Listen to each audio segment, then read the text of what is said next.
What's going on, everybody? Last day of CMA Fest. And honestly, everybody is wore out. They are tired. I've made very few suggestions, but the one big one that I have been making is I think the PR people and the artist need to run around on roller skates because I think it would make things a whole lot faster.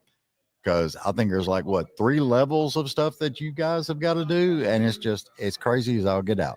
But we're gonna open up today's show with one of my awesome favorite girls, Miss Charly Reynolds. How are you doing, girlfriend? I'm good. How are you? I'm tired, baby. I am too. I can only imagine how you feel. I mean, the only thing I'm really picturing is like a bonfire, Yeah.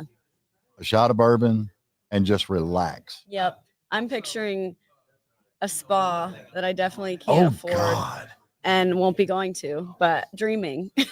I know, right? Have a nice spa and some sleep. Oh God, that would be so awesome. Right? Yeah. Because my back started hurting yesterday. I had to lay on the floor and pop my back just to get it to work. I know my feet have been killing me, so I get it. It's crazy down here walking walking from here to there. Oh yeah. Y'all are talking all day long. You probably need some tea. I'm actually. You're okay. I started like for some reason around noon or so.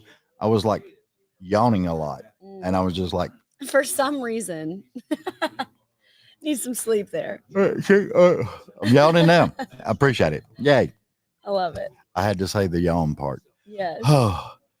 What have you been up to since you've been on my show? So much, a lot of things.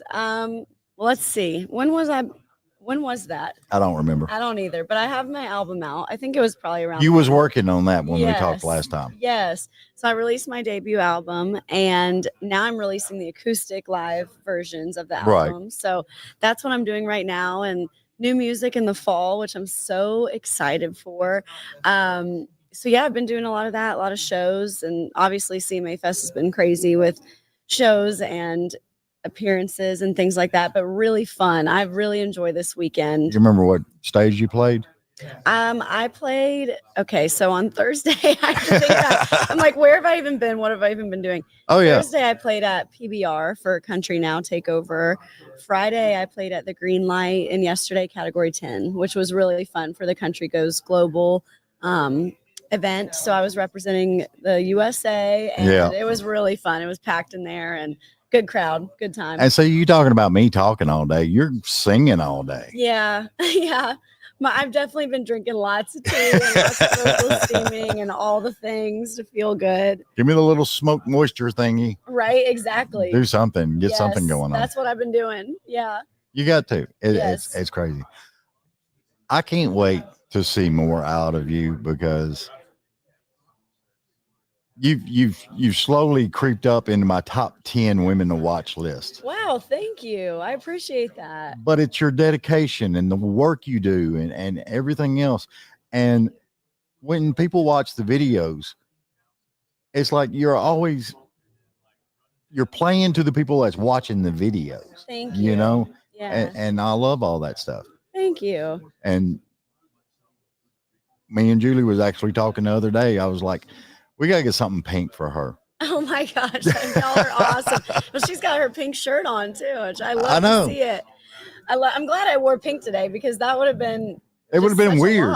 Yeah, it would have been really weird. I would have been, it wouldn't have been you. I'm sorry. I know. It's not me if there's no pink. I got the pink boots, pink hat, and pink purse today. So we've got it all out. Well, Karen Waldrop, she come out with that new song, the Blue Boots. I forgot the name of the song, but anyway, it was all to do with blue boots. She was on the first day and she actually wore the blue boots. And I was like, I've seen pink boots up front and I've seen different colors, but that was the first time I'd actually seen that shade of blue boot. Okay. And it actually looked really good. What kind of blue was it? It was like just a regular, see that autograph on there, the big one right there in the middle? Royal blue? Yeah, it was that color blue. And that. It looked really good. I bet. I love royal blue. I actually have a pair of royal blue boots that I love. My mom wore them the other day, but they were killing her feet. So you'll see online a video of her with her heart socks walking down Broadway after taking her boots off. So one thing I loved that you did and it was for Mother's Day. You literally took her to go get her own pair of boots. I did. She didn't have a clue, did she? No, she had no idea. She was like, I set it all up with Lane boots, and because she doesn't really get. I wish I could do much more for her, like Right. for all the time. But I don't really get paid to do any of that kind of stuff. Yeah. They just give me boots, and I was like, hey, can we get my mom some boots for Mother's Day this year? And we were going to be in Dallas, Texas. And so it just worked out, and she was so excited. She started crying. It was so cute. But yeah, she was like, I don't know, we're going to eat. I'm like, we just ate. We literally just left a restaurant. Why would we go eat again? Oh, yeah. And it was so fun. But yeah, she got to try on any boot in the store, pick out any boot she wanted to. Is she wearing them now? Is what I want to know. She's not. She's wearing the comfortable boots today because her feet are done after this weekend. I'm telling you, roller skates. Roller skate. That's a good idea, actually. Yeah. We could get a lot of play. Although roller skates on those streets out there, I might be face planting, but it's okay. Or a Segway. You could do a Segway. That would be fun. That's better. I like that idea better. But the scooters are not for me either because I've ended up in the ER on one of those and I'm never doing that again. So those bird scooters are pretty scary. What killed me when they was all over Nashville and everything, I was just like, yeah, this ain't good. And you see people, they just like hit a pothole or something and it just knocks them right off. Yeah. Or you're dumb like me and you wear a pair of heels while riding one. Yeah, you and can't do that. That's just stupid. You know, you just don't do that. And I actually would have been fine, but I kicked my foot out just a little bit when we were riding for no reason and turned into a whole tumble in the middle of the road and ended up in the ER. But it was all good. Wild. I was okay. I had my music video 3 days later though. So walking around in tight boots was not with a messed up foot was really not fun. I can imagine. But some alcohol helped with that, the shoot. Now, I got to lead everybody to this direction because I want everybody to understand.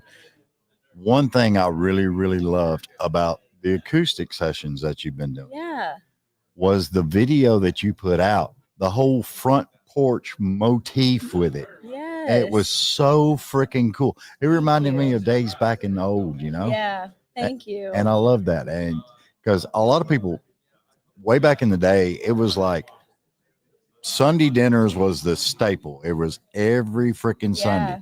Family come together, friends, aunts, uncles, all that stuff.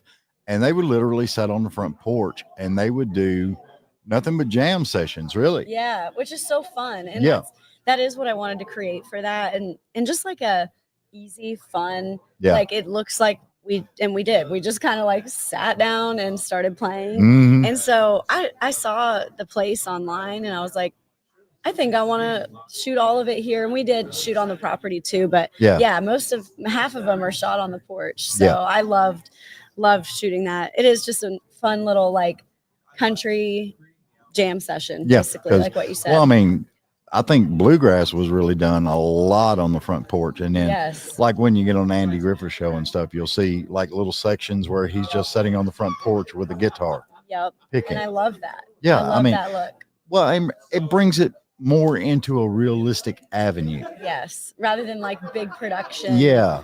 Yes, exactly. I know. I love those videos and there's only, I think there's half left. It's hard for me to keep track. I don't even know which one we're on. I think there's one out this Friday. But I can't even go there. I can't tell you which one it is because I don't even know what day it is. But they've been coming out every 2 weeks and people seem to really like them. And I think that is why it's just kind of easy and connects well. People love that vibe, you know. I wish that they were there. So I love it. Well, I mean, you know, a lot of people nowadays, they're not, you know, they'll go to a bar and see you or they'll do this or they'll do that. And nobody really sits on the front porch and does music anymore. Yeah, it's true. So I'm going to do a lot more of that. That would be cool as I get out. Because I love it. I love it too. We'll just have to do like, if there's rails on the porch or anything, we'll have to do them in pink. Yes, exactly. Have some pink outline somewhere. Have my guitar. Yeah, do something. Background, exactly. Give it a little panache. Yes. You're either going to see me in pink or denim. So pretty much. And today, both. Oh, God. It is so funny. Off the record, that just dropped. Yes. Yep. So exciting. Now, the question I've been asking a lot of people is when you drop a song, because we're all guilty of it. I know we are. Yeah. Do you sit and watch how many views it gets, how many plays it gets? Definitely. You know, I try not to anymore because It's so hard. It can get frustrating, and it's kind of like my talent is not based on the views that it gets, and I really have to remember that. Like, just because something doesn't go viral doesn't mean it sucks. You know, it's just how the algorithm is, and it's how it works. And so I used to pay a lot of attention to how many streams they're getting and whatever, but also with the live acoustic versions too, those aren't going to get as many, and maybe they will, one or two, but they're not going to get as many streams or views as the original, just because people love the original version first. So like with those, I'm just not even looking at the numbers. I'm just like, here's what we did. I'm proud of it. I hope y'all like it, and I'm not paying attention to the numbers. But on TikTok, I definitely do pay attention to those posts and things like that. I'm guilty of that too, but I noticed where it was becoming more of a habit with me. Checking. It was like, you know how you sit down to do some work or something, and there's like some chocolate chip cookies. Yep. And you black out, you're eating the cookies. Yep. You don't realize it because you're trying to get all this other stuff done. That's the way I was doing with checking and views and all that other stuff. And I was just like, man, I wasn't doing stuff that I was supposed to do. Yeah. So I had to consciously not check it. Yeah.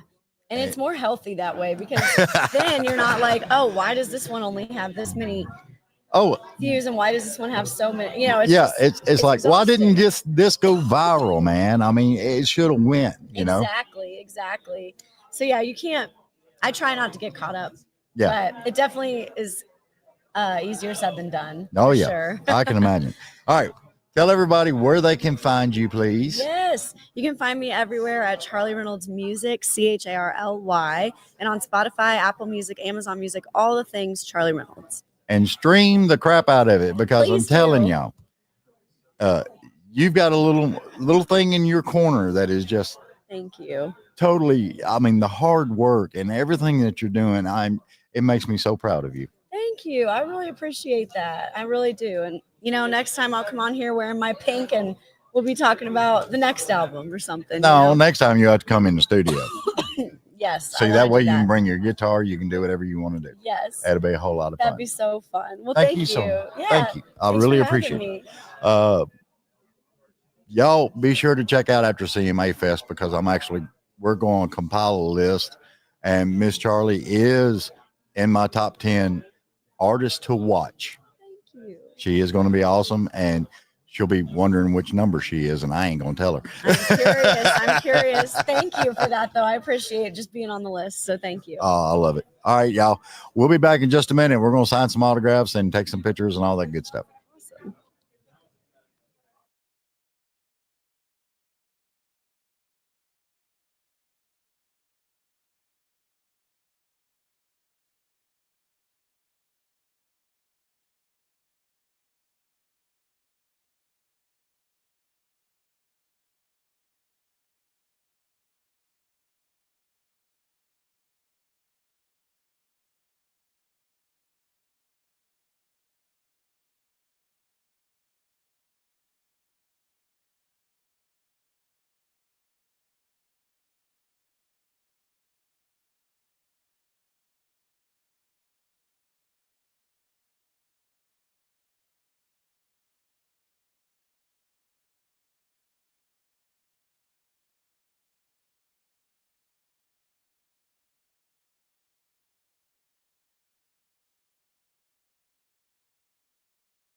Yay. All right. Anyway, we just had Miss Charly Reynolds on, and I figured what we'd do, because we're waiting on Garrett Bradford to get here.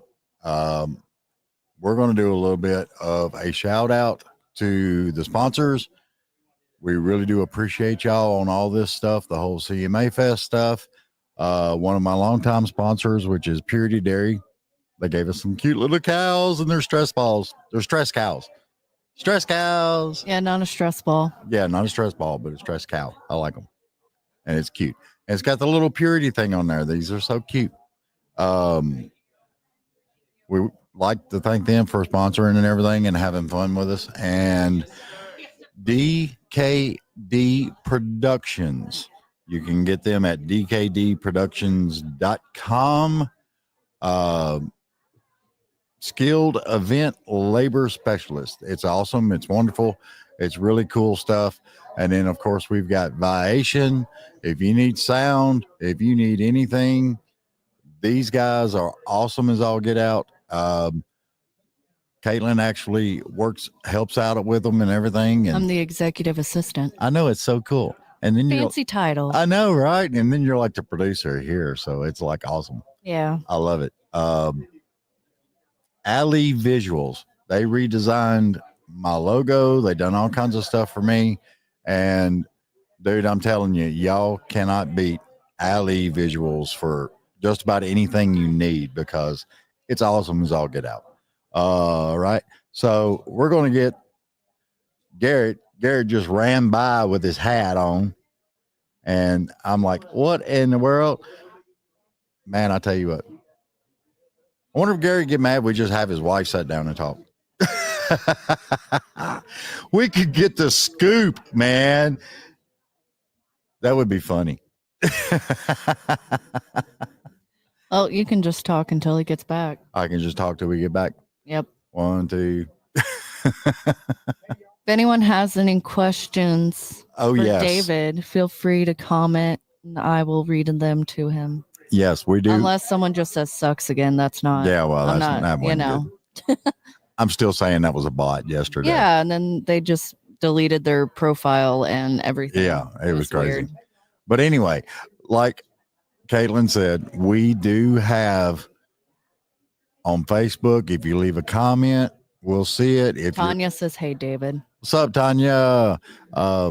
If you're on YouTube, on the live on YouTube, if you make a comment, we'll see it. And if you have any questions for any artist that we have on, or something you might want to know about me or the show, we really do. We'll answer it. Caitlin will read it. And everybody, please, I'm going to have to start remembering to do this, but you can go to my website, www.thedavidbradleyshow.com. And on the main page, up at the very top right corner, it says merch.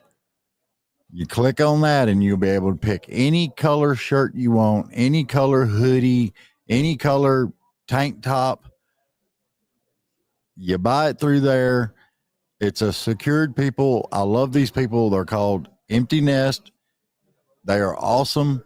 A good friend of mine owns them and runs it all. And it is great work that she does. She actually has her own podcast now. So that's awesome as all get out.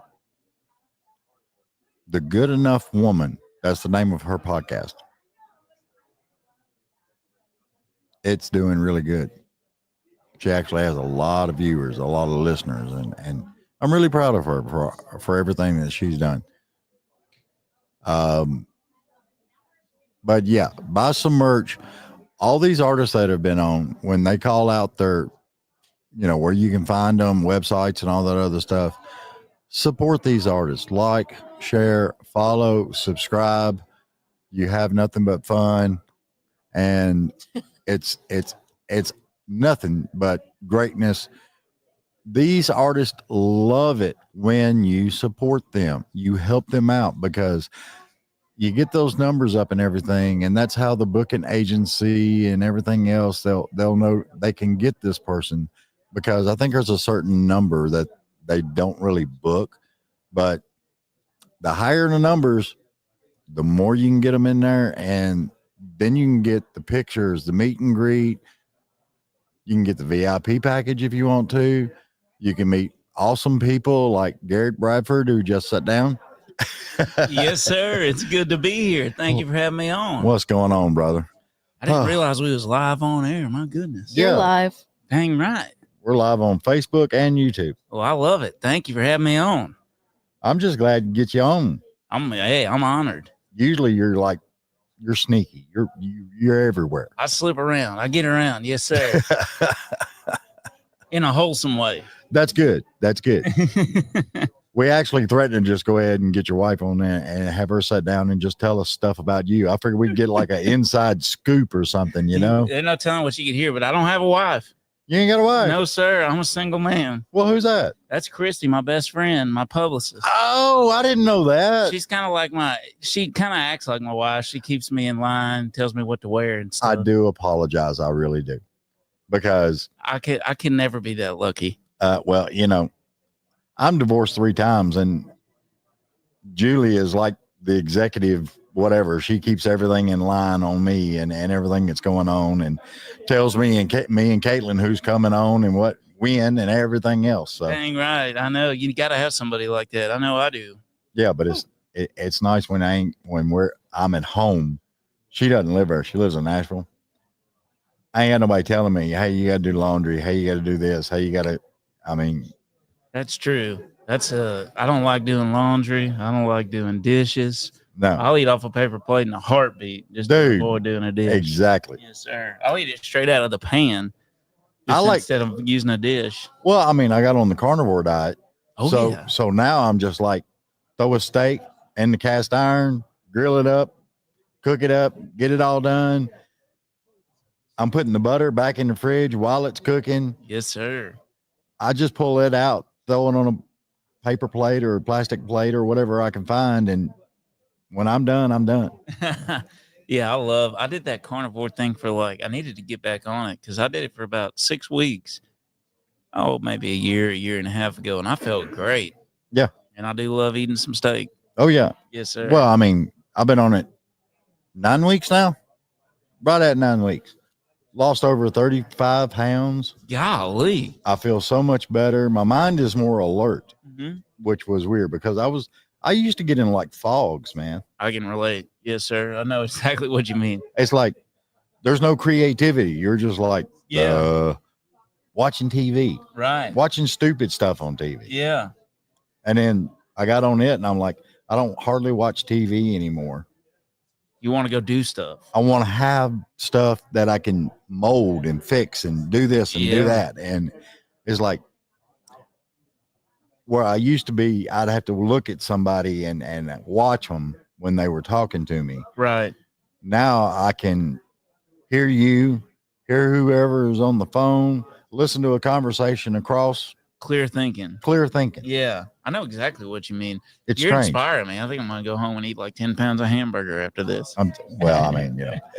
I tell you, 10 pounds. That's yeah, right. well, That's a lot. he's way bigger than me. I'm telling you, he's like what are you, 6'2", 6'3"? I'm like 6'2", yes, sir.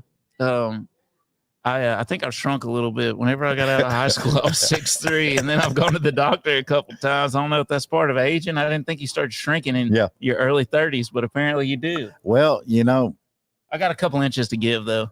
I was used to around 5'11" and a half or something like that. Put on a pair of cowboy boots, I'd be like 6'1.5". That's right. And now I just run around in tennis shoes all the time. I don't blame you. I always, I'm usually wearing my cowboy hat and my boots. So, Well, the cowboy hat adds 4 inches at least. so much. So, yeah, a lot of times when I'm dressed nice, if I'm not just at home or working or something, when I'm dressed up like this, people notice, they're like, dang, you're so tall. I'm like, I'm pretty tall, but I got my boots and my hat on too. Well, yeah, you got your boots on because shit's actually getting deep. Yeah, I needed it. I knew I needed it. I should have worn my rubber boots, not my nice leather ones. One thing that we talked about when you was on my show before was the whole Yellowstone thing and your song that you did for it and everything else.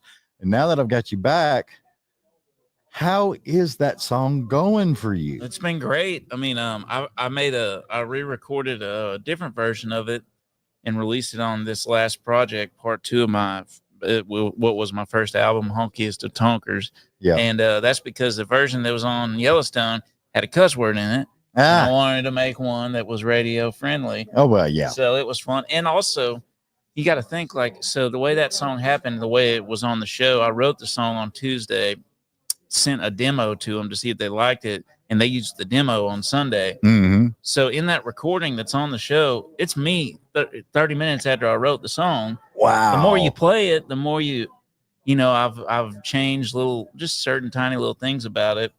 Well, you are your worst critic, you know that. Oh, right? for sure. I know that good and well about myself. But yeah, it's like the more you've played it, especially very rarely the first time you play a song is going to be the best. Yeah. What you land with after playing it for years or months. So it's been cool to kind of be able to release a different version that's radio friendly, but also a little more like I play it now. Right.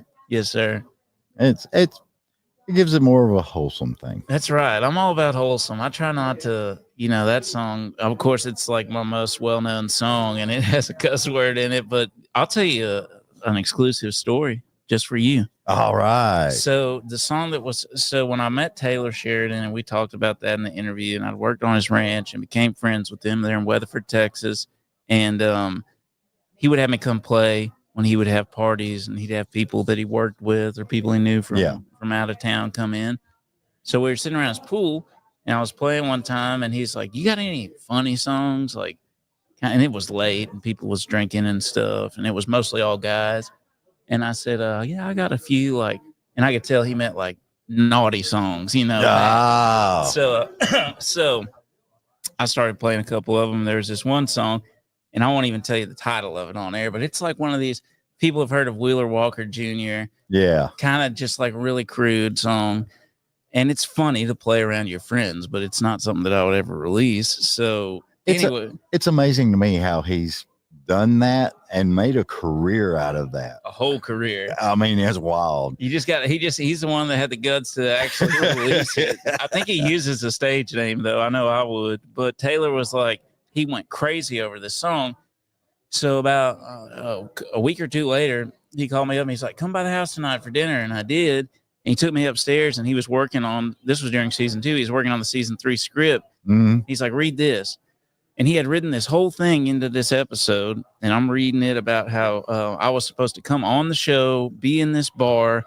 And he tied that song about a lady who has maybe low morals. That's what right. He tied that into the plot, and there was this girl, and I was going to sing this song, and then I was going to come stay at the bunkhouse for a couple of weeks, and because one of the guys on the ranch knew me, and I was going to be myself, Garrett Bradford from Texas, just up in playing around Montana.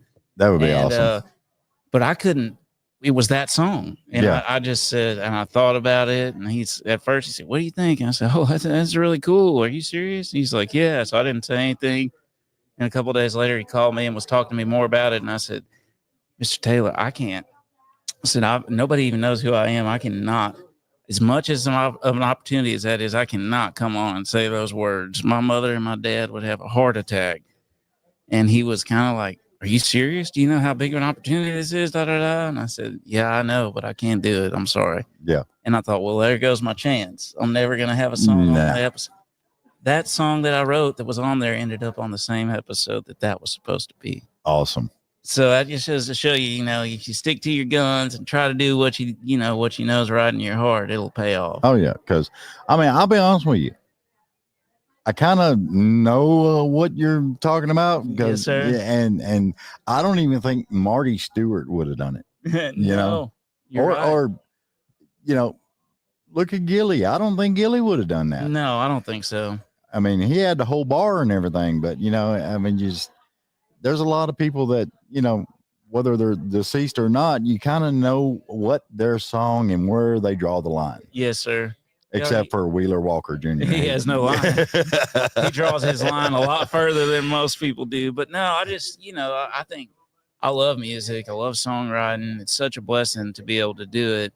And I think that as a writer, and I'm a Christian, I believe in God, and I think that there's a responsibility to, not to say that every song has to be some gospel song, but I don't want to put something that bad out into the world and hang my daddy's last name on it. You know? A lot of the times it's like, if you can't sing it to your mother, don't sing it. There you go. Yes, sir. I think about that a lot. You have to. I mean, everybody's got their own, morals, Mhm. and you got to stand right on that line to where your morals are. You have to, because then you lose respect for yourself if you don't. Yeah, and I've done that before. I guess everybody has, but you do something you shouldn't have done, and you lose a little respect for you. You're like, I shouldn't have done that. Yeah, well, we were all 18 once. Yes, sir. That's for sure. Brother man, tell everybody where they can find you. Any social medias other than like Twitter. I don't do Twitter, but I've got Facebook, Instagram, TikTok, and I always post where I'm playing shows at. So just look me up on there, Garrett Bradford Music. I'm usually the one in the cowboy hat. If you search Garrett Bradford, I'll pop up. Or you're the tallest one. I might be. It's hard to tell in pictures. Brother man, I appreciate you being on. Thank you, David. Been it's an so honor. much fun. Yes, sir. Thank you. We'll be right back, folks.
I haven't seen them in that color of the Nikes.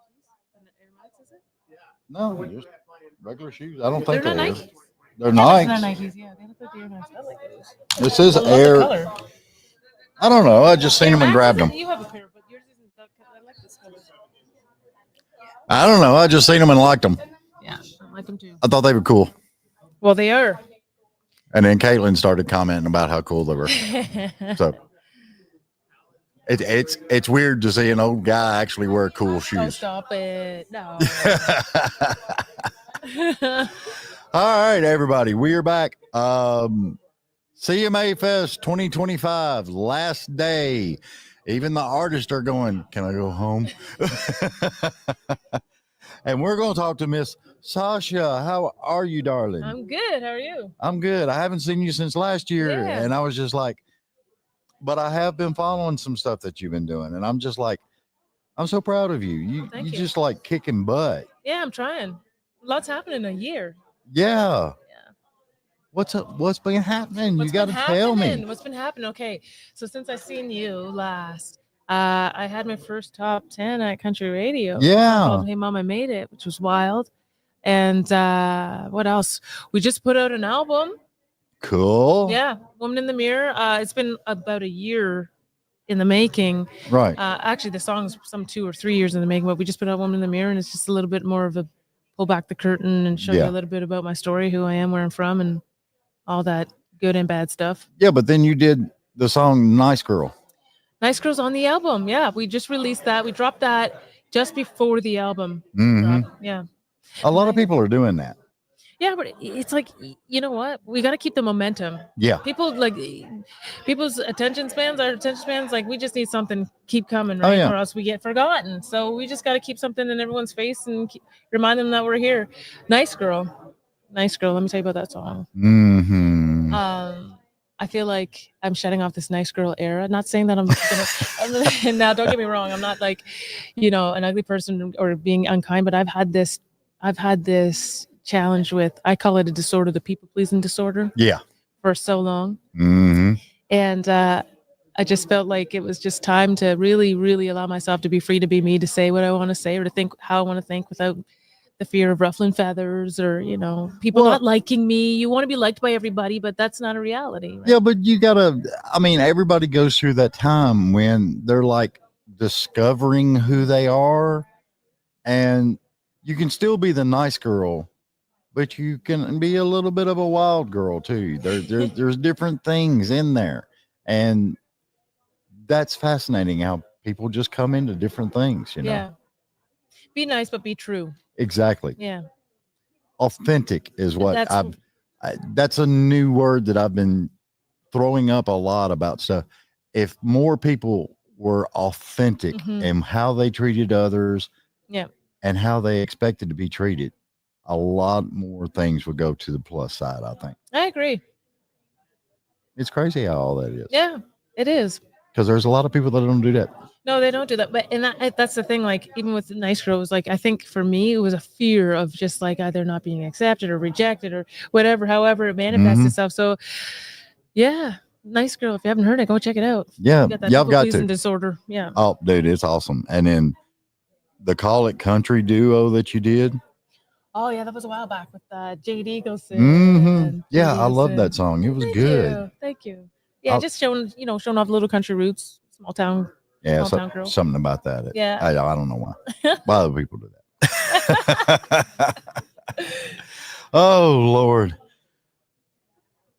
I was very happy because I think it was, I can't remember if I touched on it last year or not, but I definitely made a point because I wanted to touch on it this year. You was in the 2021 class of the CMT Next Women of Country. Mm-hmm. Did that open some doors for you and help out a lot? It really did.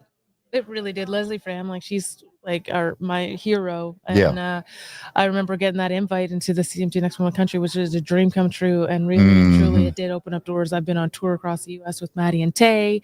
Yeah. So because of CMT, I've had charting music videos on CMT, Billboard premieres, down in New York City. Oh, yeah. Thank you, CMT. And then obviously creates a buzz and people just get to find out that you exist and like, who are you? And you get to expand your team with people that want to work with you once they Oh, yeah. discover you. Well, that's what I hate when like some people will get people that are on their team that are supposed to be helping Right. and doing good.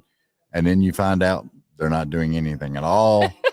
They just want the title. They want to be able to say, oh yeah, I work with her. And then you're like, as the artist or a manager or whatever, you're just like, really? What are you doing? What have you been doing? Tell me what's going on. What did you profit me on? Yeah. I mean, like, what the heck, man? Yeah, that's a thing in the industry. I mean, I'll be honest, I've been there. I'm happy to say I have a really good team now. Yeah, that's good. And I guess you just learn from that previous experience, but it is important for like what you're saying, you know, to look behind the smoke screen. Yeah. Well, I mean, that's like my team. I love my team to death. They've helped out so much. Yeah. You can't find a team that will do load in, load out in 4 days and everything worked flawlessly. See, Caitlin's over there smiling. They look like a great team. Julia still throws something at me every now yeah? and then, but you know, that's just the way it is. It's crazy as I'll get out. Honey, I am so proud of you with everything Thank you've you. been accomplishing. Well, thank you. It has been awesome. Thank you. Maybe next year we'll have a better update. I hope so. I mean, Let's you hope. know, like, I don't know, Curb Records maybe, or I'm with Sony now. you're with Sony now? Yeah. See, I didn't even know that. I was like, what? Yeah, and I can't remember if I was. Yeah, I think I was last year. It's been a lot, but yeah, it was. See, I miss so much because it's like you cram for this. You really do. I know. It's almost like college days, Yeah. you know? And it's like, man, look, let's catch up because we'll I want to get you in the studio where we can actually sit and talk for an hour or more and not have to worry about it. Oh, absolutely, that'd be great. Yeah, because I'd love to have you on, and a lot of fans would love to see everything about you. Yeah, I would love to share with that. Woman in the Mirror, if you're listening, go check out that album. That's going to give you a little bit more of a rundown of, you know, who I am, where I'm from, and my battles and breakthroughs. Yep. Yeah, we're just getting started. Oh yeah. Yeah. So, and I can't wait to see what you do with all this. Yeah, thank you. It's going to be awesome. Thank you so much for being on the show. Much for having Be me. sure and tell everybody where they can find you. You guys can find me on social media. My name's Sasha. It's spelled Sacha, Sasha Official Music on Instagram and all the socials. My website is www.iamsasha.com. Can't miss it. Go check them out. Check Sasha out. And please like, share, follow, and subscribe. Sasha would like it. I would definitely like it. I'd love that. It's awesome stuff. It's all about numbers with a lot of these people. And the more numbers and everything we can rack up and get views and all that other good stuff. We appreciate it. Everybody appreciates it. It's awesome. Thank you so much, Sasha. Thank you. I appreciate you, hon. Appreciate you. Thank you. All right. We'll see you. Bye.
Oh God.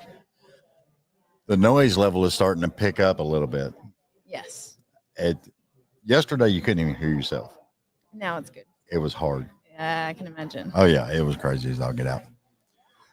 All right, CMA Fest, day 4. Yay! We're all trying to hurry up and get out of here because it gets crazy. I'm telling you, next year, the PR people and the artists, roller skates are going to be your best bet around this place. Maybe we could find somebody that could take a pair of cowboy boots and you click them together and wheels pop out. Who knows? It would be fun. We just had a wonderful lady join us, and it is Abbie Ferris. Did I say it right? Yes, you did. Abbie Ferris. Amazing. It's one of those days. Yeah. Oh, South Australia. Yes.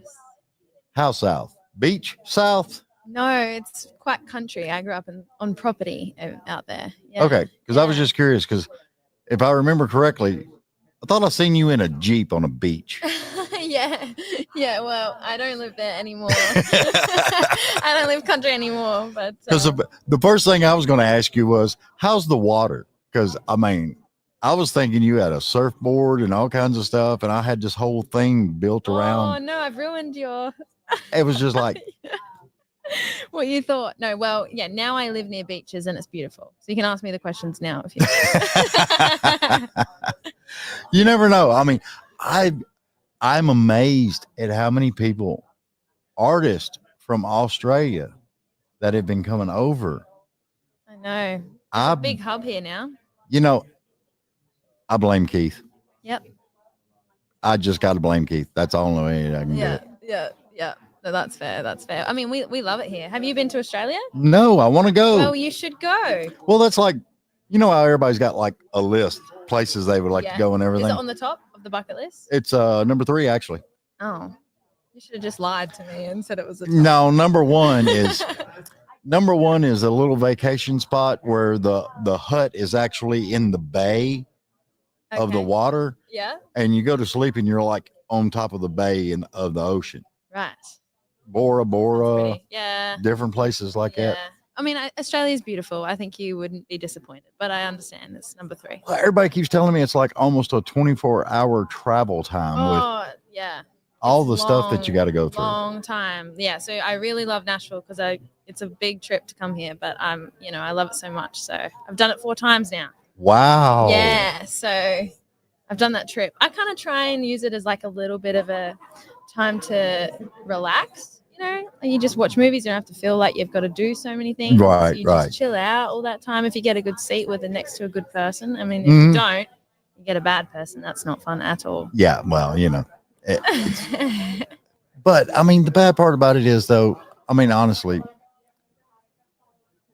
when you get closer to the States and stuff and you start talking, most people in the States are just like, and I'm the same way. I got to admit it.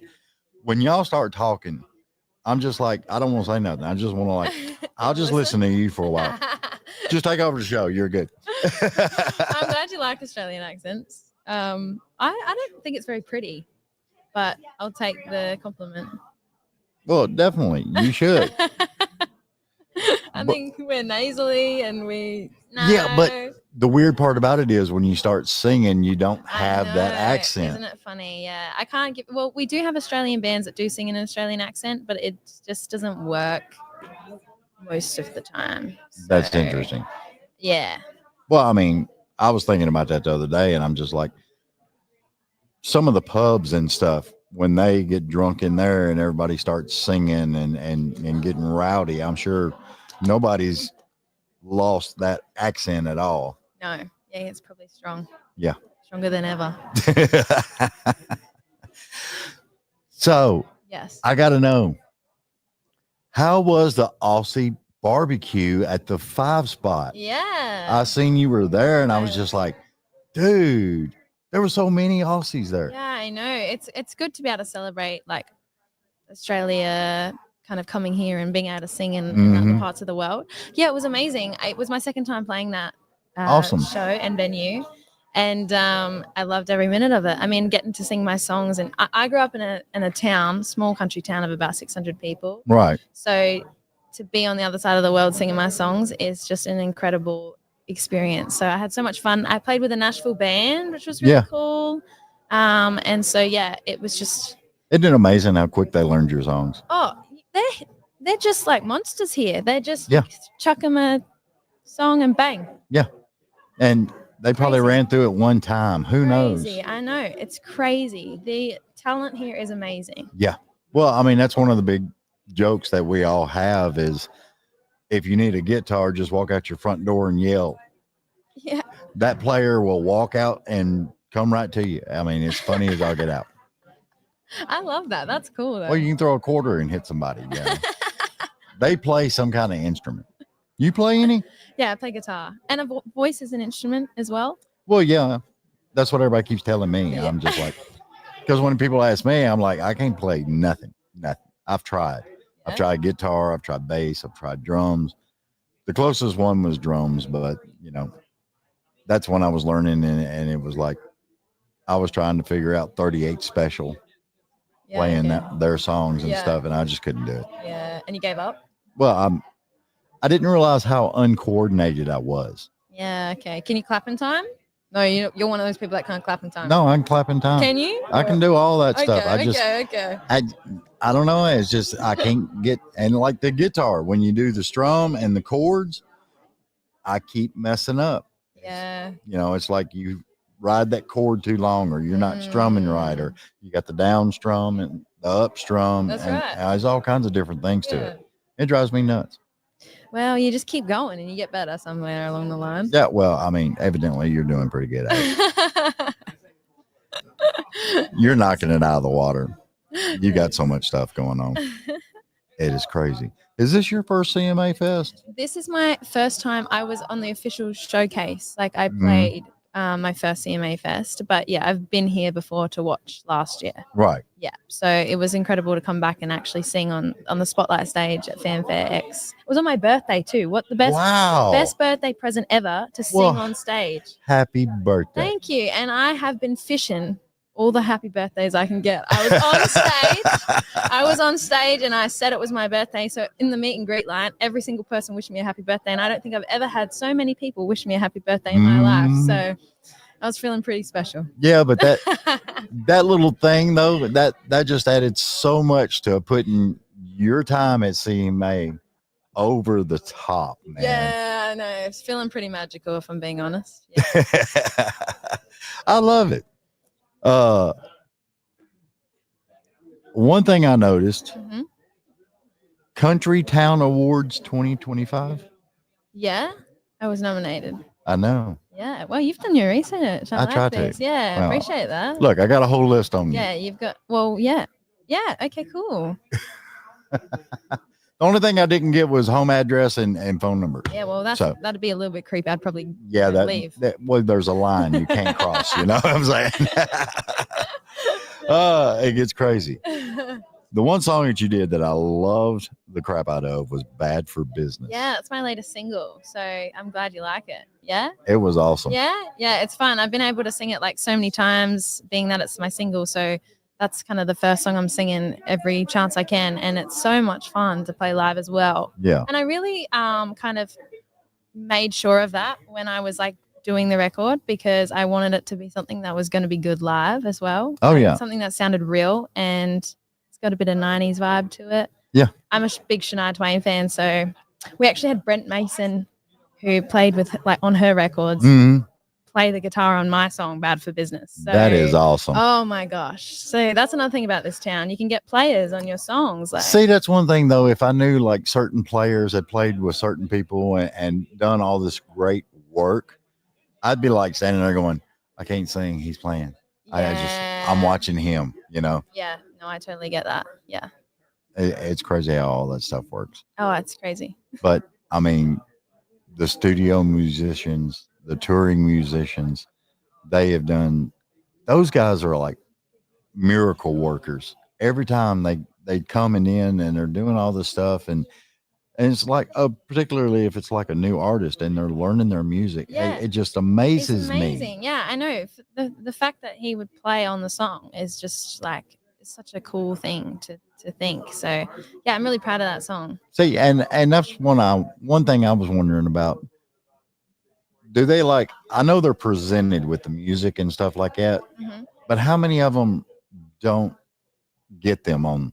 You know? Well, I feel like with this song, when we sent it to him, we kind of roughly told him what we wanted, but we let him do his thing. Right. Because I wanted to hear what he would do in the song without too much you know, being told kind of what I thought. Yeah. Or what my producer thought. Yeah. We just kind of let him roll with it. And I love what he came up with. I mean, it's Brett Mason. Like, he can do.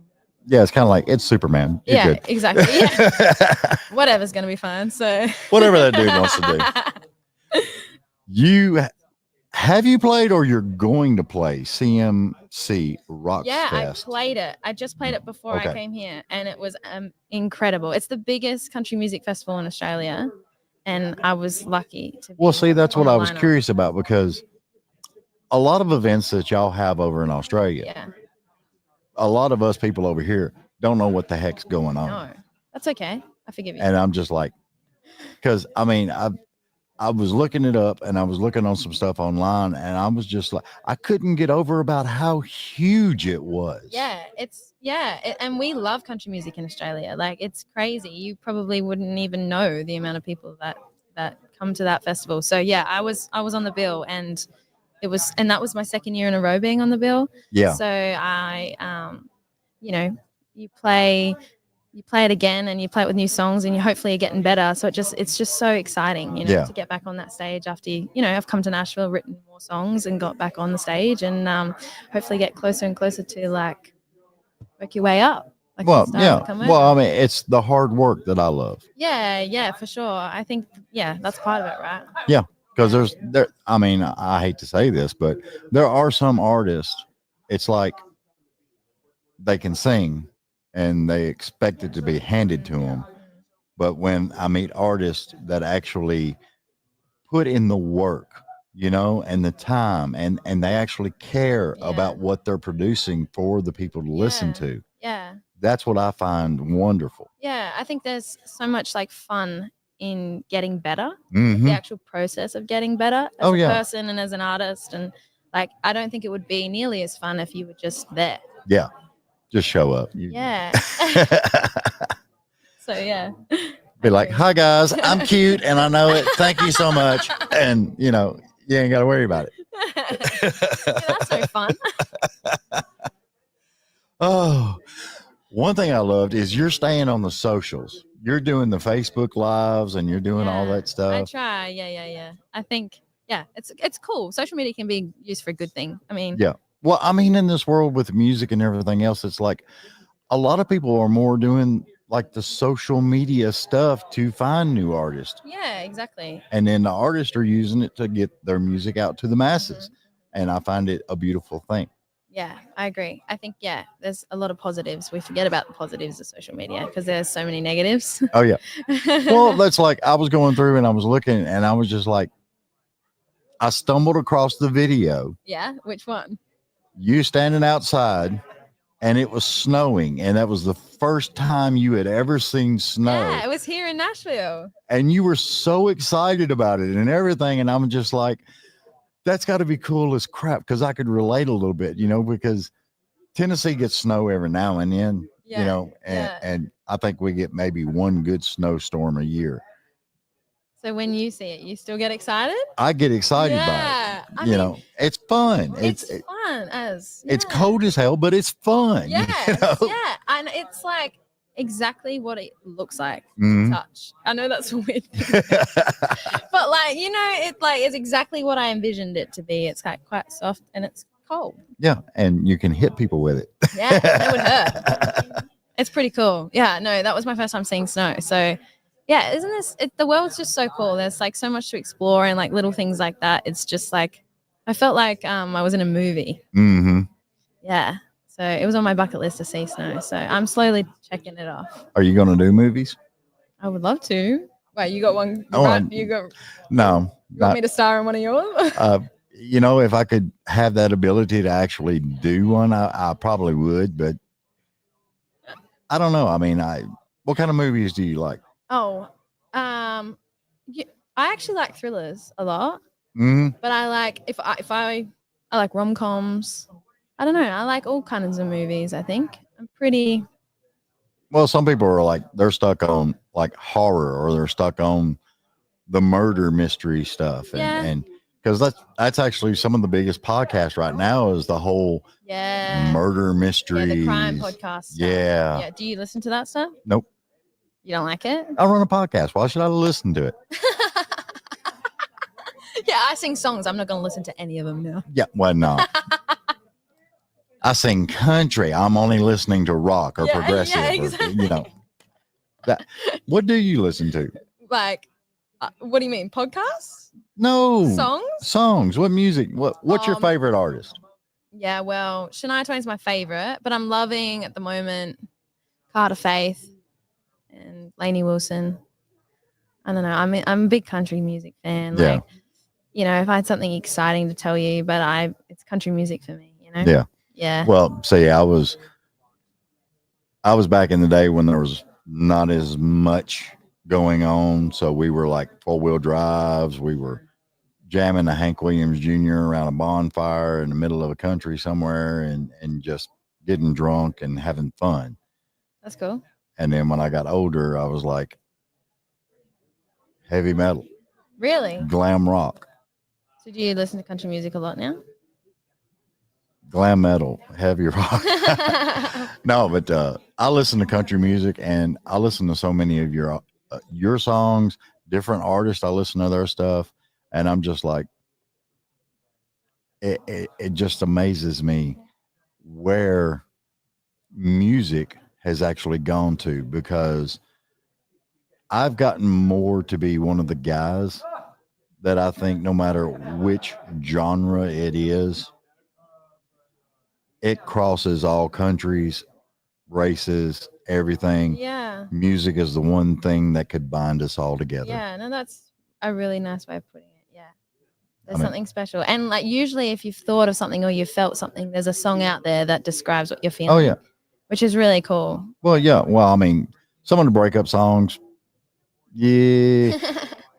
I'm divorced 3 times, so Creed helped me out along the first one and different things, and it was just different things because no matter how you're feeling, Yeah. no matter Yeah. what you're in, What you're going through. there is a song that will help you out Yeah. so much. And if I find if there's not a song that helps me in that moment, then I'll write it because Yeah. there's something that I need to say, or feel or to get it out. So Oh yeah. it's really cool. Yeah, for sure. I think music heals so much. Like I don't know what I'd do without it. So I feel fortunate to be able to be part of it. I think my job as a songwriter too is to express things other people can't do. Mm-hmm. Because a lot of people probably wish they could say some things, but they don't know how. Yeah. Well, and a lot of people, they're the way they growed up and everything. Yeah, exactly. They suppress so much Yeah, stuff. it's not healthy. No. No. So that's what I think music's so good for. Oh yeah. Yeah. And it just, and when you've got a favorite artist that is doing that song and everything Yeah, else, exactly. and you see a video of them first time seeing snow, you can relate so much, and it's like, oh my God, I love this girl, It's a fan for life. That's what I think everybody needs to strive to try and achieve. Yeah. The fan for the night, it's like some of these guys trying to pick up girls. It don't, No, it's not happening. Yeah. It's fan for crazy life. stuff. It means a lot.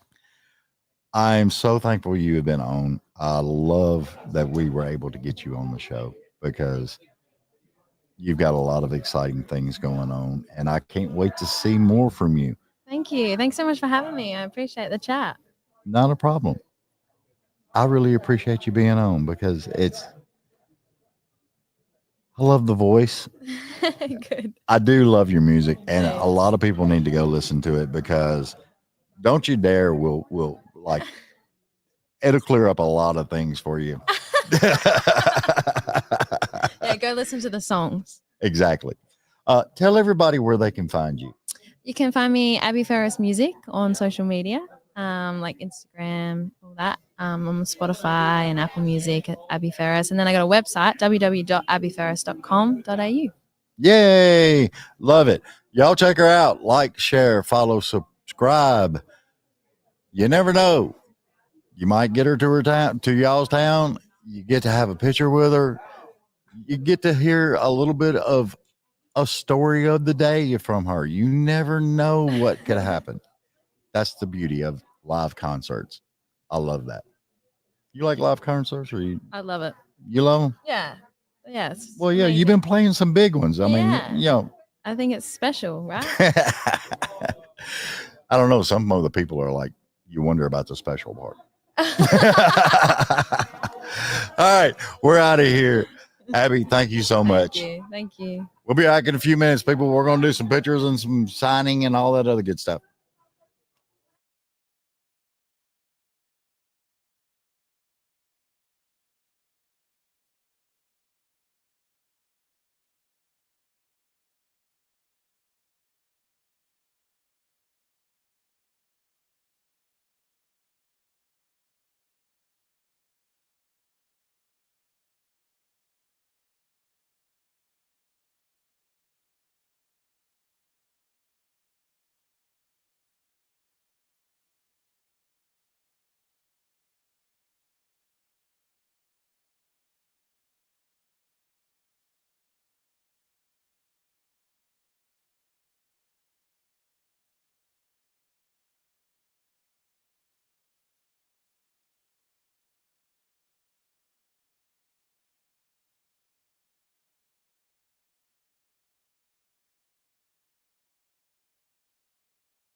Pretty much. Cows here? You can have her whatever you want. Hey, 1, 2, hey. It doesn't matter to me. I love these little cows. Are we on camera too? You're on whatever camera you Look point at that. to. I don't love care. that. The zebra's been found. Have you known Yeah, about the zebra? we actually, Julie just told us that. I was like, Amazing. okay, It cool. was airlifted. It was wonderful. I hate it because I was having fun with him running around and just Kicking having stuff. fun. It was amazing. Yeah. I mean, he's living his best zebra life. It's amazing. Exactly. And now he has to go back to captivity. It's very sad. Yeah. Very sad.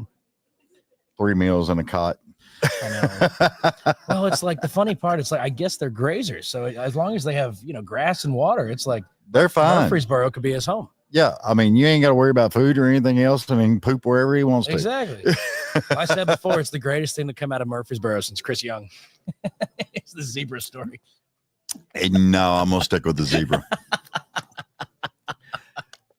Because honestly, the zebra probably has a whole lot less drama or anything around him. And just, he's just out there living. It's it. all of us Love that it. are saying that it's like, oh, this is wrong. Now that zebra, he was just living his best. I mean, imagine when he gets back to his zebra friends at the farm. He's like, I got the best story ever. Oh, for you yeah. guys. It's gonna be amazing. It'd be awesome. Amazing. I love it. These cows are nice too. Where'd you get these? What's it say on the top? Purity. It's our sponsor, Purity that. Dairy. What a great plug that I wasn't even trying to do for you. Exactly. I mean, look, You're welcome. It's the way it goes. You're welcome. They're Amazing. stress cows. I love that. Just squeeze it, a little stress. Just squeeze comes out. it. I love. That's amazing. Stress cows. Mm, I need like 12 of these. yeah, That's like amazing. if you ever Very- go get a tattoo or something, take that with you because when it hits the little like sensitive spot or something, you can just stress out. Ooh. How about when I'm like singing on stage? Can I take the therapy cow with me there? You too? could do that Alright, too. cool. Perfect. I know Love Purity would love you for that. That's amazing. Go Purity. That's amazing. Cow. There we go. Cow, Purity, Cow. good stuff. Are we live right now? Yes. I love it. There we go. See, this is the fun stuff in the interview. Well, I mean, I like to do things that are fun Hell yeah. because when I was younger, there was so much drama and Sure, and sure, craziness sure. and divorces Yeah. and strange, weird women and Yeah. all that other good And now stuff. you have stress cows. Now I just have stress cows and I I love just it. want to live a good life. I need like 8 of these stress cows. I love it. We could probably handle that. I'm not It's sure. amazing. We'd have to check it. I'll have to put an order in because this is, I need these all over my house. Just walk around like, music industry, stress cow. Yeah, it's kind of There like, you go. Southern guys, they have a gun in each room of That's their right. house. You could have like the cow, That's then right. then the weapon of your choice. That's right. That's right. That's wonderful. I'm stressed. He Stress. made me. He made me. Stress. We need the stress zebras. That's what Purity's got to do next. Hey, there you go. There we go. Marketing. Marketing. Nothing but marketing on It's all great. that stuff. Okay, exactly right. It's awesome as all get out. Yeah. Dude, I got to tell you, Come on. what I loved was supposedly there was this hat on a person Okay. that said your name on the back of the hat. Yes, there was. Yes, And there was. I was just like, I got to read more into this. And I'm listening to it and everything else. You actually went on the radio station Oh yeah. with the host, Uh-huh. Brad and Taylor. Uh-huh. Yeah. Mark and Taylor. Mark and Taylor. Yeah. Why did I get Brad? I don't know. I wasn't reading my notes. Okay. It's okay. Mark and Taylor. Yeah, Mark and Taylor. And 103.1 Yeah. Fresh Radio. Yeah. We'll give them a shout out. Yeah. There you go. I was just like, that is so hilarious that hysterical. all of that tied funny. in, man. And then you had to get in touch with them. They Yeah. were looking for you. They were looking for me. but you got in touch with them. It was like a wild goose chase or wild zebra chase, I guess you Yeah. could say. But no, I mean it was hilarious. So we were touring up in Canada, Right. playing a bunch of these kind of like acoustic songwritery shows, whatever. And we get down to Port Stanley, Ontario, Okay. which is wonderful in January and December, I might add. Not cold Right. at all. No, it was like negative 20 degrees when we get up there. So we're all bundled up. And people, they were buying hoodies and hats and Yeah. t-shirts, whatever, at the show. And we we were selling merch the one night, and they sold out all the hats. Wow. And it was great. But a couple weeks later, I guess somebody was wearing my hat out in public at a bar. Mhm. And the hosts, Mark and Taylor, were also at the same bar, just on a random Sunday, having a drink, Yeah. watching sports, whatever. And we, the wild goose chase began because they posted it online and it went viral saying, oh my God, Oh, yeah. someone's making merch for us. Like, what is this? And then people started calling in saying, no, this kid came up here and played Canada. Yeah. And it became this whole thing. And it was a Monday. They said, we're trying to find Mark Taylor. We think it's a Nashville thing. We don't know. And everyone's Googling. And it's a top 40 radio station up there. It's huge. It's a huge radio station. So all these people and every show we did sold out. So people started calling in being like, no, he played. He's from Nashville, whatever. So then I started getting DM, text, phone calls everywhere. It's like, oh my God, you're all over the radio in Canada right now. It's this viral moment up there. Yeah. And then finally I start listening. I'm like, what are they talking about? Whatever. And finally about the 5th time someone hit me up, I'm like, what's going on? So I go and look, and lo and behold, these people are looking for me. So I just call on the radio station. And they had the picture too. Yeah, and they had everything. The picture was up. So I just randomly called in, and I'm like, what's up? It's Mark Taylor. And they're like, no way. That's So, wild. A from viral moment. Canada. Yeah. A viral moment that you had nothing to do with. Literally nothing to do with. But it was the same thing. That song, Remember the Party, for me too. It was a viral line dancing in Europe, which is hysterical. But we've had some weird international viral stuff happen, which has been awesome and hilarious at the same time. See, that's something that I find amazing, because there's a lot of artists that put out a lot of songs. Yeah. And then you put out Remember the Party. Yeah. And now they're freaking doing a line dance with it and all kinds of stuff. And that song did nothing when it came out. I mean, we were like, nobody liked that song when it came out. And I'm not exaggerating. Like, no one streamed it. The radio stations, we had put it out after a song called Dust Off That Dirt, which had done pretty well. And we had gotten some good radio play, whatever. And this song comes out and it lays a big fat goose egg and nothing's happening. Wow. So we took it out of the show. We weren't even playing it anymore. Yeah. And we were driving through Virginia one night on the road, and I get a phone call. This is check the British country charts. And I said, what are you talking about? And I go on the British iTunes country charts. I see Taylor Swift, Brooks and Dunn, Cody Johnston, and then my name ahead of theirs. Wow. Because people had been streaming and buying this thing so much, because some dude in England made some viral line dance to the song. And it just totally popped off and became this massive thing. It's in 10 different languages now. So literally, you go online, there's the Chinese dance instruction version, there's the German, there's the English, and it's hysterical. You just watch all these people, and I'm like, how in the heck does that song get all over the world? Yeah. Because it's crazy, man. If it laid the goose egg, and how often do you check the streams and all that other stuff? I try not to watch it. That game gets really scary every once in a while. You're like, oh my God, but I'll probably check once a week, something like that. I know some people do it more, some people do it less, but once a week I'll go do it. Yeah. But to be like checking it, a couple of weeks, and it's like, it's like, what the heck? Oh yeah. At that point, because nothing had happened with it, we're just watching it do this, and then all of a sudden it starts to do this, like an exponential graph, and I'm like, what's going on? Mm-hmm. And I literally, Nicole, my publicist, and I were like, we have no idea. Let's Google the song. So we just Googled the song. Yeah. Hundreds of videos, if not thousands of videos of these people line dancing to this thing. And it was hysterical. insane. Something we wrote in my buddy Dave's basement. It's like all these German people are doing this line dance now. And all the videos are like, some are a couple views, but then some of these are like 10,000, 20,000, 10,000. It's hysterical. So it is crazy how a lot of that works. Wild. Did you learn the dance? I have tried to learn the dance. I have 2 left feet. I look like one of these cows trying to dance every time that I try to do it. But yeah, it's been really cool. But that is just like, it's hilarious. Oh, you got to admit it. It's hysterical. It's nothing but hysterical. But it's awesome. So very awesome for you. So funny. It has been just a giant blessing to have songs chart in other countries. And it's been cool, but hilarious. The funny part, you don't hear of a lot of this stuff happening to a lot of people, and it's happened to you twice now. Yeah. There's no telling what's on the We're agenda. waiting for it to happen in America, but internationally, it's going great right now. So no, it's been hysterical. I love it though. It's been really cool. I just, it's hard for me to picture the whole different nationalities doing the line dance. If you want a great laugh later, just sit on your computer for an hour and just Google it. And every person you could possibly imagine, it's hysterical. Look, I'm gonna write it down. Come on, you gotta write it down. Check out the line dance. Check out the line dance if you're listening. Where are we broadcasting, by the way? Tell me where everyone's listening from.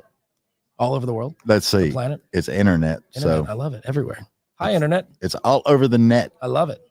It's good stuff. Millions and millions of people. Hello. I don't know about millions. I don't know. You're on my show now. It might be a million. Tens of millions of people. Tens of millions of people. This could be the third happening. There you go. I love it. It's crazy stuff. Oh God. The Damn Jam Festival Winfield, Kansas. Kansas, yeah. Are you playing that? Yeah. Fixing to play that? Yeah, we're playing that. It's gonna be good. We're playing all over the place. We got some really Well, cool that's what stuff I in was several looking at areas. because Yeah. I wrote down several places that you were going to be playing at, everywhere. and I'm just like, holy crap. And Yeah, then we're everywhere. the other thing that I found interesting is I'll get out is your country music. Yeah. But then I stumble across this high school 16-year-old kid Yeah. video. Oh God. You Yes. did your homework. Well, I tried. Oh Lord. And I was just like, you were sitting there talking about the guitarist you had and then that. Oh God. Yeah. And then you're Oh, just you like, know. what the heck? And I'm just like, I've had a wild upbringing in music. I'll tell you that much. well, I mean, it wasn't country. It was No, that. it wasn't. I even forgot exactly It was what. Jimmy Eat World cover, I think. Yeah, If but you're what looking is at the that video. called? Is that like progressive or is rock music? I mean, yeah, I- early 2000s kind Who of rock. knows? Yeah, whatever. But I Well- mean, I grew up doing a multitude of things. I mean, everything Yeah. from I played in a jazz band. I was a Frank Sinatra impersonator in a big jazz band for a while. So I would sing a lot of those jazz Yeah. standards. I sang country. I did acoustic stuff. I do the coffee house thing. I did pop rock. I did harder rock bands. I've played every instrument in a lot of bands that have toured Yeah. all over the planet. And it's been wild, but I finally settled on country because that's what I grew up on. And I was like, what the heck am I doing all this other stuff? Well, I mean, it really gives you a better chance to tell Oh, a yeah. story also. Absolutely. And I love the songwriting piece. It's like, I'm always going to be the artist first, but the thing I get to do every day is sit down with my friends in Nashville and write hopefully good music every day. Right. And getting to do that is just, it's worth it beyond belief. But that's the cool thing about country is like, you get to tell stories in a different way than I got to in any other genre, which I loved. Oh, yeah. So, You know, cool. and have you ever been in the shower and a song just hit you? all the time. This morning, actually. Like Really? all the time. Oh, yeah. Mhm. Wow. And there's this hilarious thing. You can hear like the door shut and I'm like trying to get a towel on and then grab my phone and then type something on it real quick. And then I'm like shampoos in my hair and like the bar. So I'm like trying to type it really quick. Soap in your eye, one eye open. Yeah. But I mean, all that's inspiration. I mean, the other night I woke up like 2 a.m. and I'm like, this chorus is playing in my head. Yeah. I'm like, I have to write that down. So, Yeah. you never It's- know when it's going to strike. It's different stuff. I've talked to a lot of songwriters and it's wild when it happens. Crazy. And it's wild too. It's like, there's no real formula either. It's Yeah. there are songs like The House That Built Me. They wrote that in 7 years. Yeah. Whereas I had a song on Wade Jennings last year that was a top 40 on iTunes for us that we wrote in 30 minutes. Yeah. Because we had to for a movie.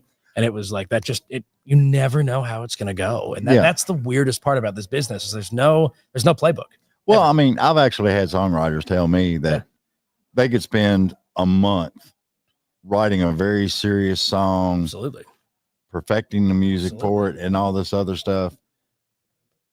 And it would bomb. Absolutely.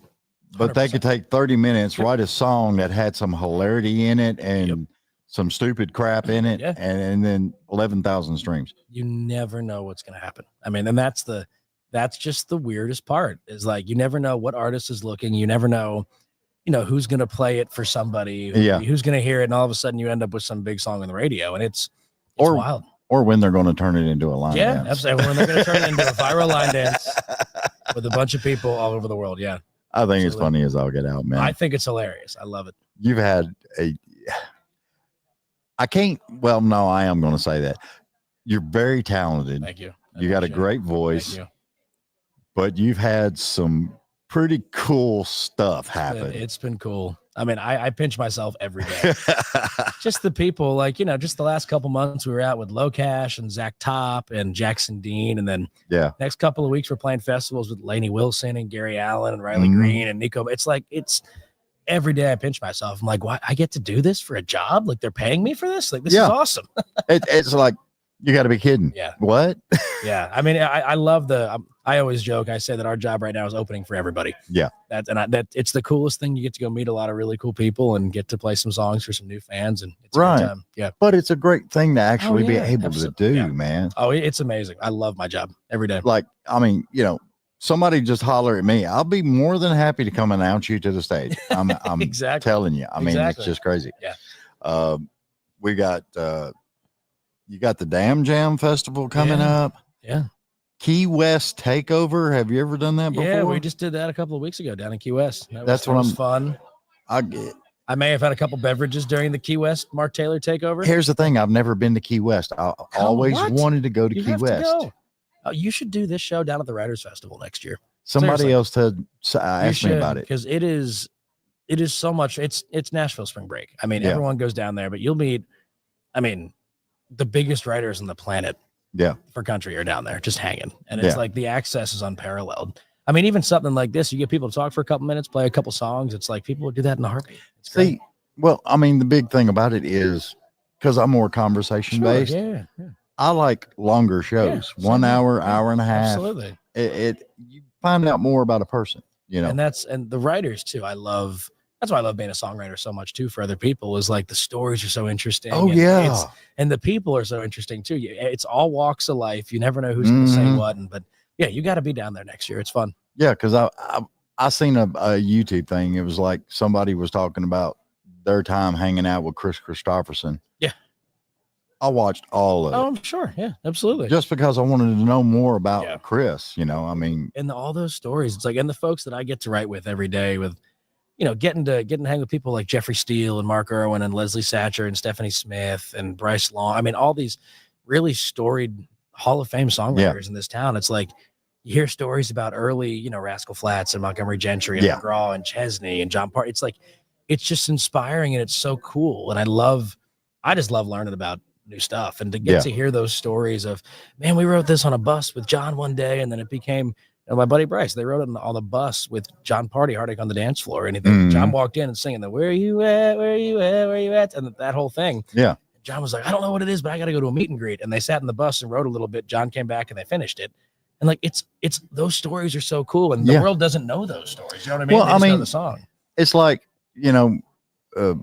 when Toby Keith done that, I'll never smoke weed with Willie again. And I'm just like, dude, I didn't take him that long to write it. And look how huge it got. Absolutely. Even Willie was laughing about the damn song. Absolutely. And those stories behind the songs, we tour a big show every year. It's just stories and songs from Nashville. And I take hit writers on the road with me, kind of during the wintertime, mostly when the big shows aren't happening. But I mean, we go out there and just, people get so addicted to the stories because, people don't know all the stuff we're talking about. And it's like to hear it from the writer's perspective of, oh, I was thinking this when I wrote this line. Yeah.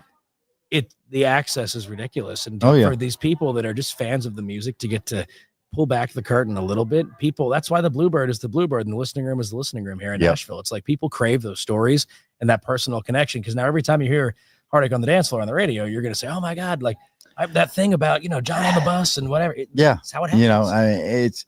There's so many different ways that a lot of things can trigger something in somebody. Absolutely. And it's awesome. I love that, especially when it turns into a good time. I love it. Oh, yeah. Do me a favor, brother. Come on. Tell everybody where they can find you. What camera am I looking at? I want to look definitely that one over the there right when there. I do this. This one right here. That one right there. Hi, everyone. At Mark Taylor Country. Instagram, Facebook, TikTok, Google, Bing. You said Instagram, right? Instagram, Mark Taylor Country. You can find me on there, MarkTaylor, and you should be able to spell country. But yeah, I'm there.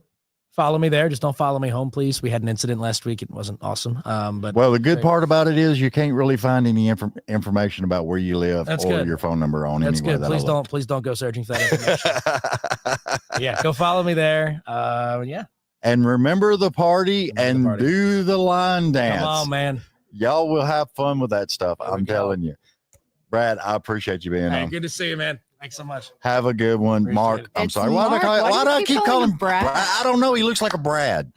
I don't think you look like a You don't Brad. think he looks like a Brad? No, I think he looks like a Mark. Look at the Thank camera. You look like a Brad, or does he look like a Mark? We'll start a poll on the internet. There you We go. could do that. Brad, Take Brad a v. picture Mark. and start a poll. I don't know why I keep saying Brad. Brad's on my mind today. My future father-in-law's name is Brad, so I'll have to tell him that people think I look like him. That would be cool. That'd be cool. Tell him to call me. They're I'll thinking tell him. him. I will. I'll tell him to call you. That'd be good. One's for you, Brad. There we go. Thanks for One's for having me on. Brad. Appreciate you, man. Good to see you, man. Have a good one. You too. We're going to go sign some autographs and take some pictures. Be right back, y'all.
I just wanted to make sure it was where you knew it was at. Oh, brother, I sing a lot on these mics. I love these mics. Actually, like Michael Jackson specifically, Mhm. just hold this. Yeah. And sing in a studio. That great mics. Oh, I love them. I mean, it's just, it amazes me. You know, a lot of people overlook them and they want this mic or that mic. And I'm just like, Neumanns and all this.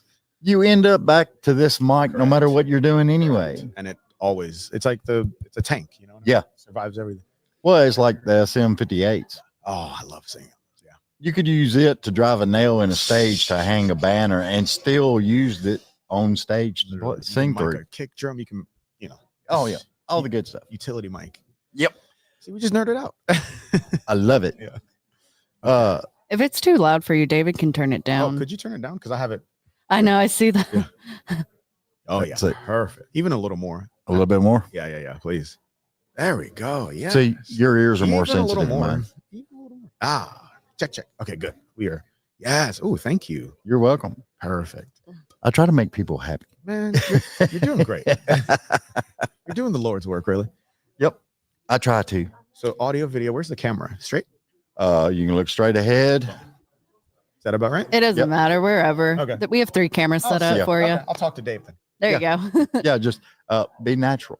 I love it.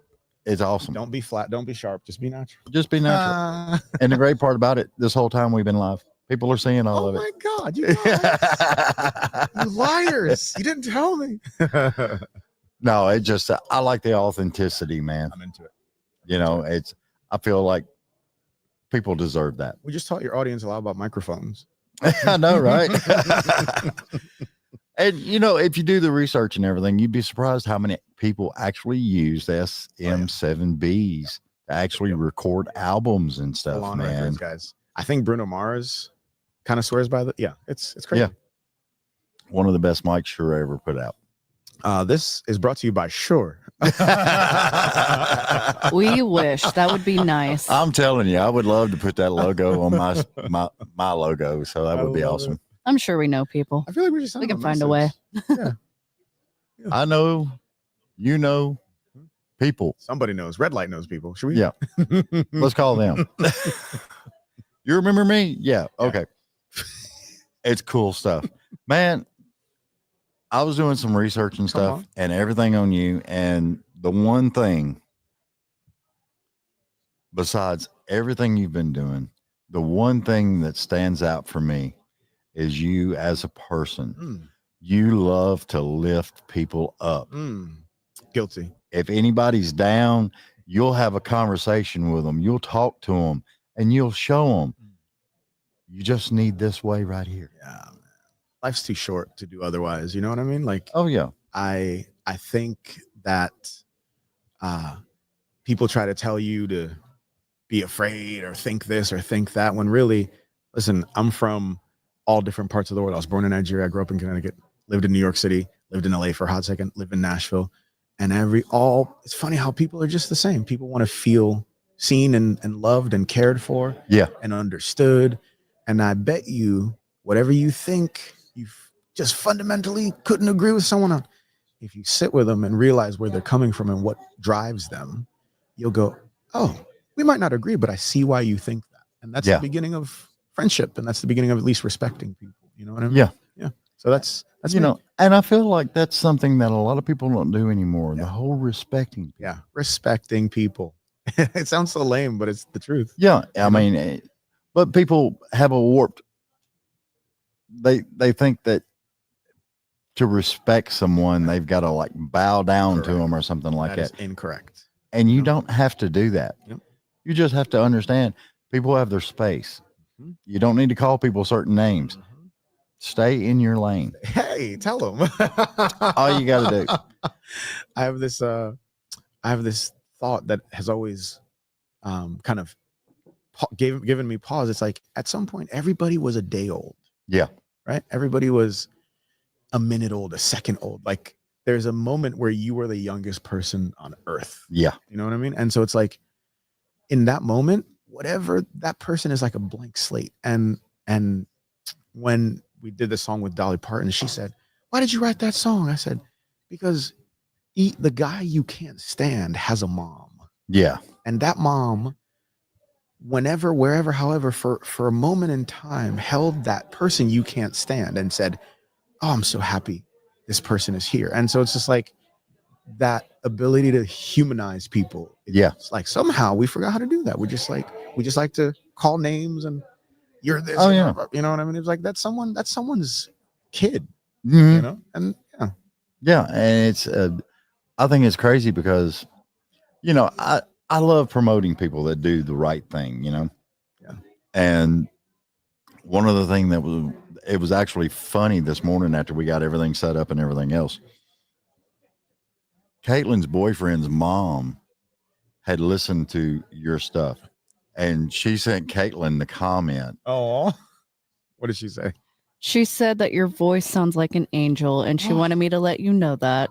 What's your mom's name? It's my boyfriend's mom. Her Oh. name is Sherry, Listen, Sherry. and she's watching. Sherry, you're my hero, and I thank you.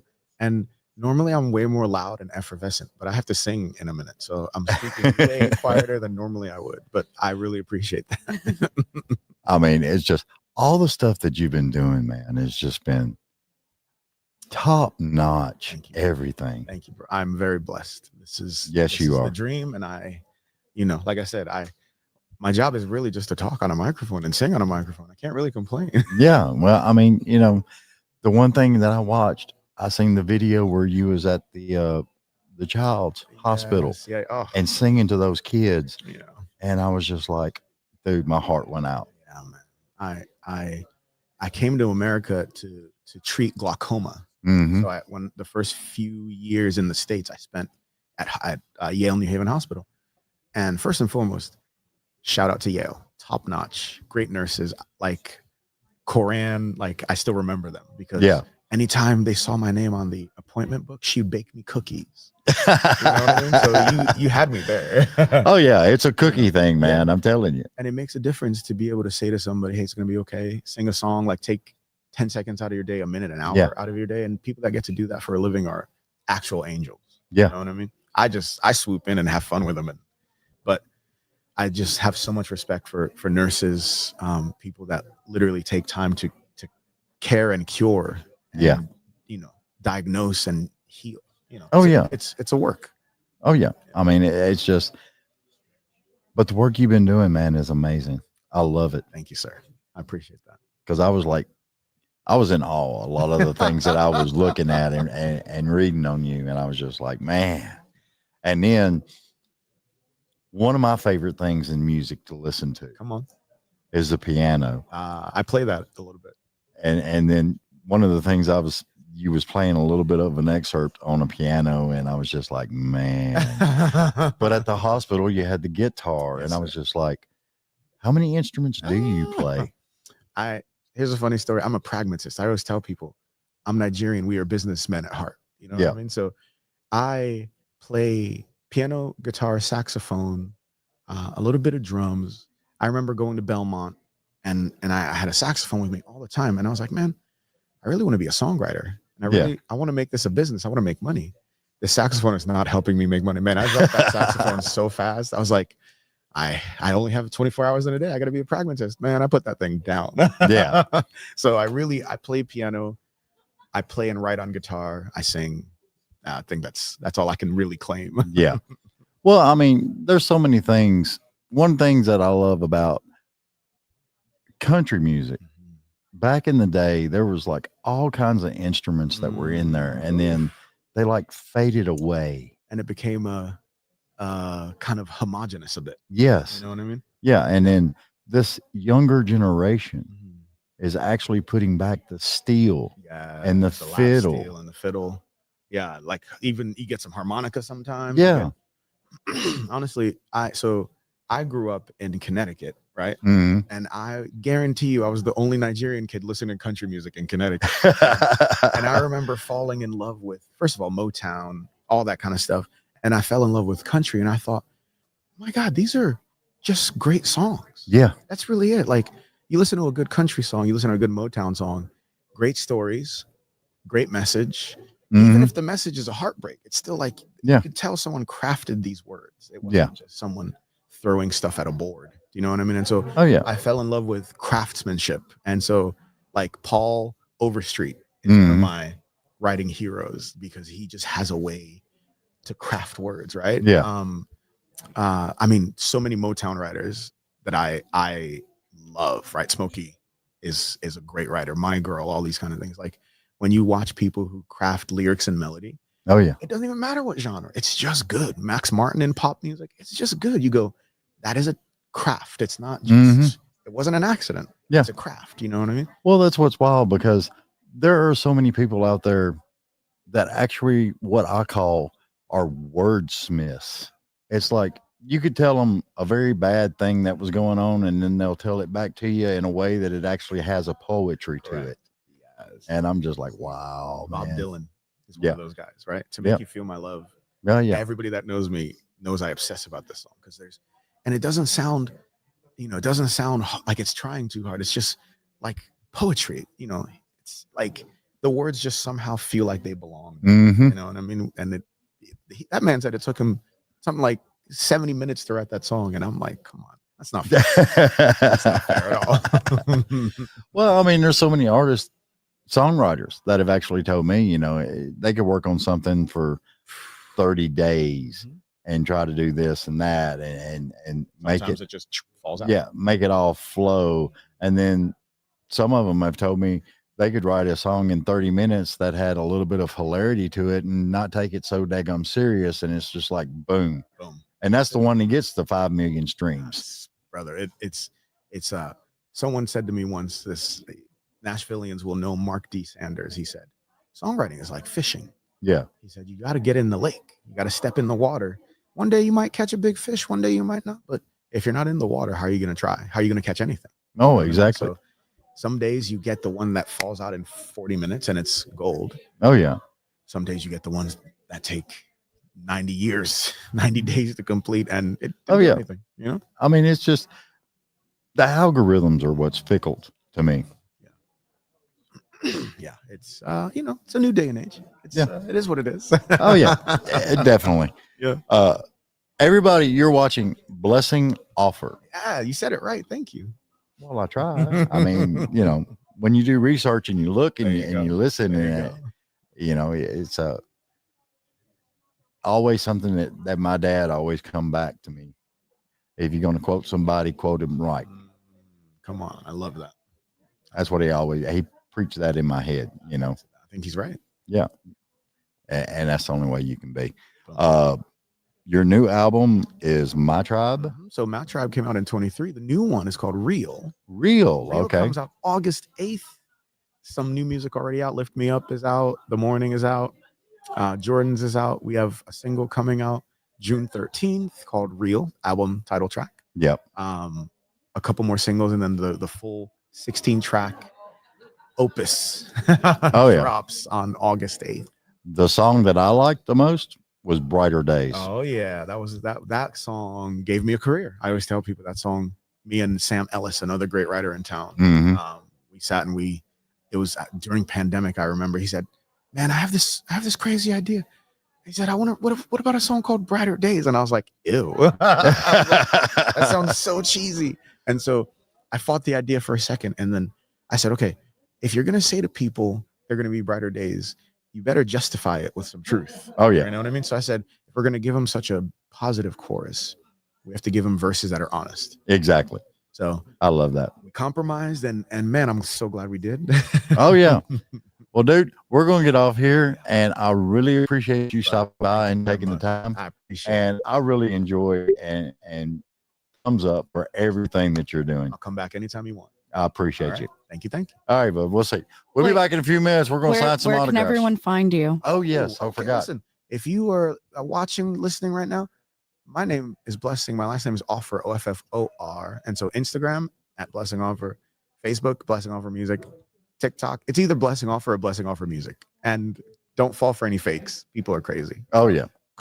There's plenty of scammers out there. Yeah. It drives me nuts. It's insane, guys. But yeah, that's me. Please, jump on. Let's hang. Let's be friends. You'll like the music, I think. I think they'll like the message just as much as the music. I hope so, man. I hope so. Because you put out a definite big time message. Dude, it's God. There you go, bro. There you go. All right, y'all. We'll be right back. Boom.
You can put the headphones on or you can leave them off. It doesn't matter to me.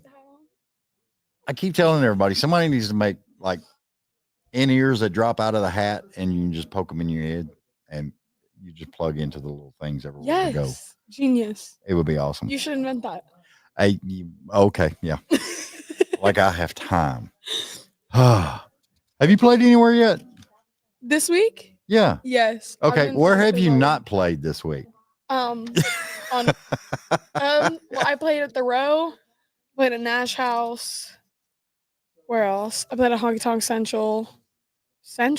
Wow, words are hard. I played at Kid Rocks. Try doing me all day. You know, I called an artist a while ago, Brad, and his name wasn't even Brad. I mean, I was just like, what the heck? You said that multiple times. It was weird. And don't lie. His name is like 10 times on this piece of paper right in front of me. Mark. I don't know why. It's the biggest word on there. I know, right? The biggest word on the. I have another artist pointing out that his name is all over this. Okay, so we're good. I love It's it. okay. Well, it's okay. How have you been doing? Because every now and then, me and you do a virtual thing, and we never actually sat across from each other. And I'm just like, yeah, it's sad. I'm so tickled to death to finally see you and meet you in person. I know, right? It's like finally we're sitting in front of a microphone together. I know. Crazy. Well, Whoever thought this day would come? You never know. Because I mean, I gotta ask this though, because you're doing CMA Fest, you're playing all these shows, people are loving you, and don't say they're not, because I see it. I see what's going on. And did you ever think a dare would get you here? No, It's crazy. I don't even know what's going on. Like, I've realized the other day, I was like, wow, I have not actually processed anything. Yeah. Like, I say I have, but it like just hit me the other day that like people knew who I was. Mm-hmm. And I don't know why it hit me. I was just like, I think I was out and about and someone asked me if I was a singer and I was like, maybe. Yes. I don't yes. I think so. Like, no, it was so weird. Like, someone I've never met my whole life asked me if I was Josie Sal, and I was like, I guess so. That's what I was called. I mean, Oh, I was like, I mean, the recognition when somebody that you don't have no clue about recognize you. It's crazy. weird. It's weird. And then my friends were like, ask ChatGPT who you are. And I was like, have you guys been like Googling me? And so I like asked them to give me this whole summary on myself. That got me. I was like, yeah. I was like, AI just told me all about myself. I was like, that's yeah, it's crazy. I mean, it's amazing how much information gets out there and everything. And when you really do good things, it's like twofold. It's like before 5 years ago, you could have Googled yourself and you'd have been nowhere. I used to. And you Google yourself now and you're like every freaking where. It's crazy. It's so weird. I used to like Google myself and like my dad would pop up and like his dad would pop up because he's a eye doctor. So I was like, okay, like cool. And then I Googled myself the other day and it was just me. And I was like, oh my goodness. Yeah. It's like, hey. It's crazy. I've started a new thing. It's called Pinch Me Moments. And you had a pinch me moment. Yes. Yes. 100%. I think it's crazy as I'll get out. Crazy. But I got to tell you, I'm proud of a lot of artists of what they do and everything else. But I am super proud of you because the things that you are doing, girl, you're doing it for the right reason. You're going in with authenticity, no crap, everything going. And I am just super, super proud of you. Thank you. Thank you. And that's why you made my list of the top 10 artists to watch. Oh, yes. Yes. Yay. I love to be on that list. It's on the list. Look, we're going to write it down right here. You're going to be funny. We're writing down the list. Yep. I'm not telling you what number you are. Oh my gosh. This is so tragic. I'm just watching him write and nothing else is happening. It's funny. Oh. But we're doing top 10 women artists, male artists, and bands. Okay. And it'll be out 2 weeks after the CMA Fest because I get to meet so many of y'all. You're not even going to tell me now? No, I'm not telling you what number you are. Oh my gosh. You gotta wait 2 weeks. I'm going to be thinking about this for the next 2 weeks. I'm going to be like doing something random. I'm going to be I know, but I've got to actually think through it and figure out who's number 1, who's number 5, who's number 8, you know, and you got to figure it out. Top 5? Top 5. Top 5. Top 5. Top 5. I'd love to be 1. There's others. But well, I mean, you know, and the other thing that was a big thing for me. Holy crap. You're going to be opening for Justin Moore? I have that same reaction. Yeah, I'd be like, because I remember when Justin Moore was starting out and he was doing like backyard around the fire pit songs and stuff. Mm-hmm. God, I'm telling my age. Anyway, I was like, I remember when he was doing that, and he's like, you know, and then a couple of years later, he's doing, you know, Motley Crue cover song, and I'm just like, holy crap, you know, he had Motley Crue on the video. It's crazy. It's just amazing, all the stuff. I know. I got the call from my dad. I know who we had been talking about it, but it had go through their managers. Yeah. And I was like, okay, I get it. The chances are low. I'm from Pittsburgh. I'm not a bigger act. I'm sure they have lots of people wanting to open up for him, and Mitchell Tenpenny is there too. So I was like, okay, the chances are low, but there's still a chance. Great. Yeah. So I didn't really think much of it. Kind of had it in the back of my mind. And I was in Sephora with my mom. Yeah. And my dad's like, put me on speaker with your mom. And I'm like, I'm about to get yelled at in the middle of a Sephora. I was like, I was like, my dad is going to start yelling at me in the middle of Sephora on speaker. And I was like, there's people around, like, stop. And he was like, just put me on speaker. And I was like, oh my gosh, this is about to be so embarrassing. And I put him on speaker and he's like, oh yeah, you're opening up for Justin Worm's Tiffany. The weight that was lifted off. Oh yeah. I was like, oh, hallelujah. I'm just speaking for me in general. If I was actually chosen to go open up for Justin Moore and dad was telling me in the middle of Sephora, I'd have just fell on the floor. No, we started jumping up and down. We're like, and these people were like passing me and I was getting stared at by like young girls because obviously like, and I was like, sorry. Sorry. My bad. Continue your shopping. Continue your shopping. Follow me, but continue your shopping. No, it was so crazy. It was like the craziest way to find out.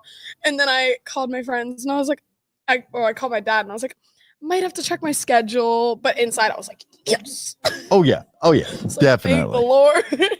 You know, and that's something I was telling another artist that I was talking to, God, the other day I was talking to on the phone and I was telling them about you. And your authenticity, the way that you come across to people. And I'm just like, I've met so many here lately that have that authenticity. And I think it is the most realest thing going on in country music right now, because I remember back in the day, it was like you never could actually meet the artist. It was, they were on stage, you didn't know nothing about them and everything else.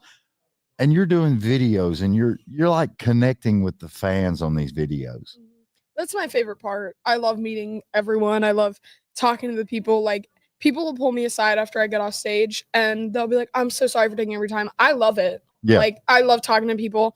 And it's really cool. So I like that. Well, it's another artist told me, they were like, you know, they love doing the autographs and the signings and the merch table stuff. Yes. Because they hear the stories from so many different people. Mm-hmm. And it's like sometimes when they were doing that, it would be like, wow, let me write this hook down that guy just said. Literally, yeah, 100%. Like, I get that all the time. But also it's like I got a DM the other day and it was like, I relate to Fake Friends like so much. Like, this is a song I've been waiting for. And I was like, that's like so cool to hear. Because if I like Jelly Roll, like his song like helps so many people. So I also love that. Well, I mean, that's what amazed me about Fake Friends, because I'm sitting there listening to the song and I'm like listing fake friends that I had from the past. And I'm just like, and then I'm sitting there going, girl. It's so funny. I love, like, those are my favorite songs because it's just like the truth. That's why I love like Casey Musgraves and Miranda Lambert and like Gretchen Wilson and Megan Maroney especially. Like, I was like, if me and Megan Maroney wrote together, there would be not one single like line in there that wouldn't be like the truth, the honest, hard truth. Well, I mean, that's the best thing about the country music today. There's a lot of good, hard truth coming out. I love it. I mean, I like to say it in a good way, but I've always kind of been the girl that's like, I'm sorry, I'm going to tell you, because I love that. Personally, if someone comes up to me and they're like, that was great, but you need to do this, this, and this better, I love that. That's how my dad is. Yeah. Trust me, I get in the car after the show. He don't even tell me I did good. He's just like, here's what you did wrong. I'm like, thanks, Dad. I got a call the other day. I think something happened at a show and I was like all down about it or whatever. And he called me the next day and he was like, I haven't told you anything you did wrong yet today. So I just wanted to call you. He was in Pittsburgh. I was in Florida. And I was like, thanks. You got an atta girl from Pittsburgh. It's like, I love it. Yeah. It's like, great. Thanks so much. But it's so funny. So that's just awesome stuff. Yeah, I know. And then I was like, I definitely get it from him. 100%. My mom's so sweet. Like, dang. I got dad's genes. Just put her in Sephora. You're okay. Literally. Dad'll take you to Lowe's and teach you all this other good stuff. All the time. But dad will also, I'll drag him into Sephora with me. Oh, okay. Yes. The only thing we do is like, if you run us by the cologne section, we might like smell some cologne or something. Like, for the first time ever, I think, I kind of always just knew he wore cologne, but I think for the first time ever, I saw like a bottle of cologne and I was like, what? Yeah. I was so confused. Well, it's weird. I bought 2 bottles of cologne because my kids were big on, they would buy me Old Spice and the different things, you know. And I went and bought 2 bottles of cologne the other day, and I was just like, I almost had a heart attack at the checkout. Yes. $109 for one cologne, 8 ounces. And I was like, what the heck? This ain't It's a weed. struggle. This is cologne. I know it's a struggle. Everything is a struggle in Sephora. Yeah. You walk in there and I'm like, I love the videos where it's like having like my boyfriend guess how much this was, and they say like $8, and she's like 57. Like that's so real. That's just so. Well, I mean, I was that 80s glam rock kid. To me, the best thing in the world with makeup was Maybelline eyeliner. You heat it up with a lighter and you draw it on. You're good to go. You didn't have to worry You about had it. to heat it up. Yeah, you took the lighter and just kind of I'm gonna have to touched Google it that on later. the tip on Maybelline, and then it was real easy to put on You or when didn't you're just out. have like liquid No, we did. eyeliner. It was the 80s, honey. There was no liquid, nothing. I wasn't there. I wasn't there. I was singing and they were like calling out like, "We got any 90s, baby?" I was like, 2011. Yeah, I figure maybe mom had told you. I know mom used Maybelline back in the day, didn't you? Yeah, see? The only thing I know about that she told me about was Avon. Avon was a big thing, and it was door to door. I got it in my song. I have a song called Makeup on a Breakup, Mhm. and it's like essentially making fun of him because he can't put makeup on a breakup. And so I said, "Get some Avon, put your heels on." Yeah. And mom was like, "Hey, they used to go door to door." And I was like, "Huh?" Yeah. It's like, what? What always floored me, though, it was like supermodel type sales lady that would go door to door. And I could just see a lot of women going, there's no way in heck you're going to make me look like you, but I'll take that eyeliner. Girlfriend, I am super proud of you. I can't tell you how bad it's like, I see stuff that you're doing, and honestly, it tears me up. It really does. Thank you. Because you're just super awesome. Tell everybody where they can find you. Everything's on Josie Sal Music. My website is josiesalmusic.com. And I'm on all platforms under Josie Sal. SAL. Are you sure? Yes. Hey, at least you know them all. I forget sometimes what all I got. All right. Last day of CMA Fest. You got some more stuff to do. Yes. I'm excited. I'm also so sad that CMA Fest is ending. Yeah, not me. I'm glad we're going back to the studio and setting everything up there. Because it comes a lot when you do load in, load out, set up, I get that part. all the good stuff. Yeah. I haven't had to do that. I just take her on my guitar and Exactly. smile. Shame on you. I'd make one of them carry it anyway. Dad usually does. Dad usually does. All right. And it was a pleasure meeting your mom and dad and your sister. And I was just, I think it's cool as all get out because you got to have that support group. And I love it. More people need to support. My sister keeps me humble during all this. Oh, yeah. Oh, yeah. Cool beans. All right. We'll be back in just a few minutes. We're going to sign some autographs, take some pictures, and y'all check out Miss Josie Sal. And seriously, look at all her stuff she's got going on because fake friends, oh my God, it rings true for a lot of people.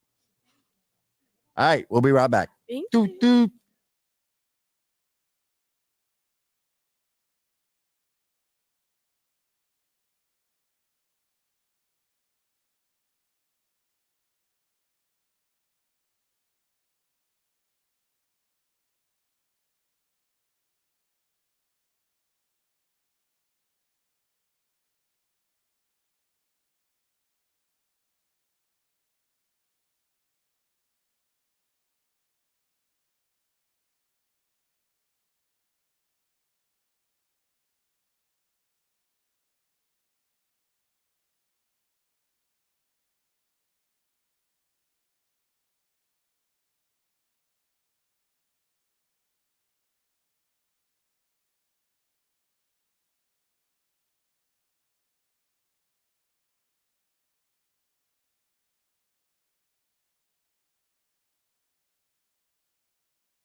or whatever you want to call that, debobulated or whatever. I have no clue. I have no idea what you're even trying to say. I had no. Well, I mean, it's one of those things. Discombobulated? Discombobulated. That's the word. Decompob. I can't even say it. Welcome back. Decombobulated. JD, how are you doing? Good, buddy? man. Thanks for having me on. Man, I've been watching you since you started hitting that light, and I'm like, I told Julie, I said, make sure you can try and get JD on the show for the CMA Fest. Appreciate you. Because I really want you to get you in the studio so we can hang out more. Yeah. Because, that's just the way it is. But everything is so crazy now. And it's the whole CMA Fest. And it's just like everybody's on this real tight schedule. And it's so much to do. I know. This is what, your third day? Fourth day? Fourth day. Fourth day? Yeah. You're probably running on fumes. Wrong kind of fumes. It's kind of like you want some kind of fume going on and everything else, but I mean, it's crazy. And then I'm looking up your stuff again and going over everything, and I'm just like, you lucky devil. How did you get this freaking y'all have got to listen to this. And I'm gonna read it word for word. The JD Shelbourne Signature Series 101 proof small batch. How did you stumble onto that? Sometimes you get lucky. So I'm from Kentucky, obviously. Well, yeah. And I've been a part of bourbon, it seems like my whole career, either playing venues, it's been sponsored by bourbon or bourbon companies have hired me for events. So it's now they came to me finally and said, hey, how about you're having your own? And I'm like, never thought about that. Well, see, that's what blew me away, because a lot of people don't have their own. Yeah. It's always like versions of or something. And then you got the whole, it's your own. It's my own. Yeah. It's amazing. So there's a brand called Inclusion Brand. They've been on the shelf for 4 years, and they had seen me at a show a few years ago. We talked kind of just in passing, and they thought I was kind of already, they saw online I was doing shows for Evan Williams and doing stuff with Jim Beam and Four Roses Bourbon. I've done lots of stuff for all those, and they just assumed I was already, kind of like a non-compete. You can't, and so they ended up reaching out to me one day and wanted to know if they could come by a gig and bring me a gift basket of Inclusion Brand. And I'm like, sure. Yeah. I wasn't really familiar with Inclusion Brand. I did look them up, and I was like, yeah, bring it to me. So they brought me this amazing gift set. I should have brought you one. Big basket, bourbon in it, chocolate, t-shirts, super nice. And so I took that and was going through it one day, and I was like, wow, this is amazing. This is like pro. This is professional. And so they ended up asking me a couple weeks later if I'd be their brand ambassador, and ended up signing on board with them. And then one day we had a Zoom one night, and they said, hey, we'd like to do something kind of different. We've got approval for it. I'd like to have your own signature series bottling with your own label. And I'm like, wow. And and so I'm going to be able to make some money off this. And then it's going to be a whole new avenue of just promoting bourbon and my own bourbon. So it's been wild. Actually, it comes out, my first shipment comes out June the 14th, which is next Saturday. I'm actually going to Louisville. Liquor Barn's buying our first batch of it, and I'm doing a signing. Awesome. From 2 to 5 in Louisville. So I'm going to be here. I'll get to hold the bottle in my hand actually on Thursday. First time. That is awesome. Can't wait. I'm telling you, as soon as it hits the shelves in the local stores and stuff, I'm going to go get one. I hope you do. Because I mean, it's very impressive. Because like I said, a lot of people don't get their own. It's like a knockoff or something, some little this, that, and everything else. And I was just like, I was super impressed. Yeah. Because not only you're doing great music, you're doing great things with your career. I love the fact that you seem to be a super cool dad. You're totally in the family and everything else. And the whole aura of you is authentic and it's real. Thank you. That means a lot. I appreciate that. Yeah, I've been doing this professionally since about 2006. I discovered guitar in college. So I started at the bottom. I didn't have any idea of what the music business was even about. How if you could even make a living playing guitar. Mom and dad didn't win a Grammy, or I had no connection to the business whatsoever. So where I'm at right now is because of hard work and fan support. And so, when you say authentic and stuff like that, I really take pride in that, because I've started at the bottom and I've built this without a record label for over a decade, and I've been able to make actually a good living at it. And what I'm most proud of is my fan support. My fan base has been loyal since day one. I've got people that's been following me for 18 years that still come to my shows, and people come and go. I've done shows. People have babies, people move in different cities, and they just lose touch with people. But I've still have people that have been following me for 18 years that still come to my shows. It's heard me sing. I've done over 3,000 concerts in my career, and they've probably heard 2,000 of them. And they're still following, not tired of my voice. It's great. I think that's awesome. It is. Because it's what I really love is I hate the fan for a month and then they move on. Yeah. But what I love when the fan actually can connect with you as a person, and then you've got that fan for life. Yeah. They love hearing everything about what's going on, things that you're doing, and they're there to give you that support. And the more authentic you are, the more real you are to them, they'll follow you even longer. Even drive.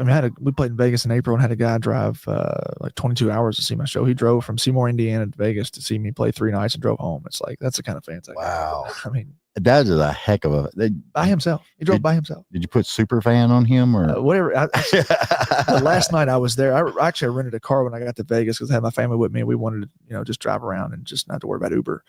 And so the last night, my tour manager and a couple of my band members, we all took the car out on the strip and we drove around and sightseed or whatever. And I asked the guy, I said, "Hey man," I walked up to him. I could tell he wasn't for sure if, what he was going to do next. I was like, "Hey man, you want to hang out with the band tonight?" He's like, "Oh man, I love that." I said, "Why don't you come with us?" So I invited him in, and he spent the night with us, was riding down the strip in my car and talking stories. And so since that moment, we've actually really connected rather than just a fan in passing. And I was like, I kind of wanted to get to know him. That kind of broke the ice. So, it was a fun moment. But I've got a lot of fans like that that spent thousands of dollars on traveling to see me play. So I'm very grateful. That is like super cool. Yep.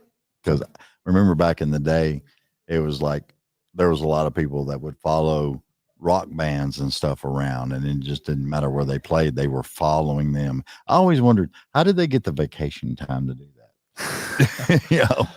I did the national anthem at a Milwaukee Brewers game last year in Milwaukee, and it was like 4:00 on a Tuesday, and there was probably 10,000 people at this game on 4:00 on a Tuesday. The people at work, it's like, this place is they were playing the Dodgers, so they had a heck of a crowd, which ended up winning the World Series.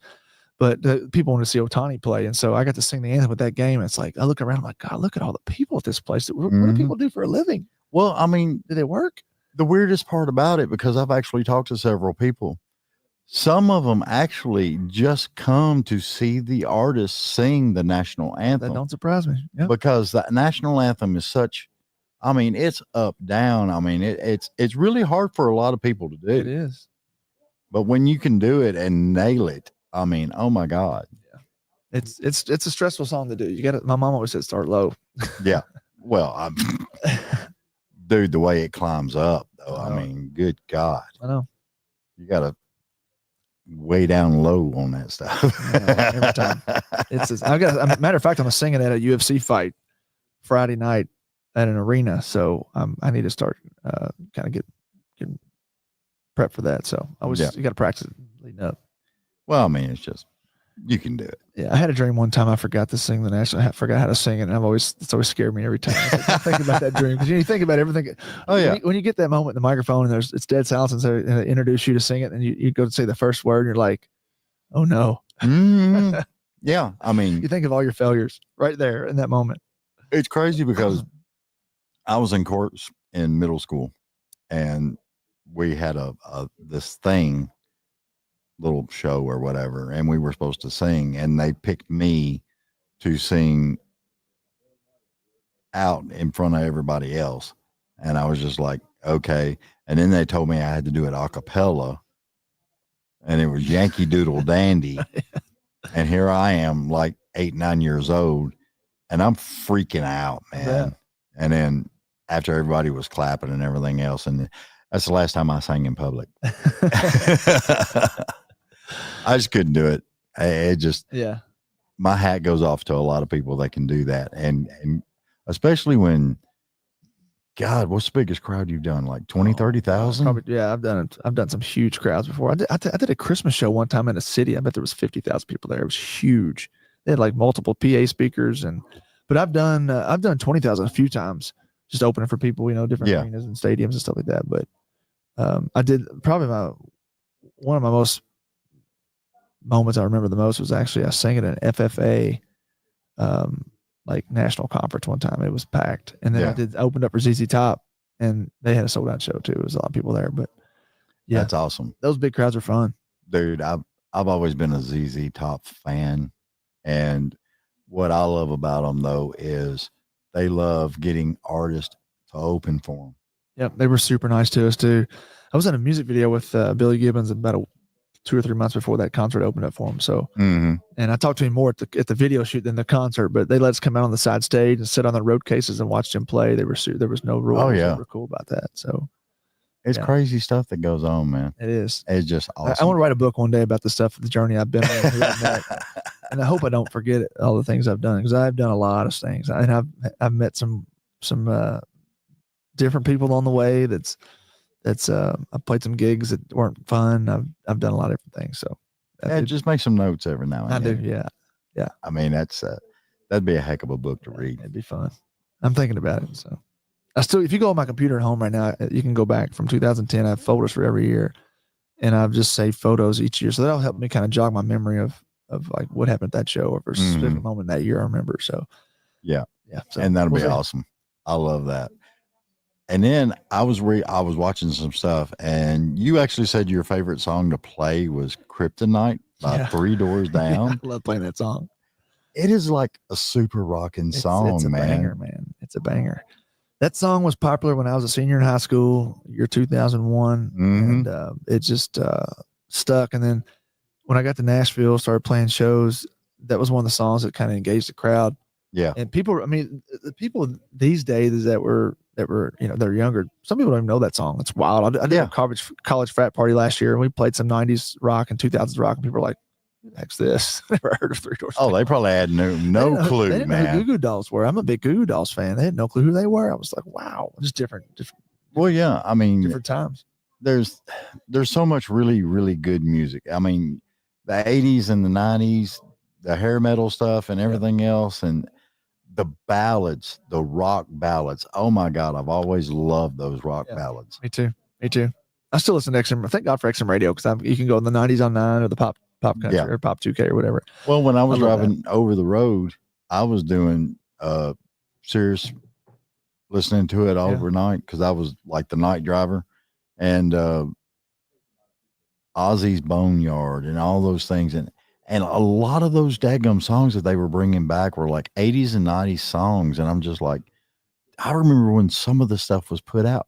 God, I'm saying how old I am. But I remember when it would come out. Bon Jovi, Slippery When Wet, the first album that came out. Oh yeah, I was in line at Cat's Music and Records waiting on that album to hit so I could buy it, take it home. Yeah, those are the good old days.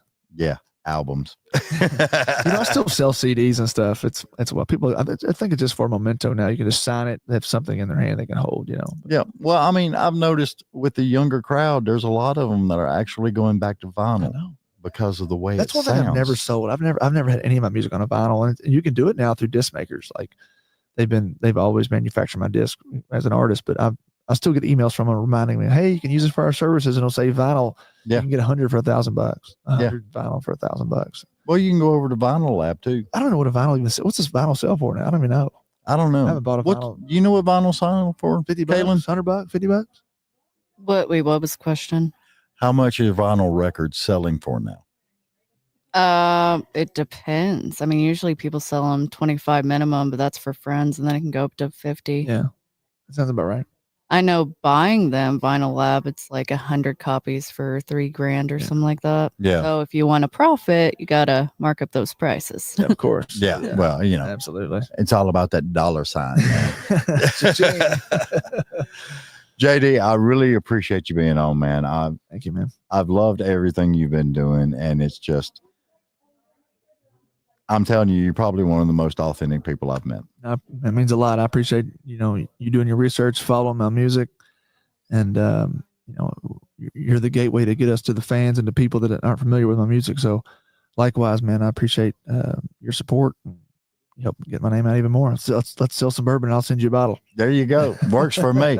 Tell everybody where they can find you, brother. Yeah, you can go to jdshelburn.com, my website. It's got links to all my music, my bourbon, and my merchandise and tour schedule. So you can check us out there. Also, you can like us on our Facebook, Twitter, Instagram, and all those great social posts. So appreciate your support. All the fun stuff. And you got stuff coming out June 20th. And Cars and Trucks. Is it out now? Cars and Trucks was a number one on CMT we had. And Summertime All Year is coming out June the 20th. So I'm looking forward to that. It'll be off my new record this coming this late summer. Yep. I can't wait to see it too, because everybody needs a little bit of summertime. It'd be fun. That's right. All right. We'll be back in just a minute. We're going to do some signatures and photographs, and stay tuned.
Tell everybody, say what you want to say, but remember, you're saying it. Yeah.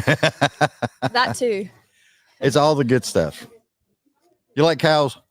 I've been asking my husband for a milking cow for There you a go. hot minute. Have a there. milking cow. Thanks. See, we got him off the hook, just Yeah. like that. Guys got to stick together. We know. Yeah, to keep the gals happy. Yeah, well, the milk's at the store. It's already done. You just buy it. And you ain't got to milk it. You ain't got to do nothing. It gets crazy. Everybody, I got Sara Berki here, please. Am I saying that right? You got it. Awesome, because I'm like, It's a very unusual. no, what's unusual is when you know somebody's sitting there and their name's Mark and you're still calling them Brad. I don't know how in the heck Are you still stuck on that? I'm still stuck on that. I don't know why I You did thought that. it was hilarious. Did you do that? Yes. Oh my gosh. I can't It's believe okay. it. That's all right. I won't hold it against you. You got my name right. So And I Awesome. have it typed correctly so everyone knows. Okay, cool. Yeah, because she's Brki. Yeah. I think. Yeah. BE.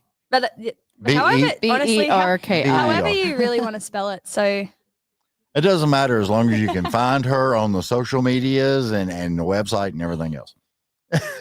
that's it. Oh God. So what all have you been doing with CMA Fest? Yeah. Well, I mean, this is my first time. Awesome. my first CMA fest. So Did it blow your mind a little bit? Oh yeah. Like we got some pretty good festivals in Australia, but I mean, there's not quite anything that I can compare this to. Especially my first time. I think what I've been able to do here for this first one, I'm so happy. Yeah. I'm so stoked. I'm so happy. I'm actually here until the 28th working. So Wow. I'm gonna try and get some good stuff and bring it back to Australia. Oh, that'd be But cool. yeah, CMA is, you got to do it. If you haven't done it yet, if I'm speaking to any Australians that have thought of heading over here, like, please do it. See, I'm the other way. I just want to go to Australia for maybe a week or so. Hang out. Have you ever been to Australia? No. Oh my gosh, you gotta do it. And I'll tell you how bad it is that I've been wanting to go to Australia. How bad? Mad Max. I actually we do quite a bit of travel. My husband and I, we have seen a lot of Australia. We've been to where it's filmed, like in the outback. Yeah. Well, see, one of the things I always wanted to do, because I've always been, when I wasn't over the road driving, I was doing lights and sound and stuff. So I always wanted to go over there for that train that runs across with the fuel. The Gone? Is it the Gone? Is that what I can't remember what it's called. Yeah. But it's like 8 or 9 trailers, and they haul petrol from one side of the Australia to the other. And I always wanted to do that just one time. Just one time. That's a really particular thing that you want to do in Australia. Well, look, I've seen pictures of the kangaroos over there and everything, and they look like really pumped up and everything. And I'm just like, you get your butt whooped one time by a kangaroo, you kind of just don't want to go back. Yeah. Oh yeah, they're in the backyard. Oh like yeah, they're the weirdest looking animals. Oh yeah. But yeah, you got to be careful of them, especially if you hit one, because they can be anywhere from like the size of, I mean, 6 foot. I don't know whether it's. Yeah, it's foot over here. Foot? Yeah. Yeah. But I mean, you have bears. You have bears. Yeah, but you can throw a snack cake and the bear will go with the snack cake. True. I've seen video of where the kangaroo's beating the crap out of a dog or something, you know, and you gotta be careful. Well, I mean, they look like pumped up boxers is what they look like. They have 6 packs. It's amazing. I'm joking, but like, yeah, they're That would be funny if you've got them, especially if they're if you're on their bad side, like watch out. They'll come to you. Like, anyway, this whole chat about Welcome to the wonderful wildlife of Australia with David Bradley and Sara Berky. I love it. I love it. It's crazy. How have you been doing though? I mean, did you have any culture shock coming over with like the whole CMA fest and everything? Yeah, I guess so. Like I am what you call like a small town girl. I had like 62 kids in my primary school. Wow. And yeah, I mean, where I live now, like I live 2 hours out of a city. Yeah. West. So coming here, I knew what I was in for. You know, it's pretty much exactly what people tell you what it's going to be like, but packed. Yeah, so packed. And you know, levels and levels and levels of you know, bars to get into, and just the amount of music around and the culture. This is just insane. I mean, most of the time, like when we in Australia, if we go to, or if we book a co-write, like you want to write with someone, right, they might live like 3 hours up the coast. Or 3 hours down the coast, you know, like, or you might need to fly somewhere. That's one thing that I've had several other Australian artists on, and they told me, I had no idea. Yeah. But the outback is literally the outback. Yeah. Everybody pretty much stays to the coastline. And it's like California all the way around. Yeah. You know, I mean, it's just. No, you're right. Like it is, because it's so many miles, man. And I was just like, somebody was on and they were telling me from the airport to their house was like 3-hour drive. And I'm like, holy crap. Yeah, that's on a good day. Like if I get traffic, I mean, it's usually about 3. Like it can be anywhere from 3, but like it's usually, I mean, you do what you got to do. It's Yeah. kind of nice living out there, and I'm backed onto 17 acres, so Yeah. It's nice being there, but then having like the city so accessible if I do need it Yeah. and I do go in.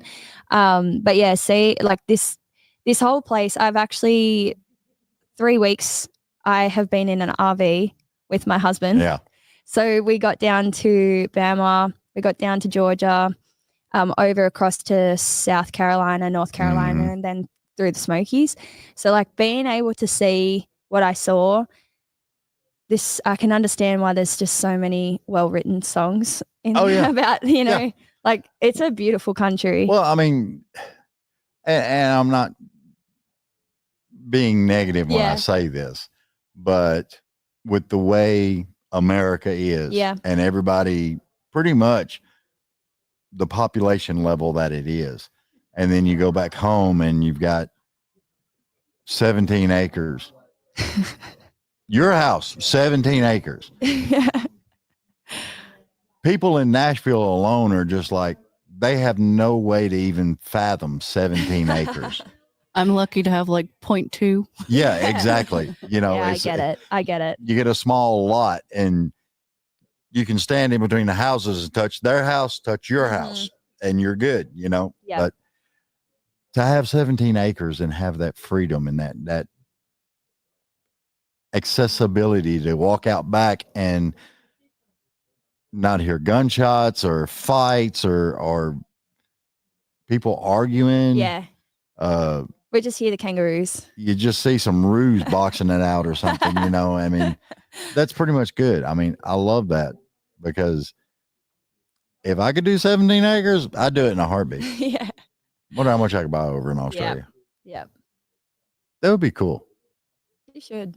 Just have like a little spot over in Australia somewhere. You should. And just do your thing and go from between. Back and forth, back and forth. Now you're onto something. Yeah, but I can't do it's hard for me to fathom the 24-hour travel total time.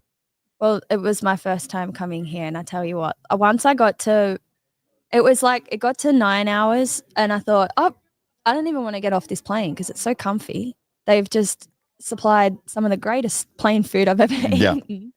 But it is a very, very long flight. It's a long flight, but it's worth it. There's so many riders here, so much to do. Some of the best world-class musicians, like you just see, and they're playing Broadway. Yeah. Some of them are playing Broadway, and it's wild to me. Well, I was tickled to death because you were actually here in town and you was at the Aussie barbecue at the 5 spot. Yeah, I was. There was so many Aussies there. Yeah. And I've had several on the show, and I was just like, dude, that's saying something when you got enough Australian artists here Doing a showcase. Yeah. doing a showcase, and then you're feeding them barbecue too. Mhm. Yeah. What? I think I've heard like more than other years. Like there's the most Australians here this year, which it's so good to see. Well, I mean, I got to be honest with you. I love it because I'm one of those weird guys. When y'all come in and sit down and start talking, I just want to shut up and listen. I mean, Our accent. It's the accent. I We love do the accent. same with you guys. That's what everybody else We tells can't me. say y'all like how you guys say y'all. Well, it all depends. There's a little bit of a space on the y'all. Y'all. I'll get it. You'll get it. You'll eventually. Give me 5 years. Yeah, and it don't take long. It's just when you start talking like Ewans and Urns and that's when it gets real. yeah, that's when it gets. That's more East Tennessee. So. Yeah. I saw that. It's crazy. I heard it when I was over there. Yeah. Girl, I got to tell you though, I'm tickled to death. I was researching you and looking up some stuff on you, and I was just like, holy crap. You ain't even got time to breathe in October right now. I know it's wild. You got festivals, you got all these places that you're playing. Mm-hmm. What was it? Riding Hearts Festival? Yeah, Riding Hearts. Yeah. And I was just like, holy crap. Yeah. And then you come out with the In the Neon EP. Uh-huh. And I was just like, you just like a good slugger. You're I'm just doing knocking it out of the park, man. If I'm gonna do it, I'm gonna do it. Like Well, that's I think yeah, I mean this EP I'm so excited for. I'm bringing it out on cassette. Mhm. I'm bringing that back. That's kind of I think that's a little bit uncommon, but a number 2 pencil and you can rewind that sucker all you yeah, I want. mean if you've got an old truck, like play that thing. Yeah. Yeah, I'm really, really excited for it.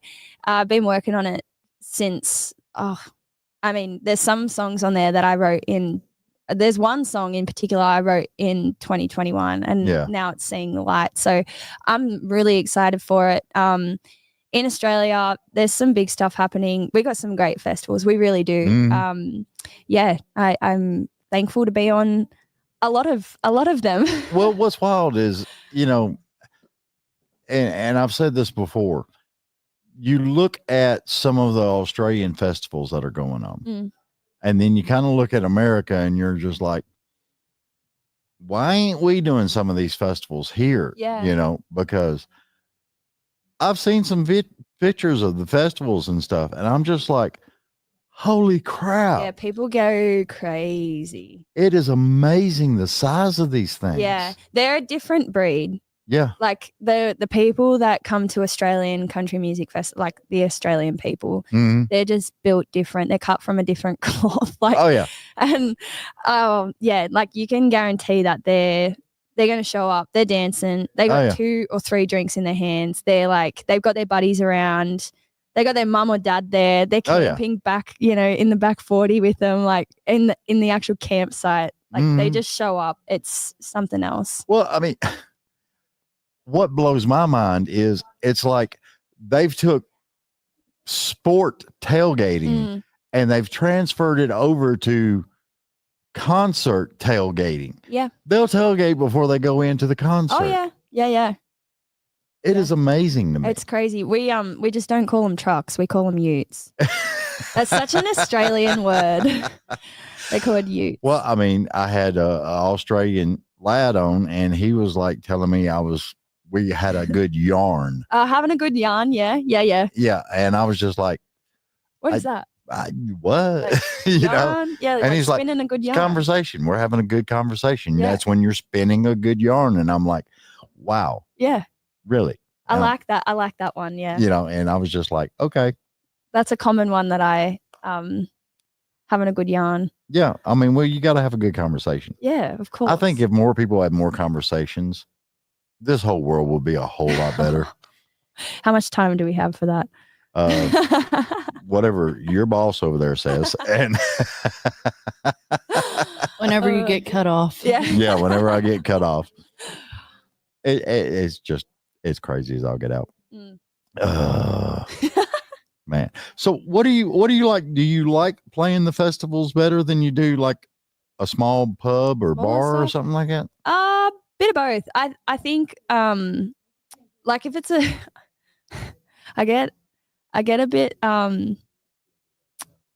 nervous when people aren't making noise. I'm like, am I doing a good job? But they're just sitting there to listen. That's the thing. Like sometimes, you know, people that are listening, they just want to listen. Oh yeah. But yeah, look, I appreciate all forms of being able to have people listen to my music. That's just the main thing. But there's nothing like playing to like a huge crowd, you know, of people, 5,000-10,000, whatever it is, maybe even more than that. And just locking in and just going to a place where you're just up there doing your thing. Yeah. But also you're having them, you know, have this experience that they're just, you hope that they'll remember it. Oh yeah. And then the next thing is they come to your signing line and they meet you, and then you end up being friends, like mates with them. That's like one of my favorite things to do. I had just finished up on a tour of my own in Australia, and my manager actually had this really great idea to do like an acoustic stripped back solo set of just me getting up on a bar stool and playing them songs that might not even be finished, I Mhm. haven't touched them since maybe 2022, or there's something that I've just, finished at home. They're unreleased, like that kind of thing. Right. And then to be able to show like my band set, to have both of Mm-hmm. them, that was so good. That was just such a great idea. Well, that's one thing that Pink actually Yeah. does during her concert. Yeah. She'll bring out the guitarist, and they've got bar stools, and they're just sitting there, and he just plays, and she just sings. Yeah. And it's such a big thing with that show. Yep. And honestly, I think a lot of more people need to do that. You've got some people that are doing like the acoustic sessions Yeah. and stuff like that. And I think it really brings that music back to more personal, more Yeah. of the closeness, Mhm. and a lot of people love that. Yeah, absolutely. I think like there's a huge market for it. People, if they can connect with it in a way that is like moving them, Mm-hmm. they're not going to forget that. Yeah. And then when you are personable to them and you actually treat them like a friend, they're Yeah. not going to forget that. Well, I mean, yeah, I've met a lot of artists, and they're like, they don't even call them fans anymore. No. They just call them friends. they're just friends. They're, They're just just people down friends. there that are, like they seriously could be anywhere they want to Mhm. be. And the fact that they're down there in that crowd watching you doing what you're doing, that's more than anything in the world. Oh yeah. Yeah, And so good. I tell you what, I went to Freedom Jam, Mhm. and I was emceeing it one year, and the headliner was Morgan Miles. Oh, And if you've never seen Morgan Miles' YouTube video Yeah. and stuff like that, she blew my mind with the way that she commanded the stage. oh yeah. She got the audience more involved. Mhm. I mean, it was like second song in, And she had it. there are people yeah. at the stage then, Yeah. but when she first come on and everything, that, people just relaxing, sat back in their chairs, just listening. By the time the show was over, and this is no lie, she got off stage. I had 5 people on the very stage wall right there. Tell her to come back. Tell her to do an encore. Tell her to do this. And I'm like, she's over at the freaking merch Yeah, booth, she'll be man. over there. Yeah. She's right over there. But how she commanded the stage and the energy Mm. the girl put out, but she never, ever, ever took her eyes or attention off Those the people in the stage. That's it. I mean, it was just, and I've been doing this stuff for a long damn time. Mhm. She impressed the hell out of me doing that. Wow. So you got studying to do. I've got some competition with Morgan Miles. But I mean, you do good too. You the videos that I seen on you and everything else, and then I was getting reports on who was really good at the Aussie barbecue, and I was just like, they mentioned you. The They Sara said girl. no, they actually mentioned you, and Aw. and they mentioned somebody else, and it was just like they were the best, and I'm just like, cool, Oh, that's so nice. I appreciate that. because That's so good. it's crazy. I don't look at dog eat dog. I look at everybody working together Oh, and yeah. having fun and doing stuff, Yeah. because I've seen the crap and the bull and everything else, Mm-hmm. and this part of my life, I just want to have fun, Yep. and I think more people need to be that way. Hmm. Amen. I get it. Julie's over shaking her head as usual. Yay! It's crazy as I'll get out. We didn't even talk about the music you done. I'm gonna talk about that, because the one thing I loved Cowboys Do It Better. Oh, And that horse in that video was Yeah. so gorgeous. he's a nice looking boy. Yeah. I was just like, Rambler. wow. Did Yeah. you make it in Australia, or did you Yeah. make it here? Yeah. No, it was in Australia. It was at my some of my friends. They have like a ranch in just down the road. So they were kind enough to let us come and film and to put Rambler in front of the camera. Like we thought with the bounce back of like the light. He was so good. Yeah, he didn't spook at all. So that was good. That was really good. He's like the main character in that video. But yeah, thank you for loving that. Yeah, I mean, it was great. And then just like, I was just like, I'm watching the video and I'm just like, you were singing the song and the horse is just kind of like, yeah, circling. We got him around. to go around. Yeah. Yeah. And I was just like, man. Hopefully that's it. Yeah. I mean, that's what I want when people watch the visuals. I want them to feel. Well, I mean, it reached into where you was like more like you've got your own ranch. Yeah. And you're sitting and the horses are running around and everything else and all the stuff that goes on with it, you know? Yeah. That's just like real life kind of stuff. I mean, I don't have my own ranch. Maybe one day. I'm too busy for that stuff. I keep saying that I need a horse, but he ain't. Yeah, he's not. I mean, I got mornings and afternoons. I still could look after. I'm not going to go into that. Look, he got you a cow. Yeah. Not quite a milking cow, but you ever milked a cow? Yeah, I have actually. You enjoy that? Well, I mean, I do enjoy home milk. What I liked, because I was born in Nashville, Tennessee. Yeah.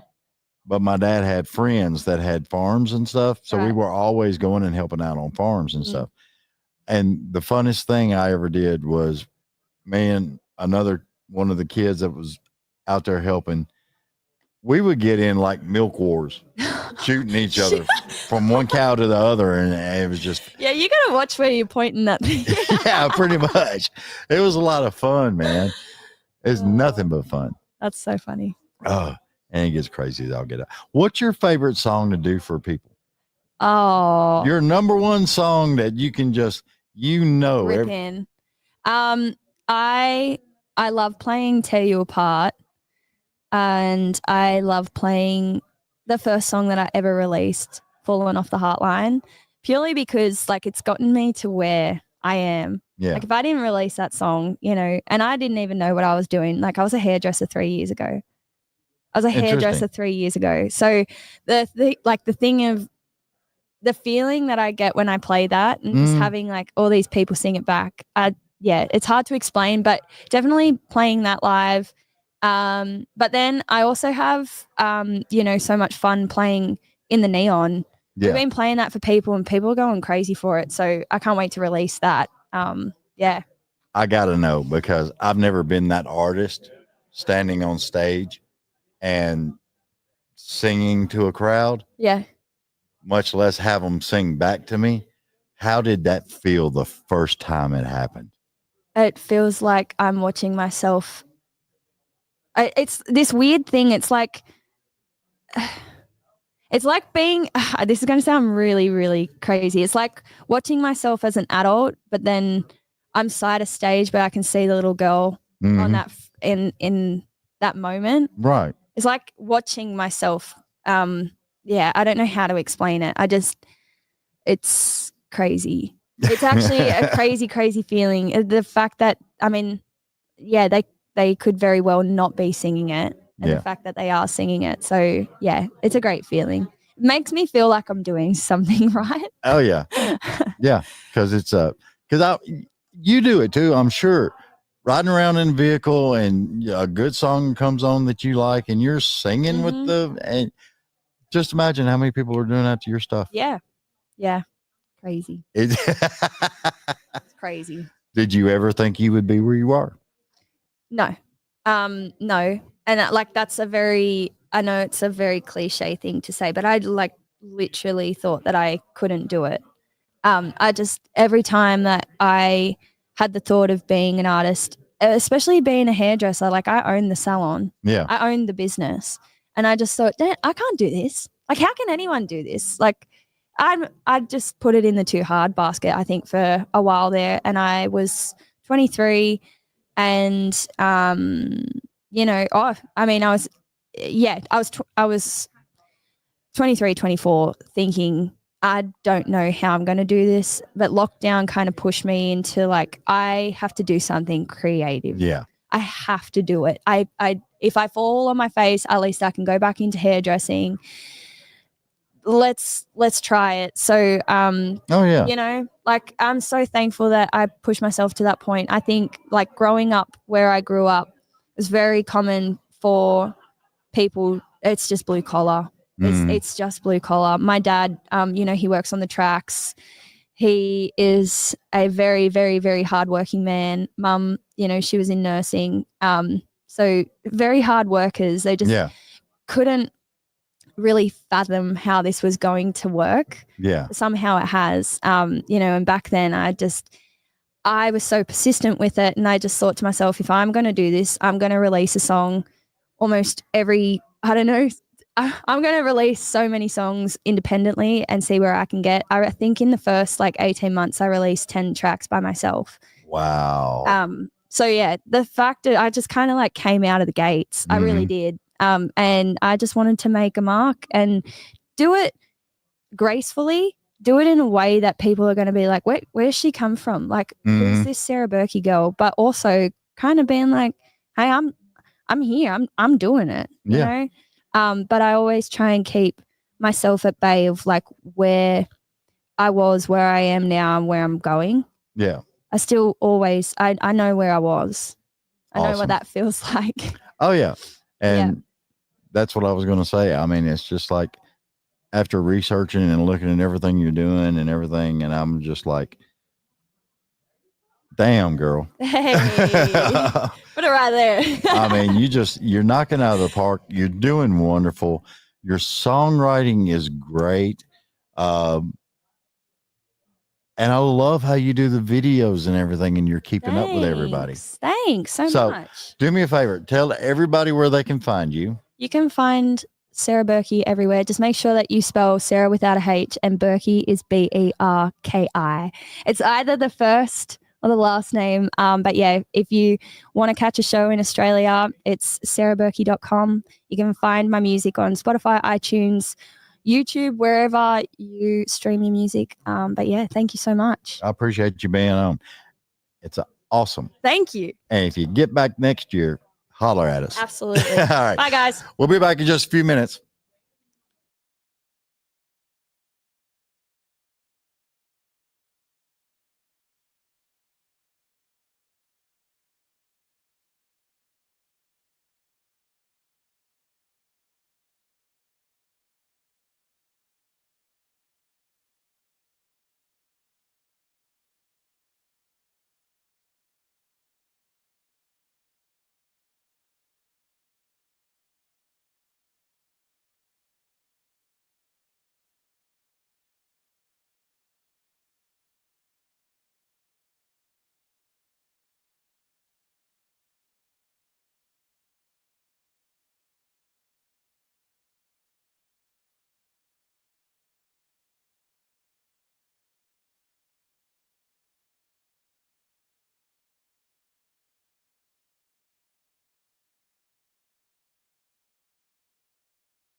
Shucking and bucking. What's going on, everybody? Who knows? We're live right now. Yay. Facebook, YouTube. Remember, please, if you make a comment, you can ask Grayson a question. You can ask me a question. You can ask Caitlin how she puts up with me question. Who knows? It's nothing but fun. This is the last day of the CMA Fest, but probably day 2 for Grayson. You got like all kinds of stuff going on, man. Officially day 3 of doing stuff in here. Yeah. I was here Thursday for helping my buddy do some stuff. But yeah, we had 4 shows. One of those was Whiskey Jam yesterday, which went really well. And then sorry, I'll get closer to the mic. And then 3 meet and greets. So got one more interview after this, and then we go to Nashville Universe booth to sign it up. Yay. Yes, sir. Man, I tell you what, it's been packed, busy this Sure year. has. Which the rain's kind of pushed a lot of people in here too, but it has been really busy. And I like it. I like how the floor plan is this year. I don't know. I've talked to a lot of PR people and stuff, and it's just like they need roller skates on them or something. Yeah. Or maybe a They should, cart. especially somebody, like a publicist that's running to multiple artists in here at one time. That'd be difficult. That'd be difficult as a one-man band. I couldn't do it. There's no way. It would drive me nuts. It's crazy as I'll get out. So anyway, what all have you been doing since last time you was on the show? Running everywhere. I'm trying to think if we had dropped Go Cry Somewhere Else at that point in time for the last one, the WSM radio, the Grand Ole Opry dropped. That was my last single. It's called Go Cry Somewhere Else. If you want to go listen to it, my name is Grayson Russell. It's my official situation here. I thought everybody knew you. Yeah. Well, if you haven't, for those listening out there, my name is Grayson Russell. I'm a actor and musician, and got a master's in counseling, but I don't want to have to use it. And the other side hustle he does all the daggum time is just like one of the best overall great guys you'll ever meet in your life. Thank you. I mean, it's just like, dude, it's like we run into each other all the time, and I'm just like, and then you shock the crap out of me. Grayson is now a CMA ambassador. Yes, sir. Been very blessed. And I was just like, oh my God. It's like, I can't be proud enough of you. And then you do something else that just like makes me prouder. Thank you. And it's just awesome. Thank you, David. I mean, it's just, nobody does that stuff. I'm trying. I'm blessed. I mean, looking at it from a year ago, I mean, I had just officially moved to town. I had one show at PBR during CMA and one little meet and greet. And now it's, 3, 4 of everything. And, bands coming in, bands moving, trying to keep, all my logistics in check. 4 or 5 interviews today. It's good. I mean, it's just, I'm not overwhelmed by any of it. I'm just really thankful that I've come this far in just a year of beating the bushes here. I mean, even though I started touring as a 5-year-old, it's just cool to be able to, it's something to show for. Yeah. And I'm really proud of that. And one thing I love, and I hope people have been keeping up with Grayson on the Facebook page, because the one thing I love that you've been doing, and it's funny as I'll get out on the acting side of everything, is those costume. Yes, sir. Doing that stuff. And I'm just like, wow. So, social media, you have to do your own. And it's always, I try to put out really, really, quality stuff as best I can. But like I said, I'm an actor. So I just come off of a TV show called Blue Ridge. So season 1 is on Peacock right now. Yeah. So I play Dwayne Dixon, who's kind of like the village idiot. But the videos he's talking about is I'll go in every morning going into set, and I'll put my camera up. And sorry, everybody has been calling me during a Blue Million interviews. Sorry about that. Oh, you're good. And I've just been setting my camera up, and there was like, well, this is an easy way to do it. It's also kind of fun. I've never done this before. And Peacock and the network are all pretty relaxed on like what I can post, because that's the big thing is most of the time when you're doing a film, you can't have your phone or can't take pictures of anything. And this one, they're just like, no, just if it's something we've already seen somebody else post, if the director's already posted it, you're good. Just don't like tell them what it's for. Well, man, a lot of them do, DNRs and all this other stuff. And I'm just like, but you're sitting there doing it. And I was like, I started laughing because you said your actual wardrobe department is actually giving you options. Which is, and they're incredible, and I've never had that before. Yeah.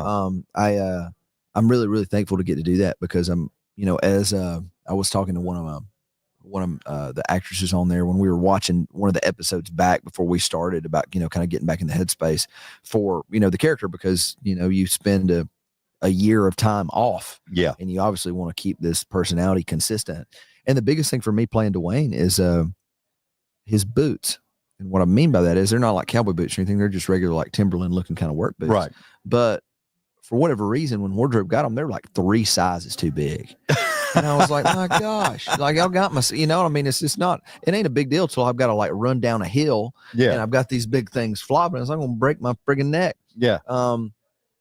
But then when I put them on, it made me kind of flop when I walked. And I was like, oh, wait, this works. Right. And so now for me to get back into Dwayne, I just got to put the boots on. Like that's the thing that kind of gets me back into the motion, into the groove of, being an entirely other human for, well, it 10, adds 12 to hours the a day. body language Yes, sir, too. Exactly. It's Anyway, crazy, man. It's a different animal. The first film I did for everybody out there was a NASCAR movie called Talladega Nights. I was coming at them like a spider monkey in that. Oh yeah. Or Fregley from the Wimpy Kid movies, Diary of Wimpy Kid. You got kids or grandkids or nieces or nephews out there. So we've been doing this a long time. The bad part about it, and this is awesomely true. The minute I told my daughter and my son, who love Talladega Nights, the minute I told them you were going to be on, the first quote out of their mouth was the Mountain Dew. Yes, sir. Yes, sir. Well, praise the Lord. And what's crazy is none of those lines were scripted. Yeah. To my knowledge, the only scripted line I had in most of the film was the teacher asked me what was capital North Carolina. I said Washington, D.C., that little pee pants. I'm still sitting my dirty pee pants little monologue there because that's what I auditioned with. But we spent a week just on that dinner table scene. Wow. No different than how we've got 3 cameras set up here. Most of the time, if I'm talking to you, there's going to be one over your shoulder and one over mine. Right. And we'll knock it out at the same time. There was 5 cameras, and they just all pointed at one person, and more or less each person just got a day. Yeah. Of the week. And so they would sit there, and just me and Houston, who played my brother, were ignorant enough not to be nervous. Yeah. So we weren't intimidated. And so when they said just yell something crazy and tell us what to do, we would just. They say, hey, tell them I'm going to come at you like a spider monkey. Well, I didn't know any different than to yell, I'm going to come at you like a spider monkey. There's no, because, SNL was past my bedtime as a 7-year-old kid. I had just seen Elf, kind of. And it was like a little bit of a challenge, wasn't it? Yes, sir. Just to see what you could do. Well, I mean, for me, I had no idea what was going on. They just said, okay, we're going to do this. And I mean, Talladega Nights was an open call. The audition was in the newspaper. The only reason we went was because Dad went fishing and me and Mom were bored. I couldn't read English. I was playing in a golf tournament, charity one a couple weeks ago, and Taylor Hicks was there, and I'd never met Taylor Hicks. Yeah. But he had won, he had won American Idol the year that I auditioned for Talladega Nights, and I remember going to Clay Chalkwell High School in Birmingham and standing in the line to audition. And, you remember weird stuff when you're little. I remember looking up at Mama and going, man, this must be what a line to a Taylor Hicks concert looks like. Yeah. I don't know why I remember that, but I told her that. It's kind of funny, those little moments that you remember. Certainly around the ones that change your life. Well, I mean, a lot of it is just, I call them pinch me moments. That's my new thing that I started. Because, I mean, it's like, you remember small things, and those are the moments that are just like, they'll pinch you and you'll remember it for the rest of your life. I had one the other night, not to derail us. I was playing the Country for a Cause show over at 3rd and Lindsley, and it was T.G. Shepherd and T. Graham Brown and all kinds of people, Oak Ridge Boys, and a fella come up. I was playing earlier on, and a guy come up to me. He said, "Hey man, I want to do this. Do you know the rocking chair, George Jones rocking chair song?" I was like, "Oh yeah, of course I know." He's like, "Well, you know how Mark Chestnut would get up there and do the other. I don't need a rocking chair. Would do the kind of repeat part. Will you come up there and do it with me?" I was like, "Yeah, sure, no problem." Oh, I didn't realize at that point in time that was Billy Yates, and Billy Yates wrote Rocking Chair for George Jones, and so to get to go up. As a I remember being in college watching George Jones sing that live from Knoxville. Yeah. And bringing the guys up that were touring with him that were, Mark Chestnut and all the young dudes in the 90s and doing that half. And I'm getting here to do it. It's like, this is the closest thing I'm going to get to doing to George Jones. And then I turn around and here comes Jimmy Fortune. Yeah. That's like awesome. This man beat out the Beatles for a #1 with freaking Flowers on the Wall. Uh-huh. And I'm getting to go back and forth with him singing back in the rocking chair. And it was like, what a way to kick off. It was Wednesday, so the night before CMA. So I couldn't, one of them pinch me moments. That's a heck of a pinch me moment. I mean, that's better than doing it with Jones, man. Man. To be up there with the person that actually pinned it. It was pretty cool. It was a pretty cool moment. Oh, yeah. I love that. But you've got so many accolades going on. Everything that you do. I mean, it's just like you blow me away on a lot of this stuff. I appreciate it. It's all the good Lord. I mean, I keep finding it gets to a point where I can't deny that this is what I'm supposed to be doing. Yeah. Because if it wasn't, I mean, it's to a point where there's some kind of full circle crazy something like rocking chair once a week. Yeah. And I'm so fortunate. And is it busy? Is it moving? Yes. Do I know any different? No.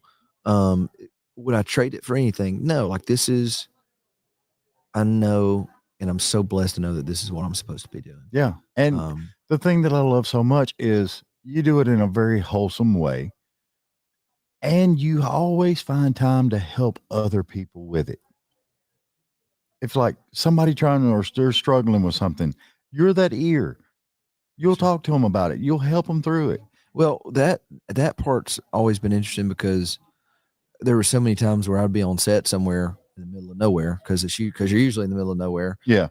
And somebody's life's going to be falling apart and you're just kind of stuck there with them for 2 months. It's like, there's not a whole lot of people, you're going to go sit and hang out with. Maybe there is, but somebody's life was always falling apart. And it got to a point where I was the one that ended up them letting it rip on. It's like, okay, well, Lord, if you gotta keep putting me in this spot over and over and over and over and over again, which I'm happy to be here, I want to know what I'm doing. And so I went and got a darn master's in clinical mental health counseling. Yeah.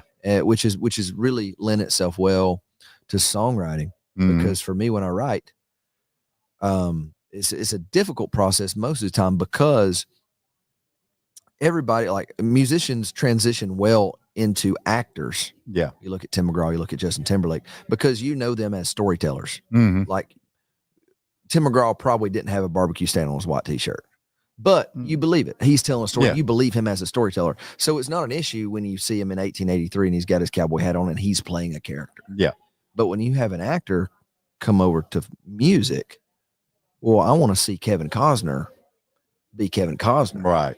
If I'm going to watch him be somebody else, I'll cut on Dances with Wolves. Yeah. And that's a good time. There's nothing wrong with that. And so for me, whenever I write, for me, it always has to be something that I've expressly walked through. Otherwise, I might as well be putting on my boots that are 3 sizes too big and playing Dwayne, which is a wonderful thing. There's not another job I can have where I can be dressed up like I'm in World War II, get yelled at by Tom Hanks, get nominated for an Oscar, and put myself through school so my folks don't have to.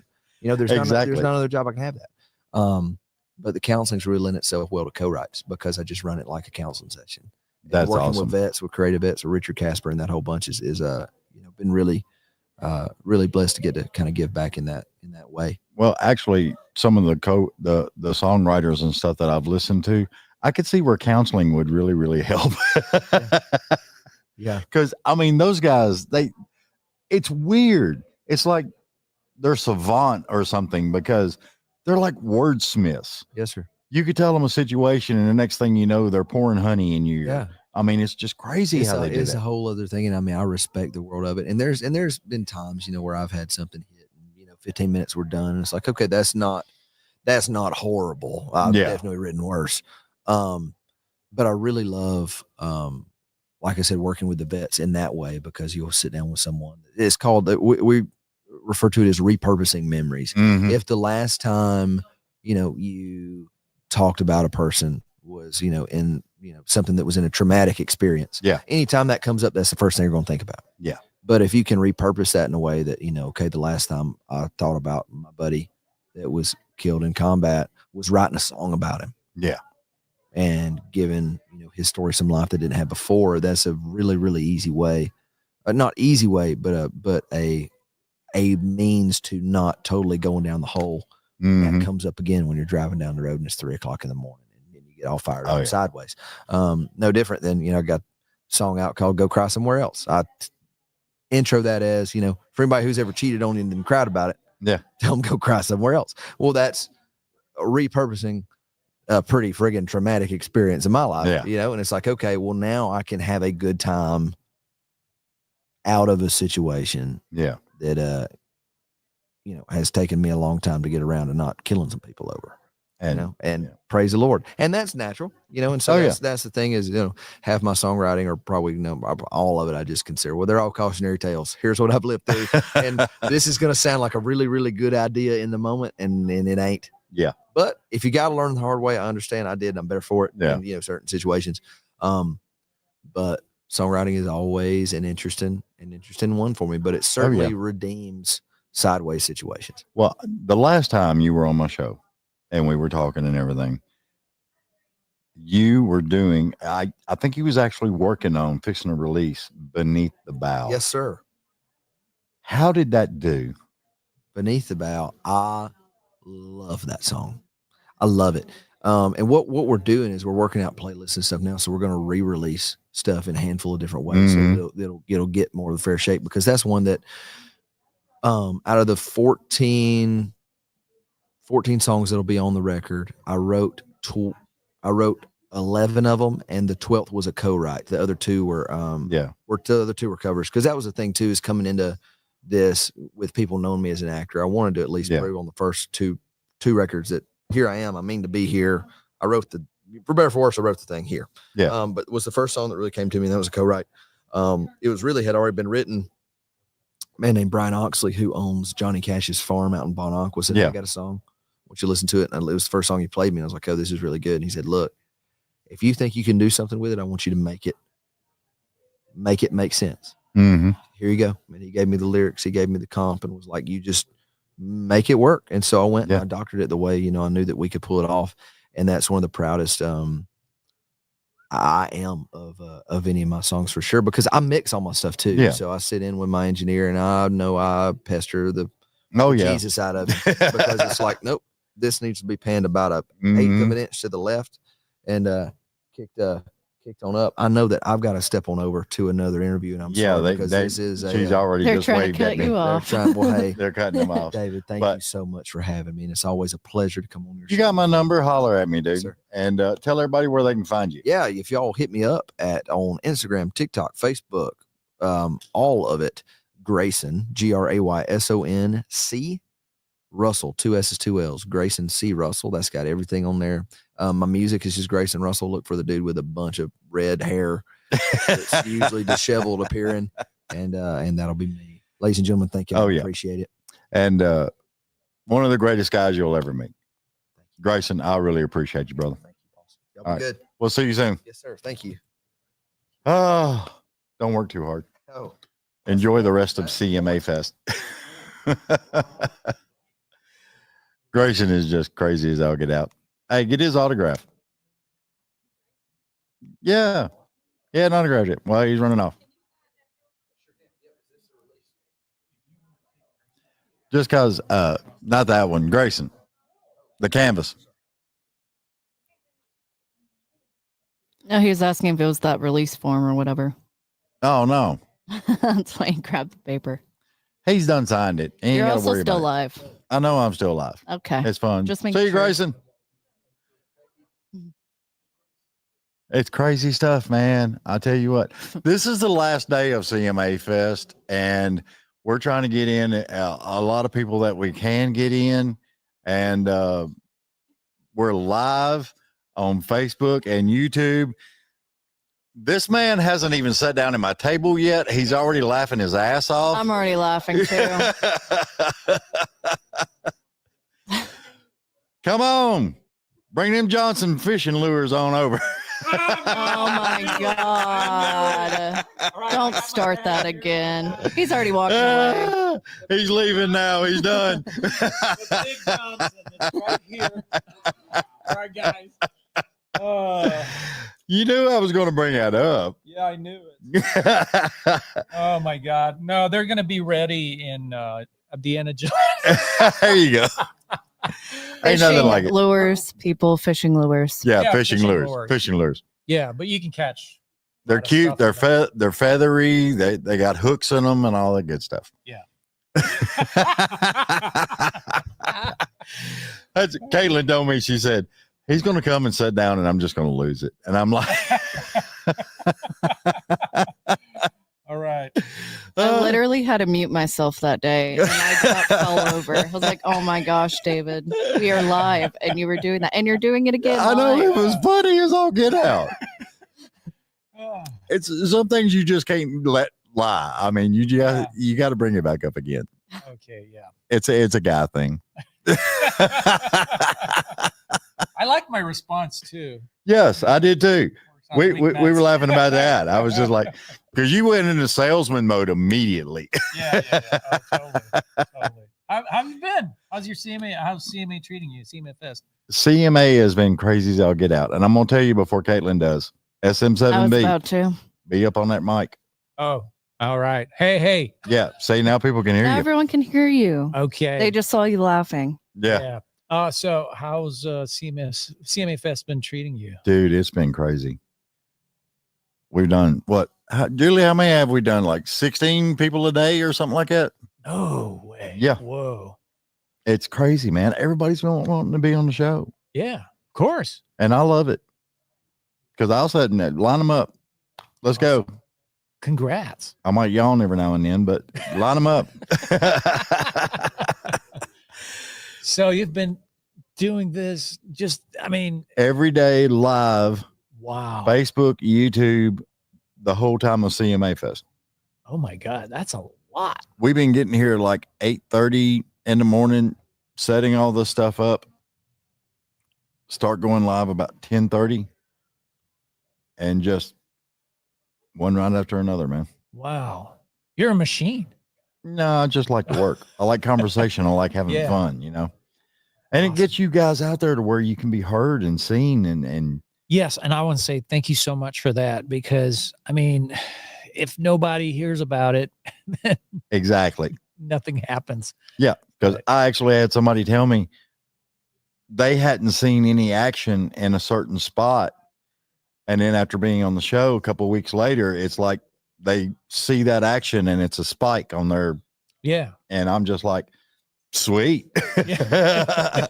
That's what it's all. Where's my money? No, I ain't worried about that. It's just like that's what country music used to be back in the day. It was like everybody helped everybody out. It didn't matter, Exactly. I mean, if I had a tour bus and I had a show, and along the way I went by a city that you needed to have a show in, I'd drop you off.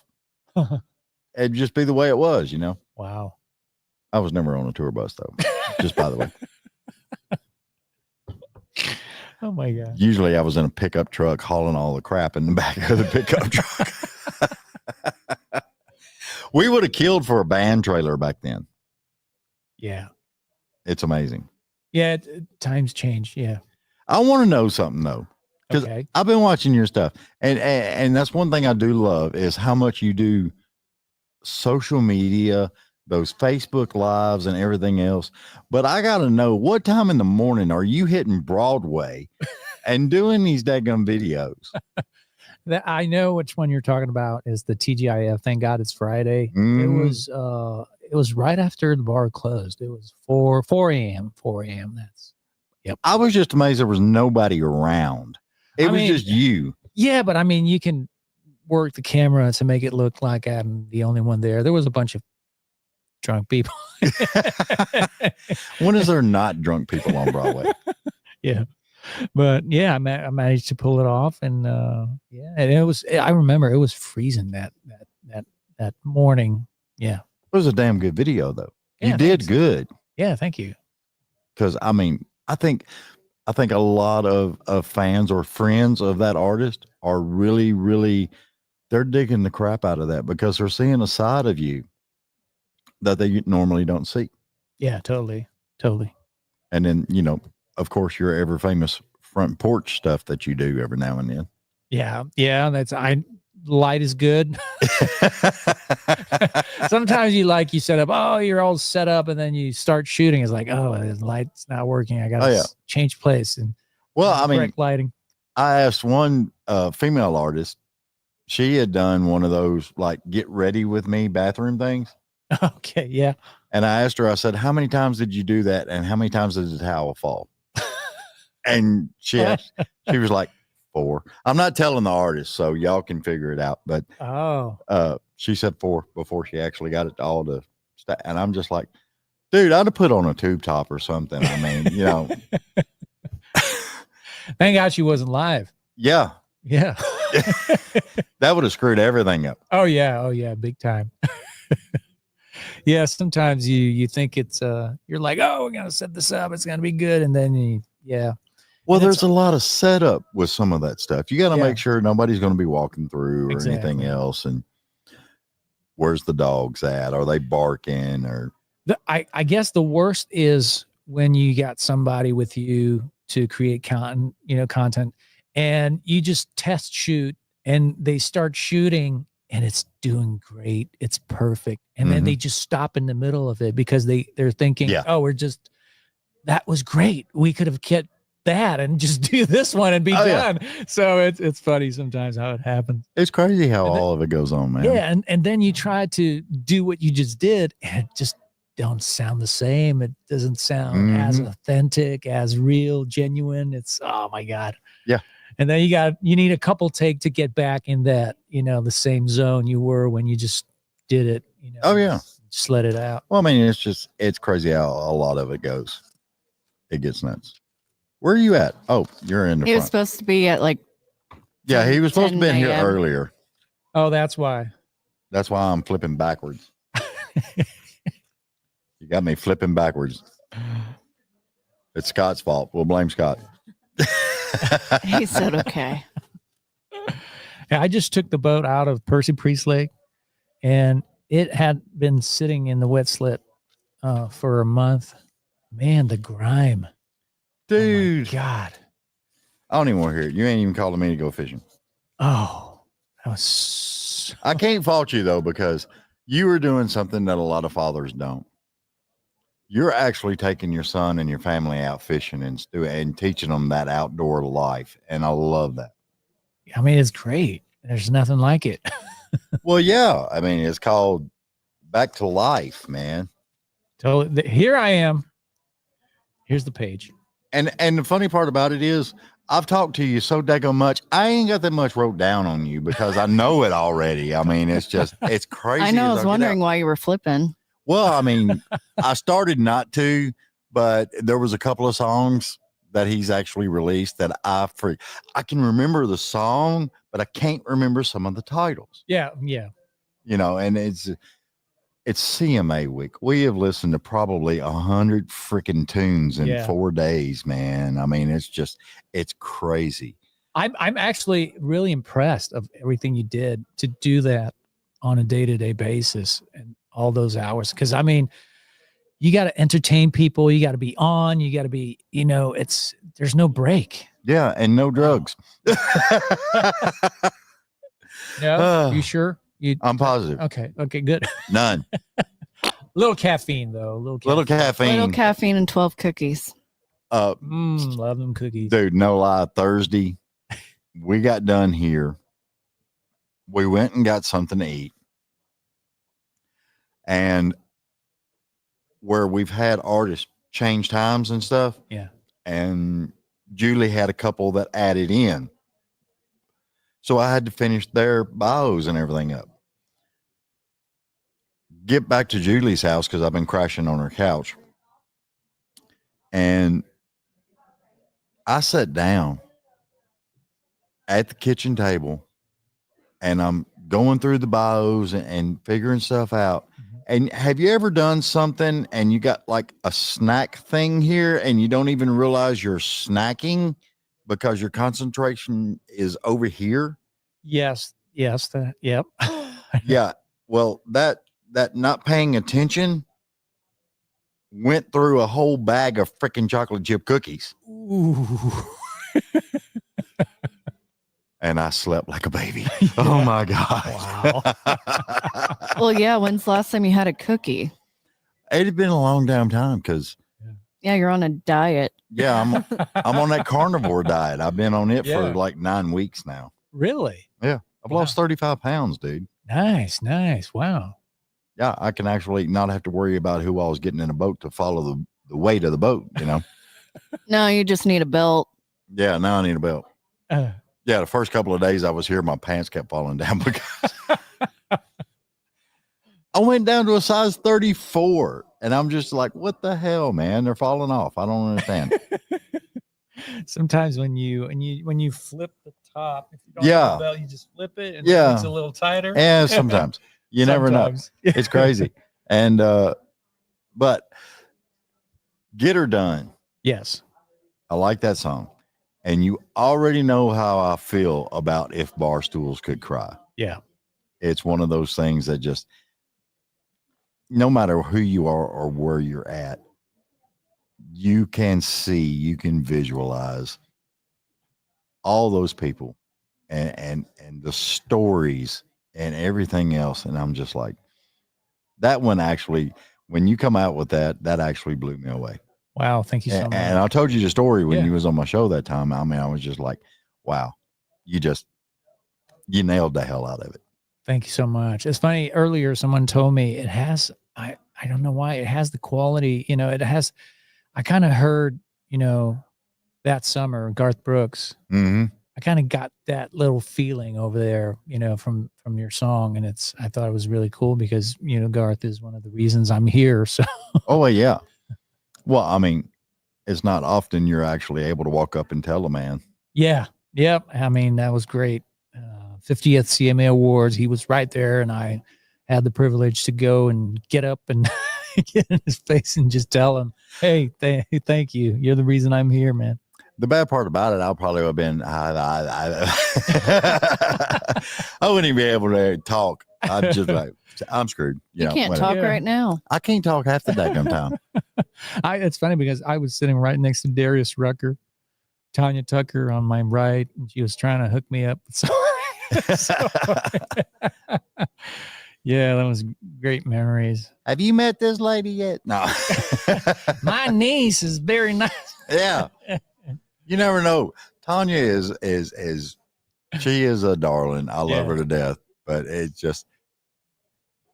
she's just a sweetheart, man. I mean, there's not a whole lot you can say about her. She's just, yep. And some of the music she's made over the years, man. I mean, just God. Yeah. Country music. Deer in my beer. So besides Garth, who's your favorite artist right now? Mm-hmm. I'm really inspired and by Kenny Chesney. Yeah. For what he's accomplished. And I mean, he's huge. Oh yeah. It's incredible what he did. He was, major artist and went away for a little time and did a comeback. And it's amazing. Not every, if you look at all the artists from that era, not all of them get radio airplay now. Yeah. But he does. The funny part about it is I don't really call it like a comeback because he went away for a little bit, but then he does the album and then back up. Exactly. It's crazy. Some comebacks are like a little bit. Yeah. It takes a couple of years and then they're finally back on top. And some they never left and they kept, releasing music, but it wasn't for some reason it wasn't getting the love. And wow, what he did is amazing. Mm-hmm. And he's got some great oceanfront property. Well, yeah, he lives on a boat. So. But and it's funny, and right now he's in Vegas in the Sphere. And I work with Danny Rader, who's producing my stuff and co-writing with me and helping me, and he's right there playing with Chesney in the Sphere, and he says it's an unreal experience. Dude, some of the things that I've seen on Facebook Live and stuff like that of the Sphere, I mean, I'm just like blown away by a lot of it. As crazy as I'll get up. Everybody's hollering, giving me the cut sign now. So really? Yeah. Really? Why? Because every time me and you get together and we start talking, we don't shut up. Yeah. I know, we gotta go 15 minutes. fishing. We gotta go fishing. Yeah, we got to do something. Hey, Scott, boss boat, we're going fishing. Yeah. See, look at there. There he is.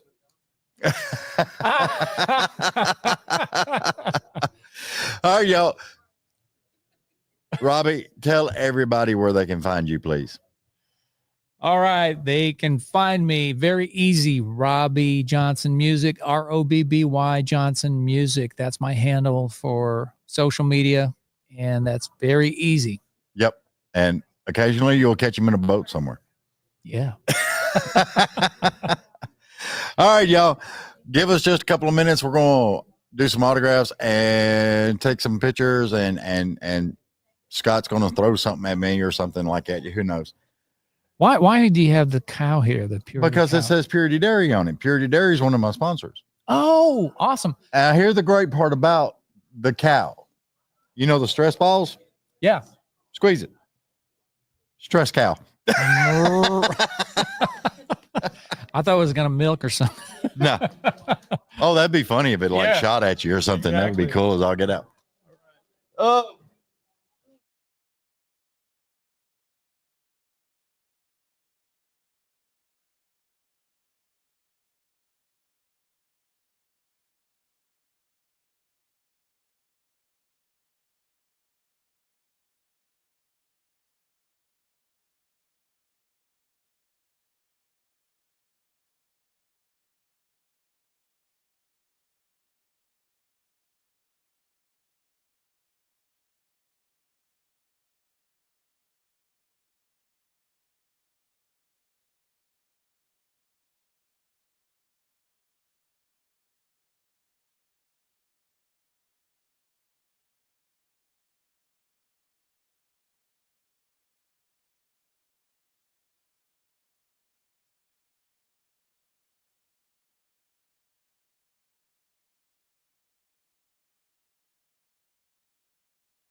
We're live. Hi, everybody. We're live. How's things?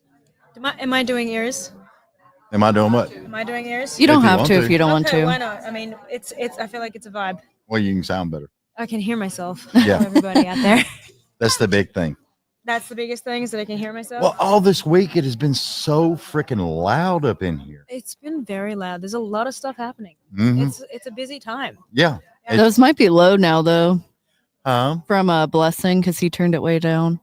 Yeah. Is that Oh, we too love far? blessing. No, that's fine. I can hear it. Are you sure? Uh-huh. Because I can turn it up. No, it's good. I'm loud. It's fine. I'm So just- is he. I'm just making sure.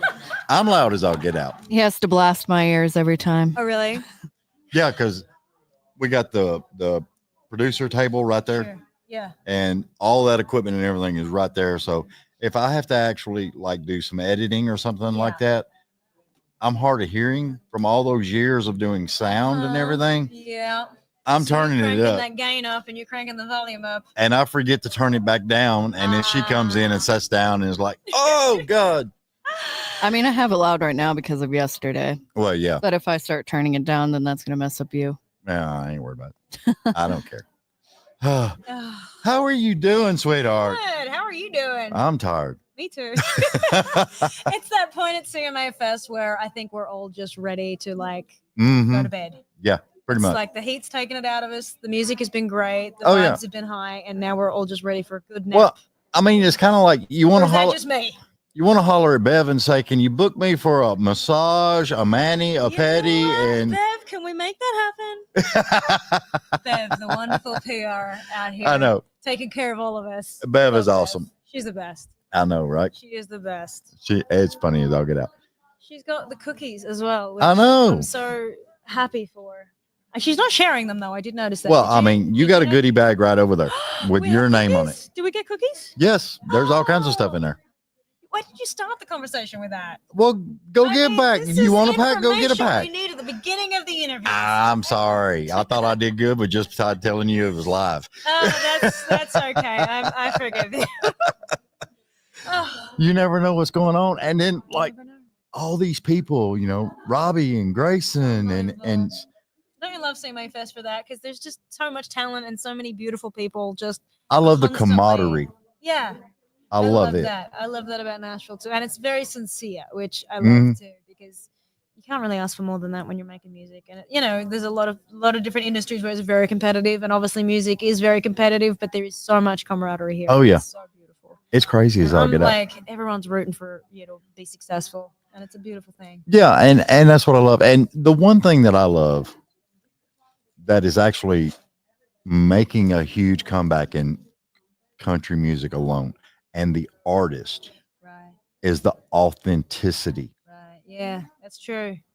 The people that are Facebooking live and doing all this other stuff. That's true. I mean, authenticity just it kind of yeah. cuts through. Well, I mean, take Allie Colleen, for example. Allie Colleen, we love her. She'll do Facebook lives every now and then, and it's like she's always got something cute going on, and she's doing like cosplay stuff and all this other crap. Amazing at, by the way. I'm so envious of I know, right? The best. Well, the first time The first time she told me she was doing that stuff, I was just like blown away.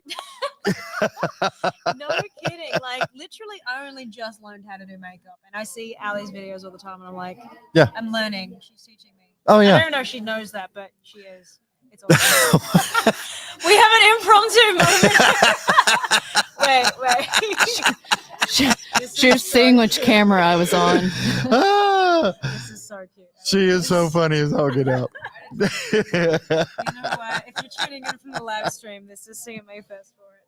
I love it. I know, right? I mean, I love it. it's the last day. Might as well have some fun. You gotta have fun at this point. It's we've made it to this point. Oh, yeah. We can unwind now. It's a Oh, yeah. party from here out. So before Caitlin hollers, Yes. I know I saw her start scooting up. I know Uh-oh. No. Okay. You Zoe. SM7Bs.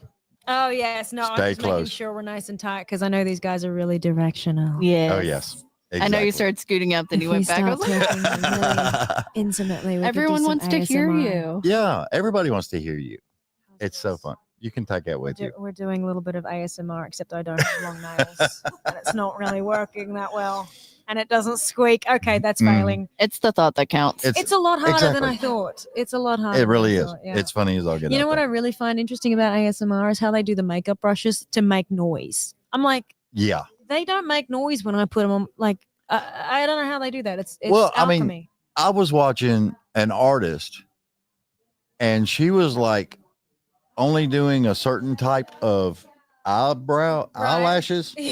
Yes. Eyebrows, Wait, I eyelashes. love that we're having this conversation. By the the way. This is my eyelashes. favorite conversation ever. And she was putting them on and everything, and she was trying to do the makeup in the brushes and stuff. Did you learn anything from watching this? Honey, I raised a daughter. Okay, no, I no, learned no. all kinds of I'm stuff. just curious about this. The sad part is I know what kind of brush you're supposed to have here, You here. could probably teach me because I don't think I'm doing it right. I mean, I've had to YouTube so much stuff to learn how to do makeup. Well, It's a lot. my daughter grew up in the goth days, Right. and she can That's amazing. it's like it's like you take the ugliest building you've ever seen in your life and you put this brand new coat of paint and you've decorated and done stuff, and it looks fabulous. That's an incredible way to put it. I mean, I feel like too, also the subcultures like the goth cultures and the skater cultures Mhm. kind of all disappeared. I don't really think we have any at the moment. I'm not aware of any. It's weird. It was such a historic moment in time. Oh, all yeah. of those different subcultures. And Yeah. it's kind of, I don't know what kids are doing these days. I don't know. I don't know. TikTok.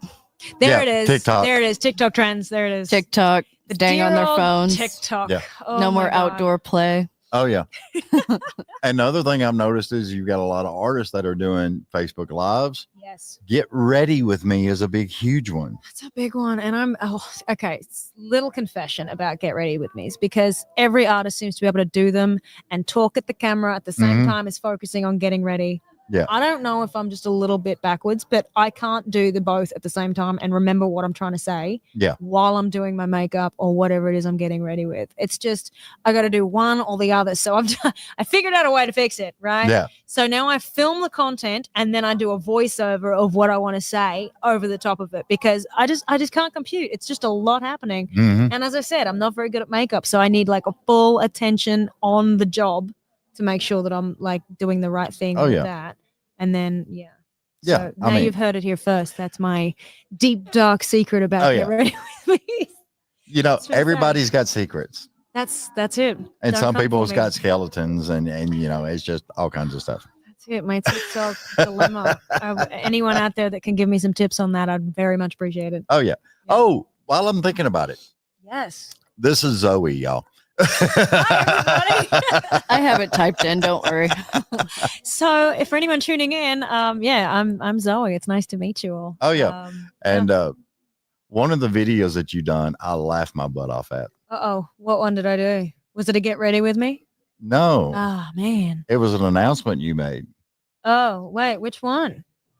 You announced to the world on Facebook Live that you was just nominated for a Grammy, and then you April Fool joke everybody on that. Oh, I had to. It was hilarious. Did I get you for a second? No, Damn. I was like, Damn. look at the date. Damn. So I had so many messages from people congratulate. Like I even said at the end of the video that it was an April Fool's joke. Like I'm just kidding. Yeah. I didn't get nominated for a Grammy, but I love you guys, and I hope that like maybe I could be nominated someday. I think you probably will. That's very sweet of you. Thank you.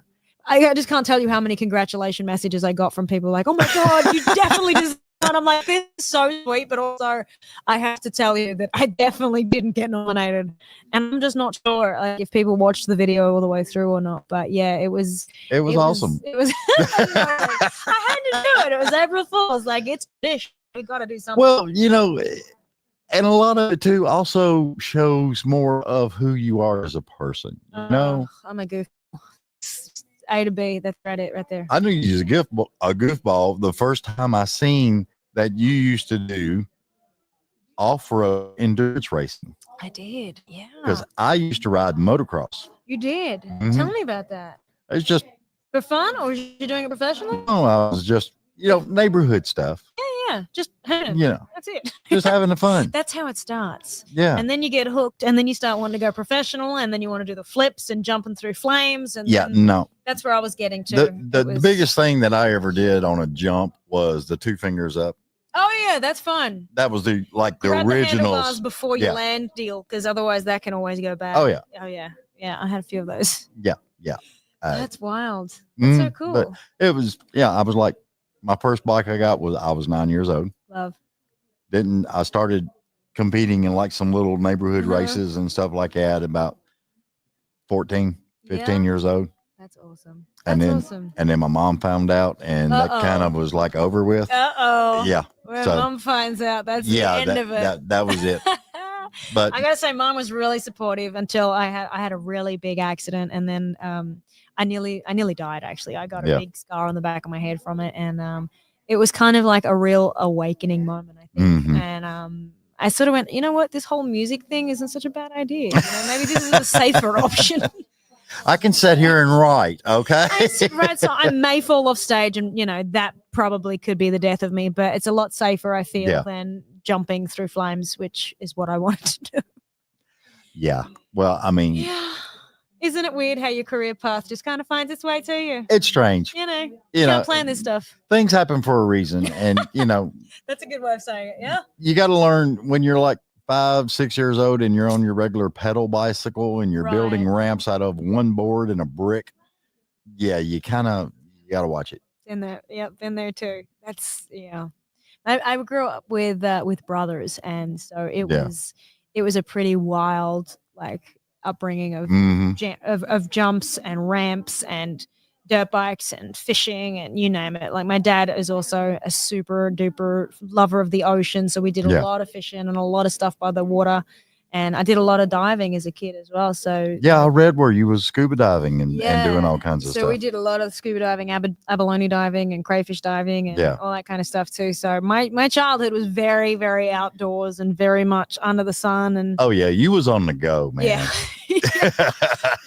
it's weird now because I have a phone and it's like it's so demanding. And I grew up without the internet. I grew up without cell phone reception, without internet, and I just had radio. Yeah. And now it's like every 5 seconds you've got your phone dinging in taking your attention from and it's amazing just how quickly you don't even know it, but you're getting caught up in that space of that virtual world. And it's so important, but it's also it can be so encompassing and consuming. Yeah. And you just got to really keep a check on that because you don't even know what's happening. Well, that's that's been one of my favorite questions to ask people. Yeah. Like when you release a song, Yeah. are you one of those that watches how it builds? I feel like you got to be super careful with that because it can be, at the end of the day, it's like you make the songs, for me anyway, you make the songs as good as you can possibly make them and then put them out in the world. And it can be very soul crushing if your entire concept of that song becomes about what other people think of it, as opposed to what it is to you. Yeah. And so I try to be really careful of that because the internet and streaming and the way that it's all set up right now, it can be so soul crushing. Oh, you yeah. don't get 100,000 streams in the first 5 hours of the song coming out. Well, you know what I mean? It's like, I feel like that's your definition of success. And if you don't do it, then you feel like a failure. And it's like, at the end of the day, you're still making the music that Exactly. you know in your heart is your best work. But see, I think a lot of people, they're like, when they write a song, you're your worst critic. Oh, 1,000%. And they write a song and they release I wrote a song it. about that. Yeah, little see? voice. It's That's that what I'm little saying. voice going at you. Yeah. But then you check and you're like, damn, I knew it. It ain't gonna do nothing. Oh, it's soul crushing. You got to be so careful of that. But look, you can't put that song out and then check the numbers in an hour. It don't work that way. I mean, look, it's taking people, labels and included now, it's taking a 12-month period to get a song to go to #1. So, you think it's all going to happen overnight after you put a song out. It's just not the way it works anymore. It's unless you put it on slow TikTok. Build. And even then, I mean, unless you get a viral TikTok dance, which happens, but it's like hit and miss, Well, I'm a firm believer that mythical creature that is called the algorithm. Yeah. That's a wonderful. It is creature. unpredictable. It is.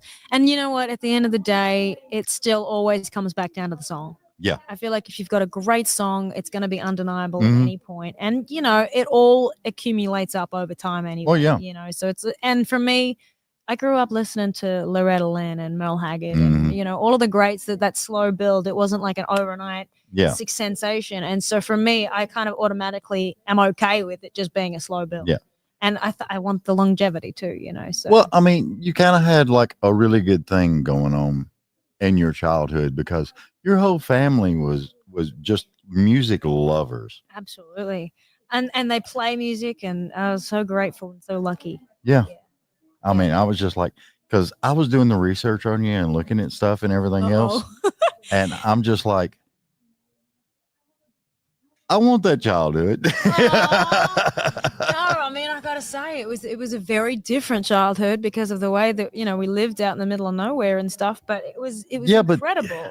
There were so many opportunities for you, no matter what you wanted to do. And then you had the support. That's the biggest thing. Is I had just the greatest parents that were just so enthusiastic about whatever I wanted to do. Mhm. And I mean, that's you have parents that are encouraging to let you dream and go Oh, yeah. chase a crazy dream like Yeah. this, you know, moving around the world. It's who does that? Well, you know? see, I had the dad that would buy the dirt bike and do all that other stuff. But when I started doing like little competitive little races, yeah.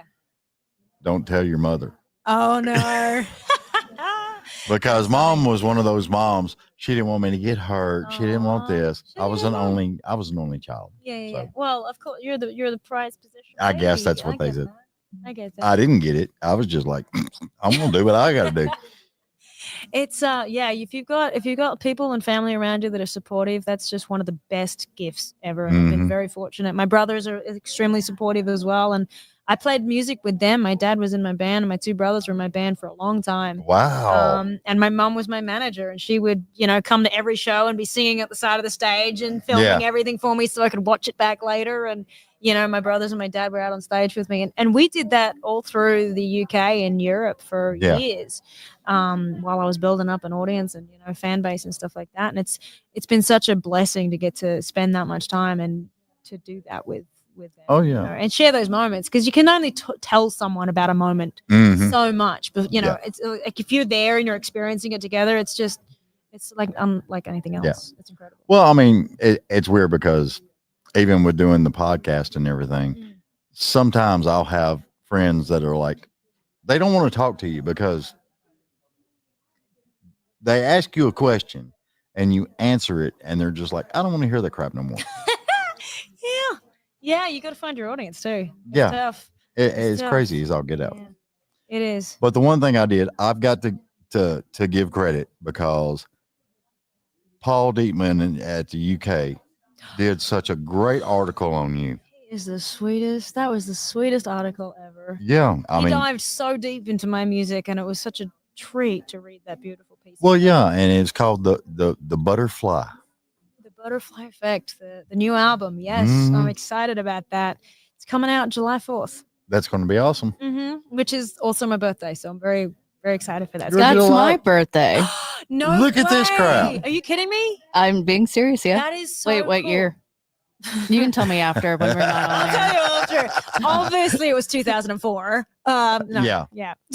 I wish. That's wild. I don't really meet anyone with 4th of July. I think Post Malone's the only other person I've met with 4th of July birthday. I know. I did not know that one actually. But yeah, another musician friend Really? of mine is also July 4th. Yep. Rare. So, fun fact, obviously growing up in Australia, I didn't really know as a little kid what 4th of July meant to Americans. So I naturally thought at about 4 or 5 years old that you guys just celebrated for my birthday. I was like, they are so sweet. They just love me. And my parents had the hardest time being like, hey, honey, we love you, but there's this thing that they have in the States. It's called Independence Day. It's like their whole founding thing. And I'm like, no, that's not, don't tell me that. That's a lie. It's All okay. for me. Yeah. You call and come over and hang out, and I'll get a big cake for you and Caitlin, and it'll be nothing but fun. And try to That's get so posty cool. there. And posty and Yeah. an album release and fireworks. You can do it all. It's gonna be a fun Everything. time. All right, we're getting looked at, so we got to get off of here. Zoe, tell everybody where they can find you, You please. can find me pretty much everywhere at Zoe Music, ZOEE Music. And also my website is zoemusic.com. And remember, please, everybody check out the new song that was just out, Little Voice. Little Voice. I got another one coming out on Friday. It's called I Awesome. Could Complain. So, and then the album on 4th of July. Sweet. Everybody check all that good stuff out. And we're going to step over and take some pictures and do some autographs. And we've got one more person, I think, for the CMA Fest. And then we're going to call it quits. Thank I you love for this. having me, guys. It's so fun to finally be on the show. I appreciate Oh, you yeah. having me. I've been trying to get you on for so long. And I'm just like, Oh, man. I'm so grateful. This is the wonders of CMA Fest. It's Oh, yeah. beautiful. Thank you for having me. It brings Thanks for being crazy awesome. people together. That's what happens. That's what can I say?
He told you we're live. Yeah, we're live Facebook and YouTube right now. Oh, awesome. So don't be like telling your address or phone numbers or anything else or your age or anything. Okay, let's see how I can get these on with my hat. You can do that, or you can take the hat off, or you can Oh, leave yeah, them off. I don't care. Leave these off. It doesn't matter to me. Okay, I might have to leave them off. Doesn't matter to me. We have pictures. We have like people videoing us and stuff. Just a real cute. Yeah. All right, everybody. She's the last one, right? Yes. Are you sure? Can I get that in authorization form? So we get her for an hour and a half. Well, I think so. We might have to DoorDash some food. Oh, well, you know. We got snacks and all kinds of stuff. I don't care. It gets crazy. Yeah, I don't have that long either. Yeah, I know. You got things to do. I have a lot of things to do. Dude, that's what's crazy because we got to pack all this up and ship it back out. And then I got to take all of it to the house. And I live in Portland, Tennessee. And then I've got to set everything back up at the house because I've got an in-studio show tomorrow at 4 p.m. Oh, you have a busy rest of your day. I've had a busy freaking everything. Last month, honey, we did 4 shows a week. Awesome. All the way up till I think the last week was 2 shows, which I was really, really happy with because the very last show I did was wasn't it T. Graham Brown? I think it was the last show I did was T. Graham Brown. That was awesome as all get out. Yeah. He is just down home funny. Well, I don't know if I'm funny, but I'm gonna make you laugh a couple times. Yeah, well, you know, it doesn't matter because right now I just want some bourbon. Oh. And chill out. Can we get can we get that Uber Eats? Can you get bourbon on Uber Eats? I don't think you can get it Ubered, but there is an app where you can get liquor. There is. Yes. Seriously. Yes, there is. Oh hell I might yeah. do it. I might do that sometimes. Oh hell yeah. Yeah. There you go. Now we talking. Now we talking. What kind of bourbon would you Anywho. get is the question. Don't matter to me. As long as it's brown and bubbly and really, really good. Oh yeah. Bubbly. I don't Yeah. know if I've heard of bubbly bourbon. I don't even drink anymore, and I've never heard of that. The bubbly is the chaser. That makes sense. You gotta watch the bubbly chaser. Okay, everybody out there, and this is the last day of CMA Fest. Miss Savannah Dean Reeves is the last artist that we are going to do, and it's so happy to have you here. I am so grateful to be here. It's crazy stuff. It has been a crazy day. What all have you been doing? I mean, Yeah, today I had to get. I got up at 7 a.m. and I was like, I'm not an early morning person, so this is kind of terrible to be getting up this early. But got up, got ready, we got over here, and then it just all started. Boom, boom, boom, Yep. boom, boom. Oh yeah. Well, I mean, that's one of the things I've been telling people. I think the PR people and the artists next year should all plan on roller skates Oh because it would make things so much easier. yeah, just wheel right over. Because I'm telling you right now, if you had one of those step counters Oh, I'm sure. and a pair of cowboy boots, Oh yeah, my feet are killing me right. They are hurting, and honestly, right after we're done, I think I might take them off. I don't blame you. But that's one thing I actually was noticing. Mm-hmm. Dingo did you a lot of justice because those boots, one of the songs you did, the video and everything else, and I was just like, they fit you so well. Yes. You talking about those tall blue turquoise ones? Yes. Yes. I actually wore those yesterday. Yeah, I love those. They're such Oh, a yeah. statement piece. They just like pop with Yeah. the whole video and everything. Now, Are those the ones that you wore in the car? Where you was like No, side? they're really similar though. They're really similar. similar. But I don't know. They look. Those are actually pretty nice. Well, I like you. those. I'll show a little bit of them over here. Oh I can God, get my leg that high. I can't either. Trust me. Because if I get my feet up where it's kind of like spread out just a little bit and kind of level, I'd go to sleep. Go to sleep. I'd be out. I'm done. We got home yesterday. Well, I got back to Julie's house. Mm-hmm. I sat down on her couch, and I think it was like 5 minutes, and I was out. And that was like 7:30, 8 o'clock. See, I'm the type of person when I sit down and put my legs up, then I'm in like deep thought, and then I can't go to sleep fast, and that's terrible. Yeah. Because I don't like to get up early, but I can't fall asleep till super late. So. Well, that's what was funny because I hadn't filled out the Sunday book yet. I hadn't done y'all's bios or anything else. And I woke up at 11 o'clock, that wake up startled. Oh shit, I forgot something. Yes. And I'm like trying to figure out what I forgot. And then I remembered it and I went and grabbed the book. And so 11 o'clock to 2 a.m. That's what I was doing. Scroll here, scroll here. It was a lot of fun. Oh man. 2 a.m. I know, right? How early did you have to get up today? 7. I got up to 7. Okay. Because Julie actually doesn't live but 2 miles from here. Okay. And Caitlin lives right around the corner, which is very convenient. Super close. You can just walk right over. Yeah, my team is super close. And I'm way the heck up in Portland, Tennessee. It goes nuts. We're aware. Yeah, I know. So if anybody like to help donate for a studio in Nashville, BR549. If not, I guess we're donating some gas money. I don't care. That's why I bought that car. Because I'm getting like 42 miles to the gallon right now. That's good. Well, yeah. Well, I have the truck that gets 17 miles to the gallon when I can get the little 4-banger car. I think mine gets like 20. Yeah. That's still kind of bad if compared to yours. Yeah. Yeah, because the older you get, the less you want to pay for anything. Oh yeah, well that's me right now. Mm-hmm. Shop cheap. I can't spend a lot of money on my clothes. I would love to spend a lot of money on my clothes, but I am a bargain shopper. It's bang for the buck. That's me. Oh yeah. Well, it's I told a buddy of mine, he's like, man, I gotta go shopping. I gotta get this, I gotta get that. And I'm like, Goodwill. Goodwill.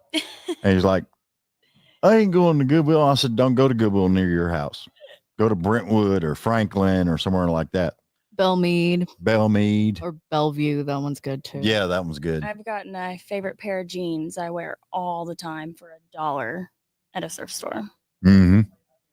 Yeah. It's like, oh yeah, these are my favorites and I'm wearing them every single time I can. You got to shop for the deals and coupons. Oh God, get the coupons. I need to write a song about that. Something about them coupons. Yeah, I need to write a song about that. I feel like that one might have a good chance of blowing up. But you never know. Well, I've said this several times today.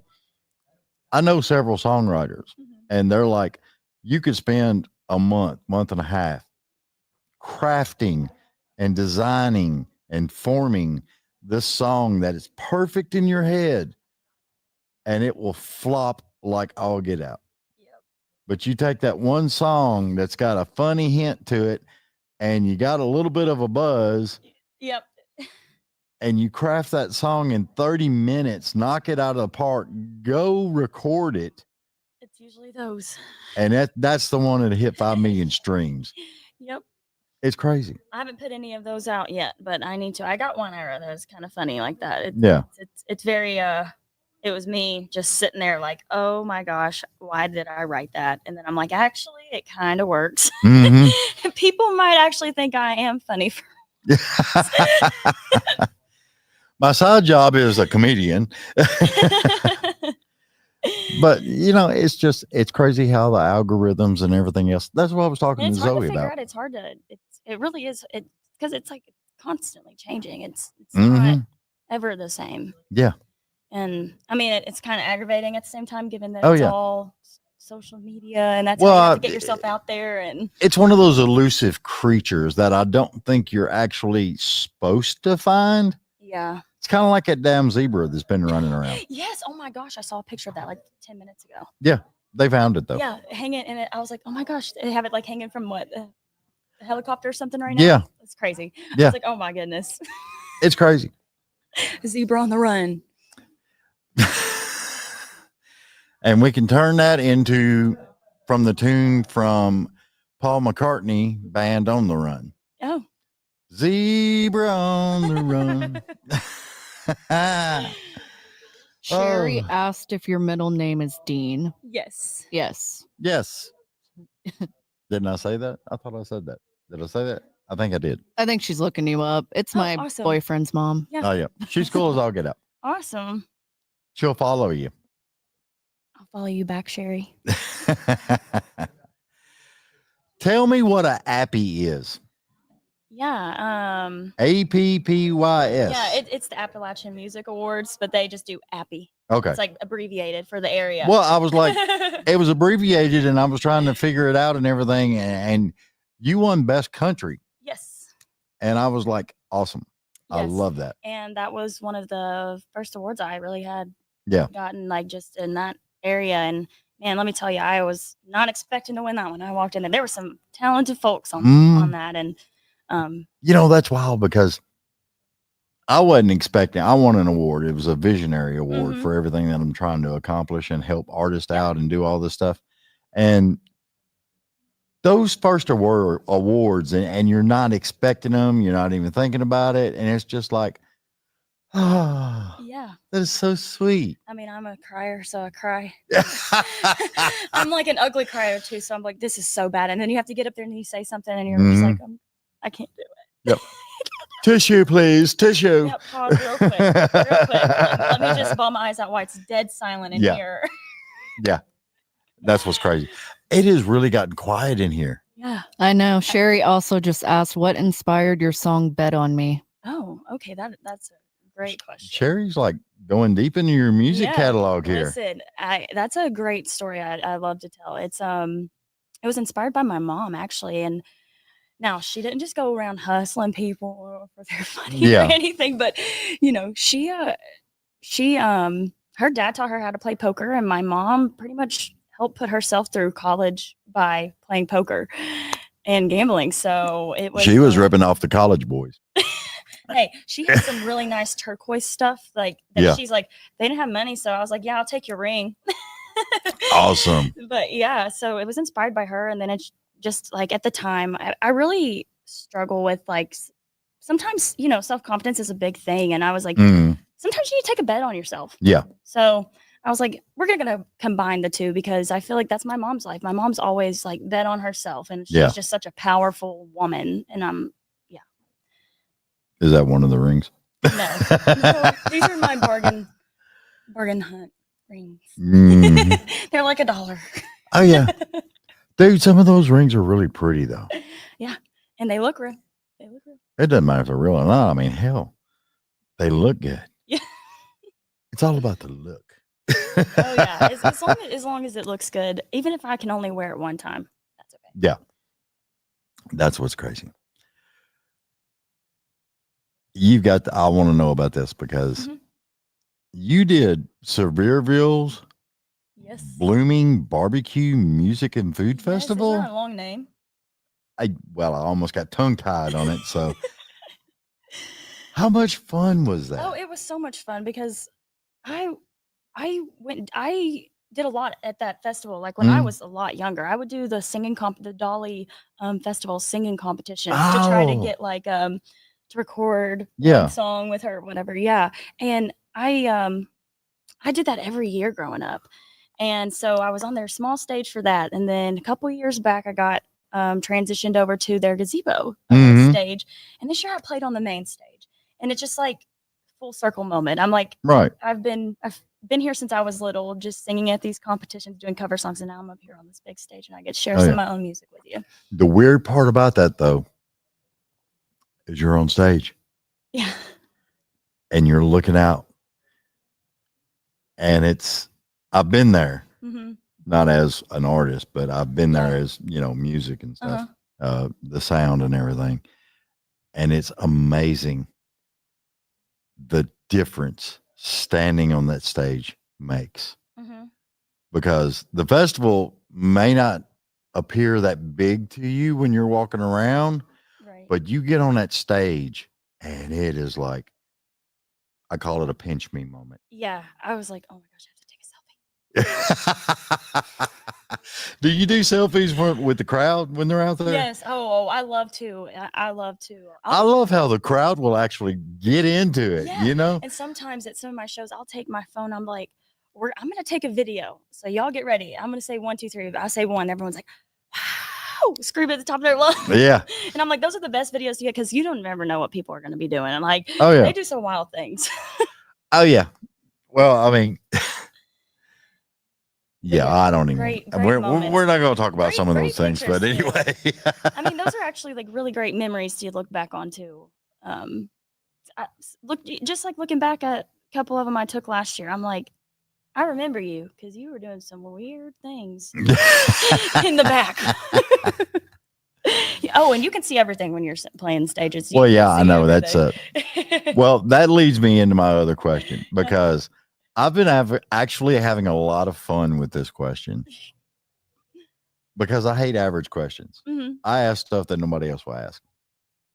What is the craziest thing you've ever seen being on stage and the crowd is out in front of you? Okay. It makes you think. Oh, I know. Oh, God. You already know. Yeah. So You've been listening to my show? I just remember looking out to the crowd and this lady was dancing and she just didn't even know that it was all hanging out. Like you could just see it. Oh, man. And I was like, oh, goodness gracious. And I'm such like I don't like if I see something funny and someone would make, I have to laugh when I'm on the stage. Like it's sometimes I just can't control it. I'm like, dang it, I don't mean to do that, but it's just like someone make me laugh. Laugh. Yeah, you got to. I'd be like, hey, yeah, no, put it back, yeah, put it back. I did. I was like, hey, fix it, fix your shirt, pull it up. You never know. Do something with it. They're flopping all around. I would want someone to tell me. Well, yeah. I mean, it's just, that's crazy. Yep. But I love asking that question because we've all seen something. Yeah. Robbie Johnson, he's seen, part of the stage fall and hit a guy in the head. Oh my gosh. Yeah. It's crazy stuff. He wasn't really hurt, but it, kind of like bounced off of it. Kind of like a wall falling over and you just bunch it back. You see all those videos of like everyone, even like these bigger artists, like falling on the stage. I'm like, yeah, I've done that a couple times too, but no one's got it on video, luckily. They were kind of bad. I'll be honest. I've seen some of them, and I've laughed my butt off at some of them. And especially when they put them in the contemplation where they're like all together. Yeah. Combined. Yeah, those are funny. Yeah, he deserved that fall. Okay. It's funny as all get out. Oh, God. I so want to go home. Where are you from? Kentucky. Well, I knew it was Kentucky, Yeah. and then you were talking a lot about the Sevierville and everything, and I was just like, wait a minute, I thought she was from Kentucky, but you did a lot of stuff out there too. Yeah. So I try to do a lot of stuff everywhere I can. well, But no, yeah, I'm from Lexington. Okay. That area. Mm-hmm. So that's really not that far to go from Lexington down to Sevierville. No, not at all. It's maybe 2.5, 3 hours, I'd say. Yeah. Is about right. Depends on how fast you drive, though. Well, that's true. I had a big truck that it would literally do 125, 26. I kind of was raised by somebody who likes to drive fast. Ricky Bobby. Yeah, y'all might know her. I call her Mama Reeves. Yeah. Mama Reeves got her foot all the way to the floor. Yep. Every time, all the time. I wouldn't doubt it. It's crazy how some of that stuff goes. And I think that's why she likes it when I cover the song "Life Is a Highway." That's good. Good song too. Mhm. Oh yeah, Life it's one of is my a favorites. highway. I will fly all night long. You're gonna have me singing it now. Oh, it's gonna be stuck in your head all day now. I know, right? The other song has been stuck in my head, especially in the later in the day, is Two Pina Coladas. I want one for each hand. It's like, well, now I'm thinking of the if you like pina colada. See? That's what I said when everybody was over here earlier. I told Julie, I said, we really should just put a mic in the middle of the floor and we all just hang out and just start passing it around, man. That would be cool as all get out. We'd have a lot of fun doing that. That would be a lot of fun. Sherry asked if your parents are musicians as well. Oh, no. Actually, they can't sing at all. That's amazing. Well, I mean, there's some families that music is a big part and they do music and some play instruments and stuff. And you're kind of raised up around it. Right. But then there's some parents that they can't even play a kazoo. Yeah. That'd be mine. You know, my dad screams instead of tries to sing. Well, yeah, it's just a lot of screaming usually. And so he's in the middle. Yeah. That's how I say. I'm like, it's because I like some metal, but I'm like, yeah, Dad, that's just not good. Yeah, that's not going good. And then my mom, I don't think she sounds bad when she sings, but definitely probably can't hold that note out. She's sitting right. I'm just giving her a hard time. Yeah. Okay. But no, everyone says that I got my singing voice from my Nana. Mm-hmm. And I didn't really ever get to meet her. So, but I hear all her videos of her playing in churches and stuff. And yeah. Oh, yeah. Well, see, that's the weird part because I found out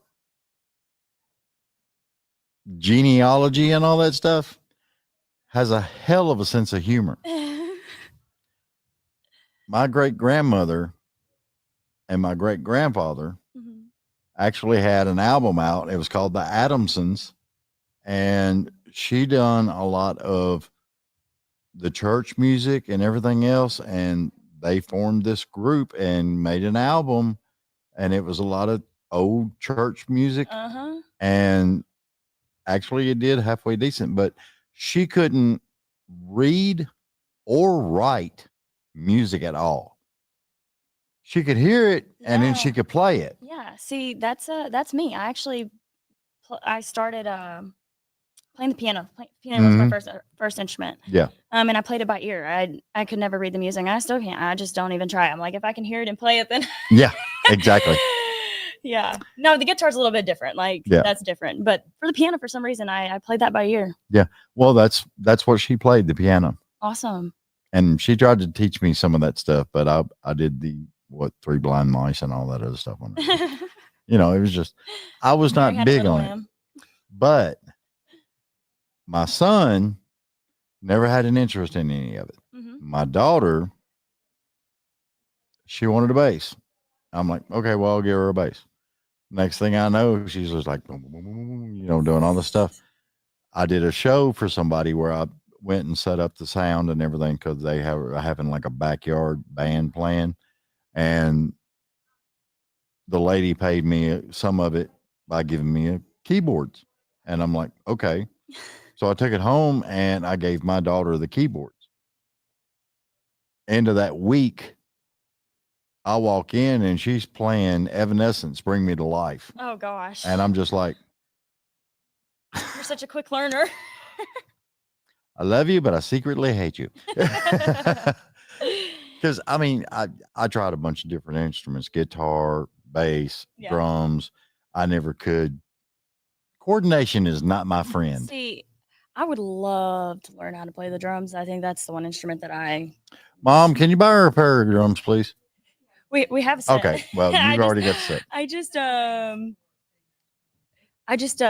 It's the feet in the hand thing for me. Like I just want to hit my foot in the hand at the same time. So I will figure it out because I would love to at one of my live shows actually get up there and just start busting it out on the drums. Oh yeah. Well, that's what I liked about Carrie Underwood on this tour right now. She's actually got like a small set of drums, and she's getting out there and knocking it out, man. Yeah. Right now, the most I do is just take it. I'll get a stick and I'll be like, hit. I can tell you what a old drummer told me, and you can try it and see if it works. Sit down at the drums and do nothing else but do the kick drum. Okay. That's a good strategy. And it gives you that repetition. You turn it into that normal movement. Keep moving your feet. And then you start adding the snare into it. Boom, boom, and then add the hi-hat. And that's how you start your coordination. Yeah. You got to make muscle memory. Yeah. Which didn't work on me at all. It probably won't work on me either. I'm just saying. Work on me either. That's the way things go. What's your next gig? Kentucky Derby? No, like coming up. Like in Louisville, the next thing I'm doing is the state fair. Okay. Well, I was trying to figure it out because I couldn't remember.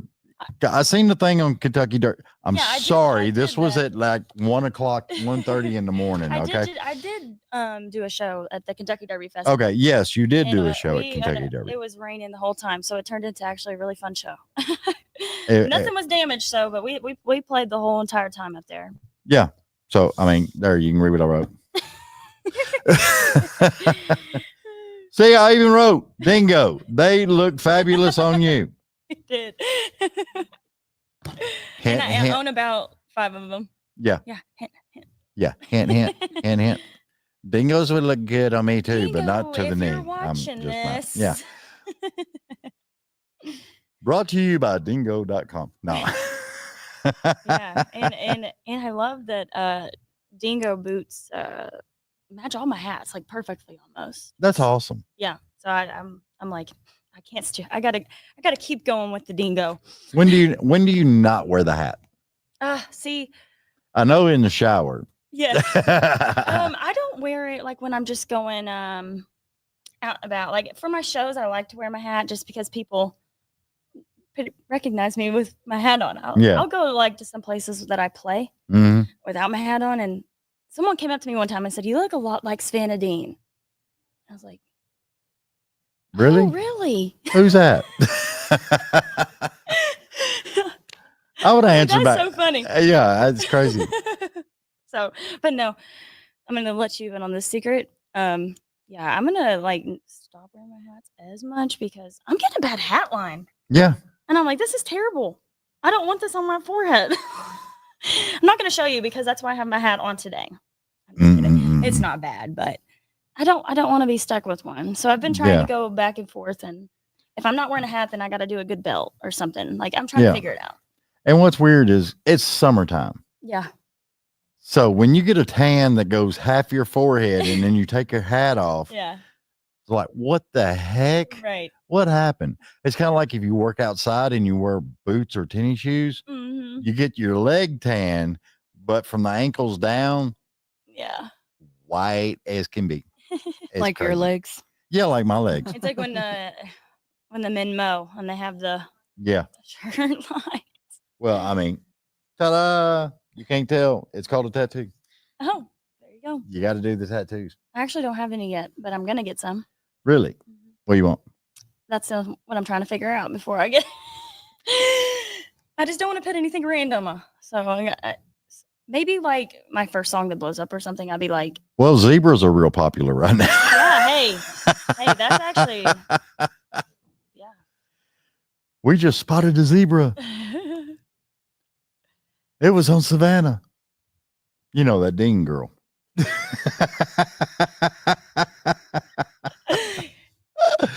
Oh, that is so much fun. Honey, I really appreciate you being on the phone. Thank you. And I know I'm your last one today, but I appreciate the time you taking the time to talk to me. And I know our feet are killing us and yeah.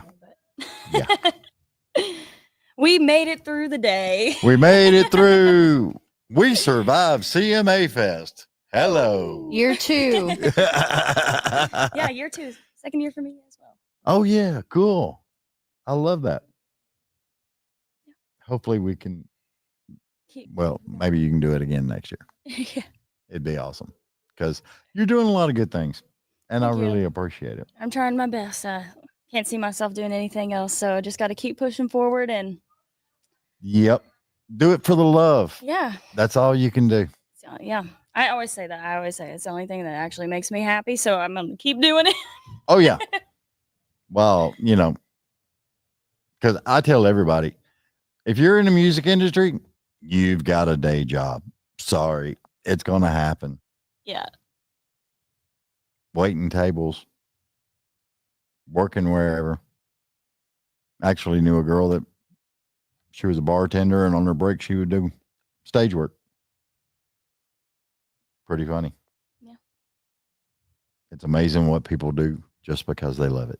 I think Julie's actually about to throw something at you. I know. I was waiting to see if something went by my There's head. a nice board over there that could work, or the pen in her hand. Oh, yeah. Well, I figured it was more of the ink pen. Savannah, please tell everybody where they can find you, darling. You guys can find me on all the social media platforms, Instagram, Savannah Dean Music, and then Facebook, Savannah Dean Reeves Music. Pretty much it's all under Savannah Dean or Savannah Dean Reeves. And my website that actually just has it all on there is SavannahDeanMusic.com. Right. And Reeves is spelled Reeves. Yeah. Me being country, it doesn't sound like a V, but it is a V. Yeah, exactly. All the good stuff. Anyway, we want to thank you guys. Everybody for being on the show, all the artists. I have to say this because I don't tell these two women enough. Thank you for all the hard work you've done. Julie Welch, Caitlin Bacchus. Did I say that right? Bacchus. Wow. And my family's watching. Tyler's family. I know. Watching. Well, you know, just failed. I screw up your last name all the time. I don't know why. Shame. When I first met her, I called her Bacchus.